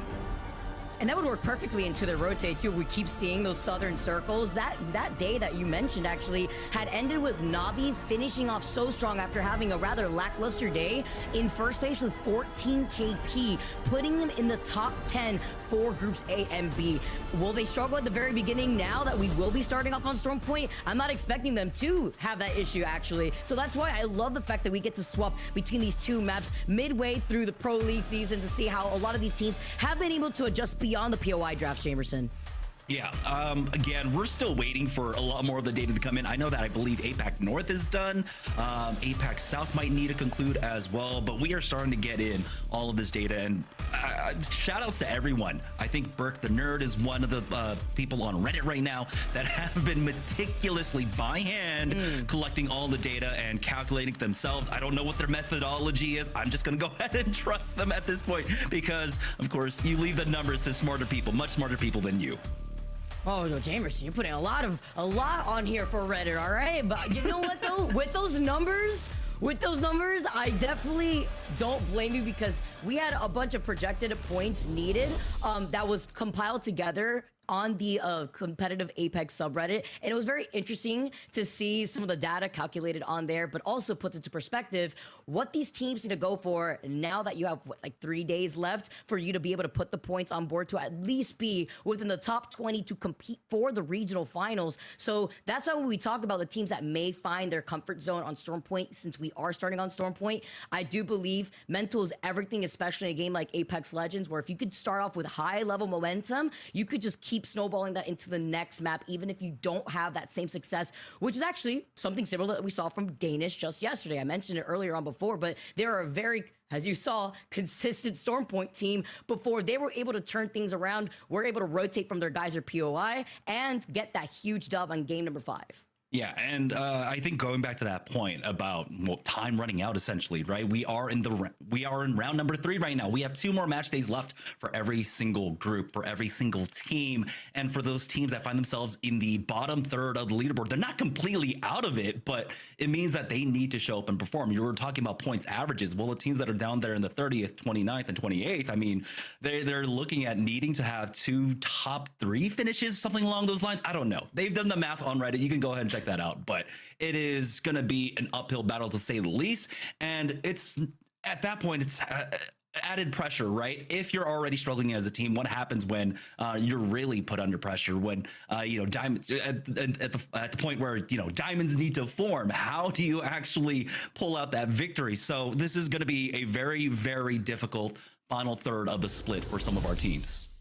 Absolutely, especially with a huge mid-season patch coming out right around the corner. I mean, there are certain things that miracles can't really go into work if you are at the very bottom end of the leaderboard with 7 points, and the max amount of points that you could obtain in a day of Pro League is what, 25? So, I mean, that's just going to be absolutely insane. You have to literally frag out of your mind out here. As you guys, if you think you could do better than any of the pros in this lobby, make sure you guys check out the Challenger Circuit. Number 2 finals are happening tomorrow, and maybe you can get involved in future Challenger Circuits. But if you guys want to tune in to future upcoming talent, make sure to tune in to twitch.tv/versusgg. And you could also sign up for your chance to compete against a lot of these pros here. Challenger Circuit happening in July 20th through the 22nd. Registration will close on July 17th. You could visit battlefy.com/ALGS to sign up.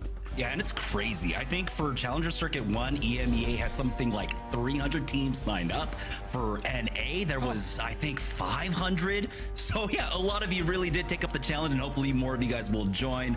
I think NA had to play through 17 rounds or something absurd to try and get it into the finals for that day. So long days ahead of you at the very least. But hey, like Vicky said, if you think you can take them on, go ahead. It's going to be a crazy grind, but hey, that's what you got to do to make it pro. But here we go, launching into our first game of the day, Vicky.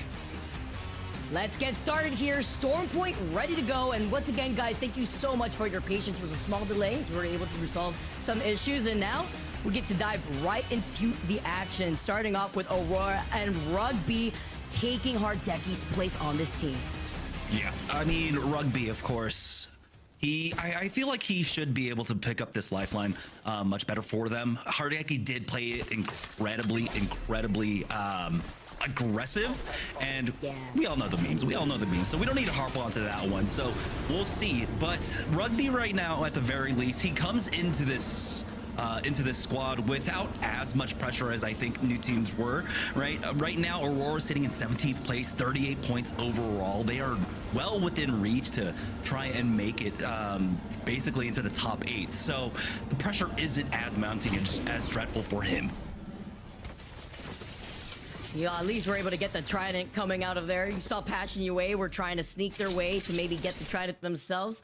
Also split loot the DBZ buildings that we saw earlier on before rotating away. But what Aurora's going to absolutely love, Jamerson, look at that. They got the ring console, they got the survey beacon, whatever they can work with here in making that next rotation, because it is pulling close to their POI over by wall, and it's going over to the north side right on top of Go Next. Yeah, going straight over to Cascade. And one thing I want to note about EMEA and their playstyle is just that overall, like, priority to zone is one of the most important things for success best, I would say, when it comes to a lot of these edge zones, right? So if it pulls hard up to like Elrod or goes down to Echo HQ or down to Cenote Caves, it's priority to zone that basically wins out for a lot of EMEA games. But this one being a bit more centralized, going over there towards Cascades, it really leaves this first game open to be anyone's game. So even though a team like Aurora might have priority on it, Go Next on top of it, it is still open for anyone to be able to take. But right now, Go Next, of course, taking the wheelhouse building early on. No surprises there whatsoever, but they are getting challenged for it by 3D Max. Uh-oh.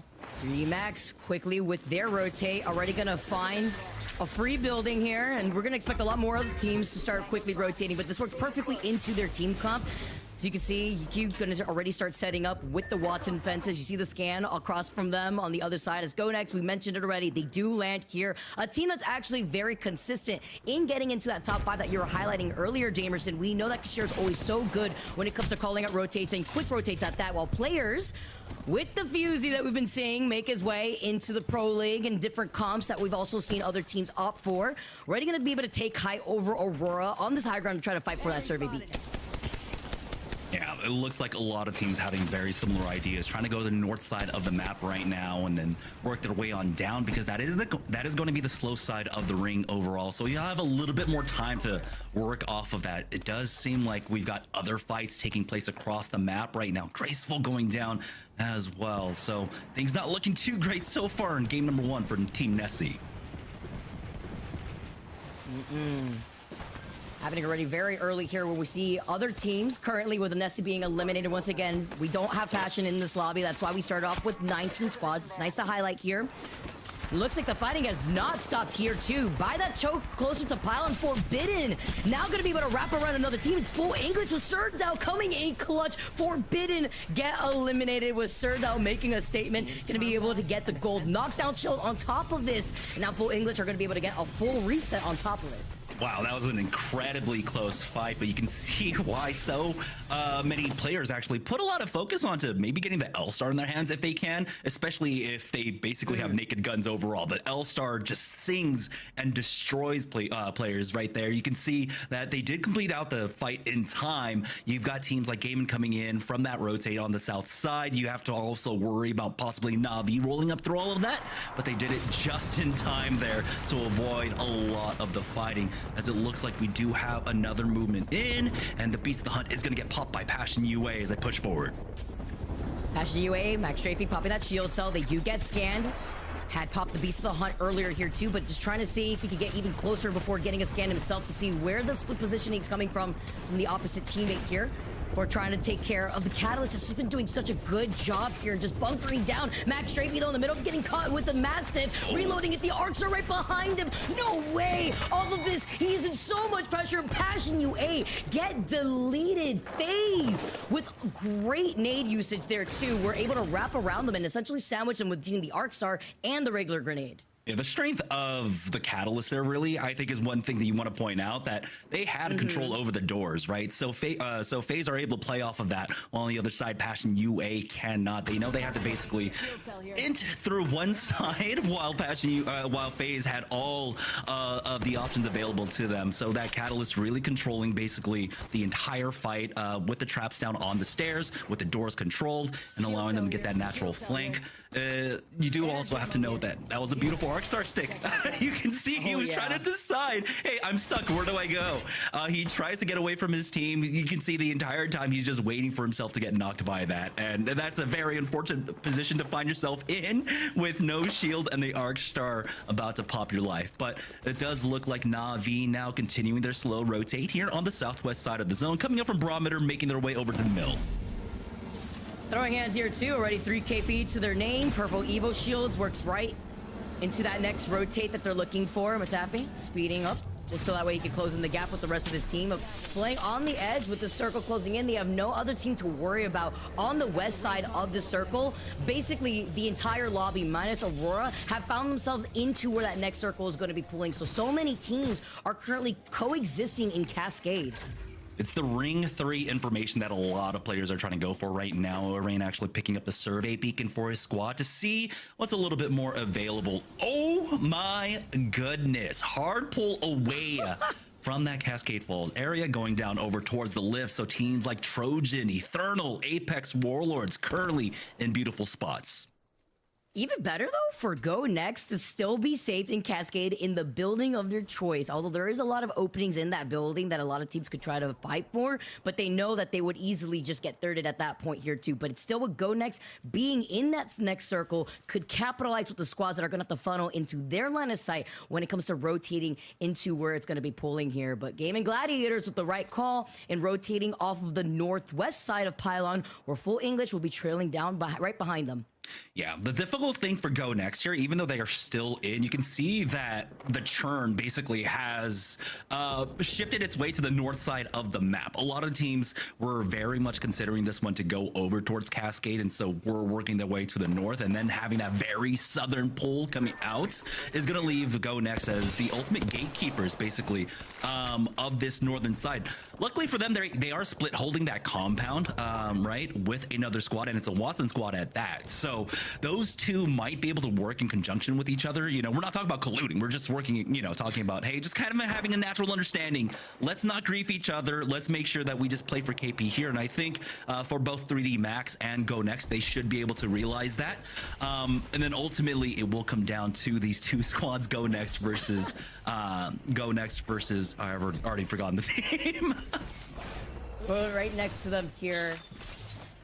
There's so many different teams on top of each other, but it's about how they can play patiently into this. Where you see Kashera trying to take a little sneaky angle with FaZe being right next to them. You see the Arcsar toss in their direction, but there's also a lot of opening cracks and crevices for some of these raw shots to actually land here, as you saw Kashera trying to get into that position while players in the middle of their rotate now. Gonna be able to see where some more of these teams are going to try to rotate through for that south side, but I like the pings already coming in where they're going to have to wrap around command center with the circle being right around the corner, because Atlas was going to gatekeep them if they didn't make this call. If they do approach from this north side, though, we know how many squads like FaZe, like Go Next, that are waiting for them on that north side of Cascade. Yeah, that's just nice, fortuitous, you know, circumstances for you to happen. Basically, because of the gatekeeping, you are left to just zone wrap around, and luckily for them, they should be getting to a spot that's a little less congested overall. Na'Vi, though, are taking their time all the way here on the outskirts, picking up every scan possible. You can see Henchman is 845 off from getting reds for himself, too, with the amount of scans that they've been able to pick up. And so now they're working from the south side. They'll note that there should be a lot less congestion here on the south side. It's going to be a nice free rotate up for them. This is a beautiful spot for Na'Vi to play off of. Oh, but you see the pings here too while they start approaching right behind Full English, which Gaming Gladiators, we saw earlier on in that bunker right north side to Full English, could try to poke from afar to get extra Evo Shield and maybe even extra pressure, because Full English at least has the option to counter rotate through that right side choke exiting out here of Jurassic, so they can still safely find themselves in that next circle. But the same can't be said about Na'Vi, depending on if they want to try to overextend here with Gaming Gladiators looking directly at them to third party. Yeah, Henchman almost went down for that scan. I think it was down to about 30, 40 HP there, so I think Na'Vi might just think better of it. Right now, they're in top 15. They've already got some kill points. They're getting gate kept here by Full English. I think the full idea is just, you know what, let's go ahead and carry on the momentum that we have from the early game. We don't need to take this fight, completely avoid it. We've got 3 points from KP. We've got 1 already from placements. Let's try and make this a top 5. So I love the idea of just avoiding this fight. You've already gotten your points. Now it's about extending that early lead. And you can even see him that side by side, Gaming Gladiators just waiting in the bunker if they did decide to try to commit to that. I do like this option of just rotating over to the west choke of Jurassic instead, because there's also an Evo Harvester there that they can work with. But then now wrapping around, knowing that the circle that is going to be pulling to the north side, all the way northeast rather, from Cascade Falls into that no-name area, it's going to be detrimental because they will still be in the line of sight of Gaming Gladiators once it pulls north there, and all these other squads on the outskirts are going to recognize that and going to try to rotate in the same direction as Na'Vi. Yeah, this zone can't make up its mind. Am I going to Cascades? Am I going over to Lift? Let's split the difference right in between. And so the idea for Go Next is still try and hold on to that side is going to be important, but you can see now that it leaves available for a chance for the teams to be able to evac in. Cybercats, though, aren't given that chance as the Ash goes instantly down. They do still have the Bloodhound along with the Caustic alive, but for how long? Elon Z gets melted there, and now it's left to just the Bloodhound. Actually deleted right now. Not too sure if this can make magic happen with Cybercats just trying to stay alive here. Blacklist are also looking at them. It's gonna be able to take some shots for now, but Aurora recognizing that Blacklist is also gonna pressure them out means that they can't fully commit just yet too. At least some extra makeshift cover with the Caustic providing some extra time while he does get the res, but are they able to get away with now Aurora having to ignore that knock and rotate to the north side? They get the re-knock, but do they fully capitalize with Blacklist looking at them? They just need to put a little bit of pressure on. Zones closing in, and it is the faster side of the zone. Elon Z will get popped right back on up, but he needs to instantly heal, and he's got to hope that no one else is in the area. Luckily for him, though, it looks like every other team is currently on the move. Aurora going for the evac themselves. They are working with their way over to the waterfalls right now. It is currently safe, and this is actually a pretty decent spot to play off of and try to find some kill points. See the shots coming in from Aurora here too. Rugby taking over that lifeline role. Gonna be able to call in that care pack here too. You can imagine that they probably already have that gold Evo since they have the purple Evo shields, rather the gold knockdown shields since they have the purple Evos. While Na'Vi continue on the domination on this rotate, keeping them by the choke. Cybercats finally get eliminated in your feed, and Na'Vi looking to send Danish right back to the lobby while also looking at their 6 to make sure they won't get gate kept by, I believe, it was the squad that we saw in Blacklist who were on the high ground, who had given up that high ground to now try to rotate against Aurora. Yeah, and they're just down to a 2-man. You can see Yuzako JMW dropping down to Oye. He does get cleaned up. We'll see if Na'Vi can possibly pick up this final kill here, as they are currently the lobby leaders overall. 6 kill points for them. Now we have hit the top 12 territory, but Aurora versus Na'Vi here on the western edge. We got the zone closing in a minute as well. Aurora looking to get aggressive. And guess who's waiting for them too? Looking at this entire fight is Gaming Gladiators, who are finally starting to take some shots at both of these teams, trying to now avoid this third party because Na'Vi are going to get pinched if they stay in this spot. Now you can have the fast reset, luckily, for that lifeline. If they go down to critical damage, Na'Vi Matafe is able to get that bat off just in time here, but they are not out of danger quite yet. 30 seconds left to go before the zone starts closing in on them. They'll try and buy some space with this drop of the Bangalore ultimate, and it does force them back and buy a little bit of time, but it's not over yet. Gaiman are still there, looking to try and put an end to Na'Vi, but it's going to be Aurora now going straight on in. Wow.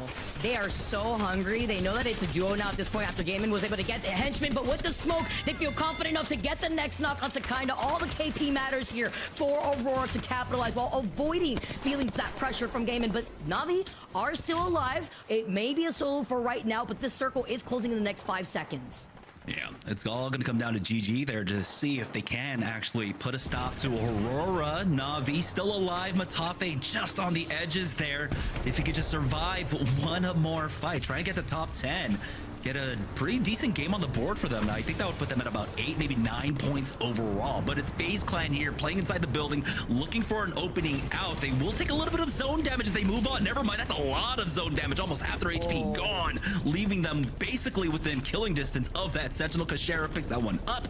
Nags, though, finding a moment to try and get the res, but it is not a gold bag res, and it doesn't even matter here, as 3D Max will go ahead and put a stop to them. And look who was waiting for them on height was Atlas. FaZe in such a terrible position there, but still managed to survive for right now. Even with that catwall, Kashira taking those shots, really highlighting how that building had allowed them to not only settle down, but gatekeep a lot of these teams that were funneled entirely out of Cascade. But Atlas getting a way better position, though. Even if they're out in the open, they could play off the lip of the hill to get out of the line of sight of the other teams. I believe we just had FaZe going down as well. Aurora now finding themselves in some trouble. Oh yeah, already going down here. We'll see though. The docked pickup will at least prove useful for them. Unfortunately, 9 Impulse has been thirsted. They haven't recovered the banner quite yet. As they move on, they look back to see, hey, there is actually an opportunity. 40 seconds to go. They need to do it now. They need to pick up that banner and go ahead and plug him in instantly. And then from there, they need to move up this uphill struggle. It's going to be rough, but if they can do it, this would be a huge miraculous play. can they get away with it? With players being right there, gaming now running for their life. Eternal's gonna wrap behind players that actually may be the distraction that they need, but they finish the fight just as quickly as Oiring now moves in and Rugby gets deleted out of the fight, having to pop this shield back. Oiring needs to back away. There's just too much pressure, but they were still able to get the banner. Now it's all about getting that res. They do it with 10 seconds left to go. We'll see if he can move fast enough. As soon as he hits the ground, the ring is basically B on top of him. Trojan here on the south side looking to try and punish this res, but they know that they can't really drop down for this either. It's too much of a risk. And so they'll hold this high ground position here. Nice handoff of ultimate excels for Adnam. He will have his ultimate once he finishes popping that for that final ring. Right now, it's all about trying to punish this res, and it looks like they will not be able to do so. Gaming Gladiators finally get eliminated. Aurora's still cleaning up those kills that they can find. They are able to wrap around as a full 3-man trying to contest Trojan, who had to rotate through Coastal. So they've been here for quite some time, holding onto those buildings, and now playing off the low ground, putting them in the positioning disadvantage. Aurora, though, Rugby ends up going down, and that is not who you want to go down in this final fight. You saw they were able to recover last time because Rugby hit the tap, but now there's no one there available for it. It's 9 Impulse who just got brought back into the game to try and survive for his team. It's final 5 here, and this game is still a long ways from being over. What do you do here if you're 9 Impulse? You want to survive because there's still 5 squads left. Go next, still alive. 3D Max, we're neighboring them. We're looking at them as Kashera cleans up another kill. The straggler. That was 9 Impulse, leaving Trojan alone on this south side of the circle. Go next are still coexisting, though, with 3D Max, with Atlas trying to take some shots now. Yeah, go next on the ultimate low there. Atlas really pressuring them. 3D Max, though, fortunately, because they went center so early on, haven't really been able to work their way up towards purples. Hopefully, in this scramble, they can drop down, do just enough damage to pick that one up. Right now, you can see that south side of the map. That is the god spot because of the churn up here on the northern side, the congestion. The final 3 teams basically stacked on top of each other. Oh my goodness, not only just lack of purple, but also lack of ammo that they're working with as they drop down here and immediately goes down. I don't think that was on purpose, but the circle closing in forces them to drop here. Go next, get eliminated in your feeds. 3 squads left, and 3D Max playing King of the Hill, coming out as the successors of that building while staring at Atlas trying to reset. Trojan, though, with no contention, are looking at these two fight without anybody trying to boot them out from being in the middle of the circle. And Trojan are trying to find their timings here. We do have the Bangalore ultimate going down, and there's really not that much coverage there for Atlas. So Atlas are just going to go ahead and full send it, commit to second, which is the right choice here. But they end up trading. There we go, finishing off 3D Max. Atlas now left in a 2v3. Trojan taking things very slow here to get the finish off. This is a massive game for Trojans. You saw there they had at least 9 kill points to get them plus 12. What a start for Team Trojans. Wow, with 11 KP, are you kidding me right now? The dub and 11 KP to start off the day for a team like Trojan, highlighting how great that comp could be when you're holding onto one of those buildings off to the side of Cascade, Jamerson, and letting all these other teams funnel into your line of sight. Let's not forget about the skirmish that was happening over by that south side of Cascade, where we saw teams like Na'Vi trying to rotate, struggling. We saw what Aurora was able to do when they sandwiched them off the height, what Gaming Gladiators did coming out of the bunker as well. So it was a lot for Trojan to not only take care of these teams having to funnel their way outside from the south side of the map, but then also getting out of the fray for all the teams that had to fight to survive outside of Cascade. Yeah, there were definitely a huge list of teams above them that they needed to take down, and they were able to do that successfully. So a massive win for Trojan, who are currently right now in the overall leaderboards, 14th place with 43 points. And so a win like that, slowing down the momentum of teams like Na'Vi, Go Next, FaZe, that is absolutely so crucial here going into the final 2 days of play for Group A. Yeah, and it comes into question, can they keep that up on Stormpoint? Of course, we still have 2 more maps on Stormpoint, but seeing such a strong start for Trojan also means that you're able to start building up that gap between yourselves and the rest of this lobby very early on. Goes back to what we're mentioning, too, about that early game momentum that you want to start rolling through with, especially when Trojan had landed in Coastal for Stormpoint.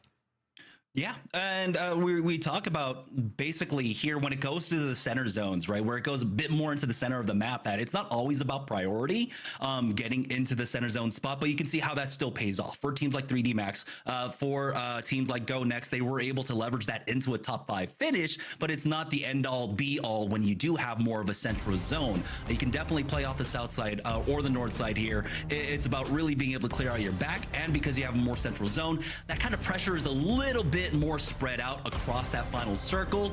Although we did end up seeing a huge pileup of teams on the northern side there. Overall, Trojans, like you said, get 11 kill points in the end, along with the plus 12. Atlas, they weren't able to pick up as much as they would have liked to, but still, a second place finish with 2 kills is definitely nothing to shake a stick at, and 3D Max in the overall third with third place and 2 kills itself. So it looks like Trojans really did eat up a lot of the lobby there in terms of kills.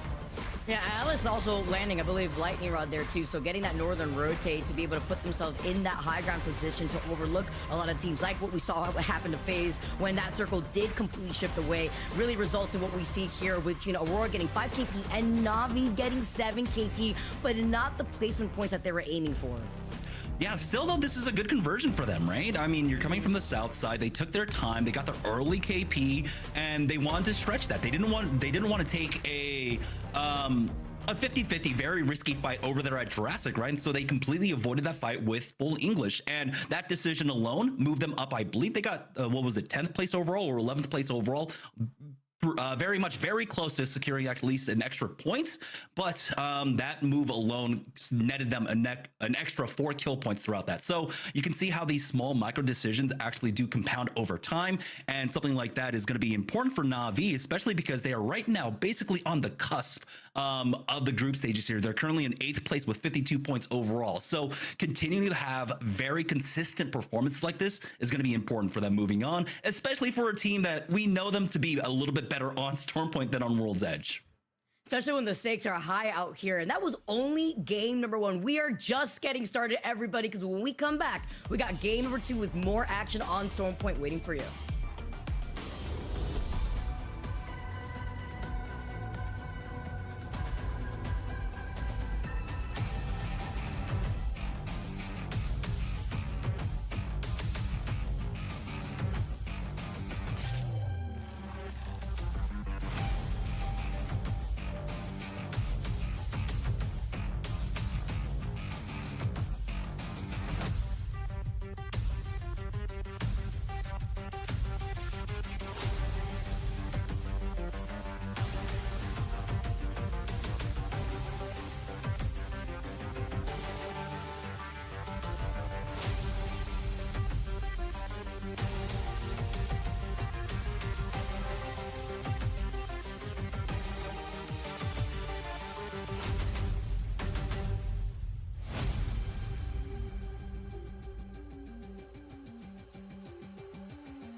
Alienware is the official PC and monitor partner of the Apex Legends Global Series.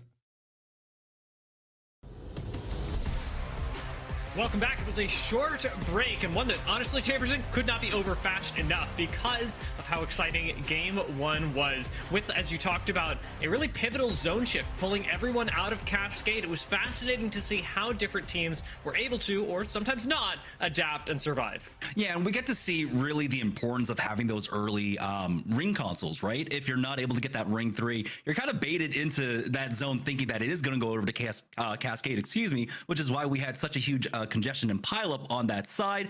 Ultimately, to note that, a lot of teams did kind of swerve there once they realized that the pole was going a little bit more in between Cascade and the lifts there. And so adjustments were made, but we have to note that the importance of that Ring 3 scan is so big. Na'Vi were able to pick that one up. I believe Full English might have been able to get it as well, along with GG overall. Let's take a look at some of the final moments of that last game as well, because as much as it came down to macro, just as much came down to what really was team's best decision, especially in final circle. Leading up to this, of course, Aurora did pull off that cool Mission Impossible move to pick everyone else back up, and yet moving up the hill ahead of Trojan just cost them a little too much. Yeah, and I mean, one thing to note is also, like, we're seeing how a lot of our IGLs are starting to become very familiar with each other, that they're almost in sync in how they're making these calls now, right? When they see these pulls, you're seeing the movements coming out from a lot of these similar teams like Na'Vi and Passion to try and rotate over to the south instead of getting involved in the north side. It's very interesting to see how the IGL shot calling has evolved over the course of the last 3 weeks and so. But yeah, this final zone, I mean, it was just a bog standard. Trojan understand their win condition. They don't risk anything, honestly. They allow the traits to go down and they go in for the push. Sure, they probably could have picked up an additional kill or two, but at that point, it's at the risk of possibly losing someone, and they don't take that risk at all. So that was a great call coming out from Trojan. One of the other things that I find really fascinating about that end game is how much grenades, or in this case, lack thereof, changed it. Because, say, for example, the send of 3D Max onto not Trojan, but up towards the north, Atlas, was impacted by the fact that Atlas really couldn't put any pressure on anyone else with a lack of ordinances, because so many of those were expended in trying to keep teams off of you through the exit from Cascade. A really fascinating turn in what otherwise could have been a different game had people had a few more resources. Yeah, I think a lot of it was also spent on that south side, right? Because we initially did have that congestion on the north, and then it shifted to the south. So keeping teams out, keeping teams like Na'Vi and Aurora out were super important. I think all the nades were basically expended there. I think when we come from somewhere like NA, where we expect teams like CCE to be able to hoard all of that up, that's when we see a lot of nades still being left into the late game overall. But I think right now, with teams starting to pick up a little bit more Watson, maybe we do have a little bit more utility coming in when she starts praying those arc stars and such. So we'll see. But I think it was super important here on game number 1 for teams to basically use all their util at the right times. I think that's exactly what they did. Wasn't as necessary here in that final 3, especially for Trojans, because they just had the superior position. The utility is just a little, it's the cherry on top overall. But if you've already got that winning position, you don't need it. Yeah, very much so. And Trojan do a really good job of letting the rest of the lobby sort of put itself in a position based on the ring where they can ultimately find a win. One of the other fascinating interactions that we were looking at early, you talked about how important Ring 3 scan was. We didn't see a whole lot of people playing for Command Center that actually had a ring scan until we panned up and saw Atlas and players both interacting around Command Center, forcing them to go different ways. Very different ways, ultimately, of also putting pressure on the north side of Cascade, leaving Atlas as the lone survivor.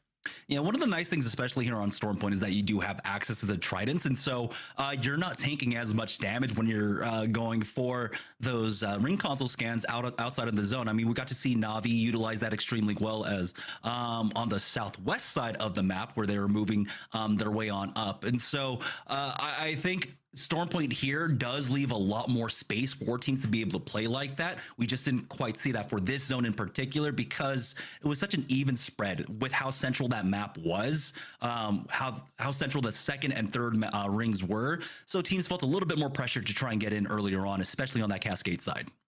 And you got to imagine they'll be feeling even more pressure, not just in match 2, but in the coming weeks, as we are going to be introducing a whole new patch to the ALGS. And while many things will stay familiar, the landscape of Apex Legends, not just competitively, but across all the player base, whether you be a casual who wants to maybe hop in for some pubs, or you're really interested in that end ring distribution over here on the competitive side. There's a lot to look forward to in the coming patch. What are some of your biggest takeaways, Jamerson?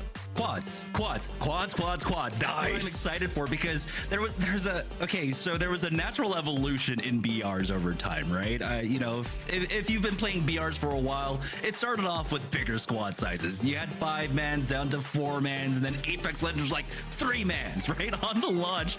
And we all know at the beginning of Apex Legends how much it hurt. It was ruining friendships. Hey, I'm sorry, I'm playing with this guy, and it's only trios, and so unfortunately a lot of players were left out. But now we're gonna have quads as our LTM. It's gonna be 15 teams, so it's the same amount of players, it's just less teams overall. And now you kind of leave open the question, hey, is there a possibility that maybe, you know, competitive picks up quads, or what kind of interesting compositions can we come up with as a format instead? You know, right now we're basically stuck on controller along with possibly recon and an assault, right? That's what we're basically here with. But now you have a 4th player to add in there, so the possibilities are basically endless. Yeah, it's one of those things where I'm really not sure how much people are going to min-max when we get into quads, but I really want to see that sort of experimentation where you do have a controller, you do have a recon for the utility, and then you're able to diversify a little bit more after that. There's certainly, as we said, a lot of experimentation, a lot to look forward to, perhaps even some custom lobbies. I know we've had some events teased in the past, but for right now, we're going to be refocusing onto what's happening right here and now with Stormpoint match number 2 coming up. This is all, of course, pre-patch. However, we're already starting to see, especially EMEA, in a lot of ways, prepare for the patch by picking up things like Pathfinder, experimenting as Cybercats were last game with things like Ash, and though it didn't say go particularly well for Cybercats, you can always try and run it back this game. Yeah, I mean, leave it to Cybercats, of course, to try some new things overall, but I do love, of course, to pick up a Path. I mean, I still feel like he plays awkward. Again, I've been playing Apex Legends since day number 1. Pathfinder was my primary main because his his grapple allowed me to basically keep up with my teams who were constantly pressing W, and so I could just grapple on top of them and basically keep up pace with them. But right now, him finding a space in the competitive meta is fantastic, working as almost a double entry, also giving you the flexibility with the insider knowledge as a skirmisher to have that ring console scan for your team, but also being able to get the additional Evo charge, right, off of scanning the care packages. So you're sort of double dipping, able to really accelerate your progression throughout a game with that Pathfinder. It's been really useful for a lot of teams, especially on World's Edge, where you do have a little bit more cover to play, and Pathfinder can get you from place to place. We haven't seen nearly as much of it on Stormpoint, and a lot of that has to do with the open space that you have to traverse. While Pathfinder is really good for that, it also doesn't provide you any additional safety later on into the game. One of the things that we can touch on here, however, is how much space teams will have to be moving across in order to make it to this zone. We saw Cenote ring yesterday here in EMEA, and now we're going to get the chance to see how this plays out once again. This is another one of those rings where if you're playing Edge, coming out from the northern side might actually not be the worst thing in the world. If there's a chance that this one ends up pulling over to Godrock on the north side of Cenote Cave, just outside of it, well, then you'll be able to come in late to try and take that one. And again, if you end up getting in Godrock, that's basically so many free kills as teams filter out from Cenote. But I think everyone kind of knows maybe we don't need ring 3 here. Maybe it's all about priority getting into Cenote, because there are a lot of caves to be able to play off of early on, and that is what we're seeing. So many Tridents being utilized here to move early, even for Na'Vi. They're not even finding themselves on purples quite yet. 135 off from Matafe. It's going to put them in a little bit of a difficult spot, but luckily for them, they will be able to get into this building safely. No one spotted them, as kind of struggling a little there with that Trident. That's the team anti-synergy we'll talk about later. Aurora, clip that. post it on Twitter a little bit later. It is interesting, though, watching Na'Vi and Blacklist behind them, because we're really identifying what teams have done their homework, not only here in EMEA, but internationally. Looking over at APAC North, in their second day, they actually had a ring that was nearly identical off of the ring scan to this one, and it pulled all the way into this corner of Cenote where Na'Vi are sitting and Blacklist are next to them right now. I do want to see whether that replicates itself in this particular game, or whether we'll be going a little bit more central to where Nessie are currently positioned. Boy, Nessie looking to get aggressive, but this fight is already taking long, and this is one of those buildings that naturally will already be dragged out, and so I like that they're going to go ahead and avoid this. We don't need to take this fight anymore. They know that the timing was completely off, and they have to expect that a lot of players are going to come in from behind, and so leaving that for Vex to take, I completely agree with. They have plenty of other positions. This is not something that you need to force.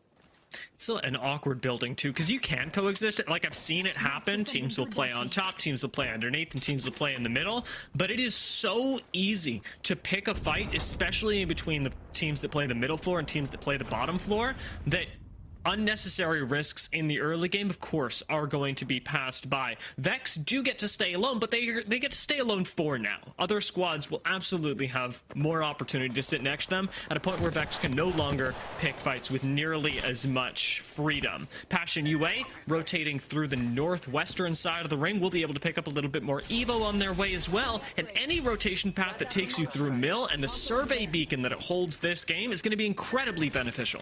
Now, this is one thing I do actually kind of want to ask more of the pro players about, because I do note that on a few teams like Falcons, they prioritize getting purple onto their Bloodhound here, but I feel like for EMEA, I've been seeing a lot more focus on making sure your bang has that purple. It's been a kind of stylistic difference, I would say, overall between some of the the finals and play some of that. You guys are dope for sticking around. I really appreciate it. But yeah, we're gonna switch over to the finals and see if anybody. Oh my goodness! Excuse me. See if anybody wants to play. So we'll go from there.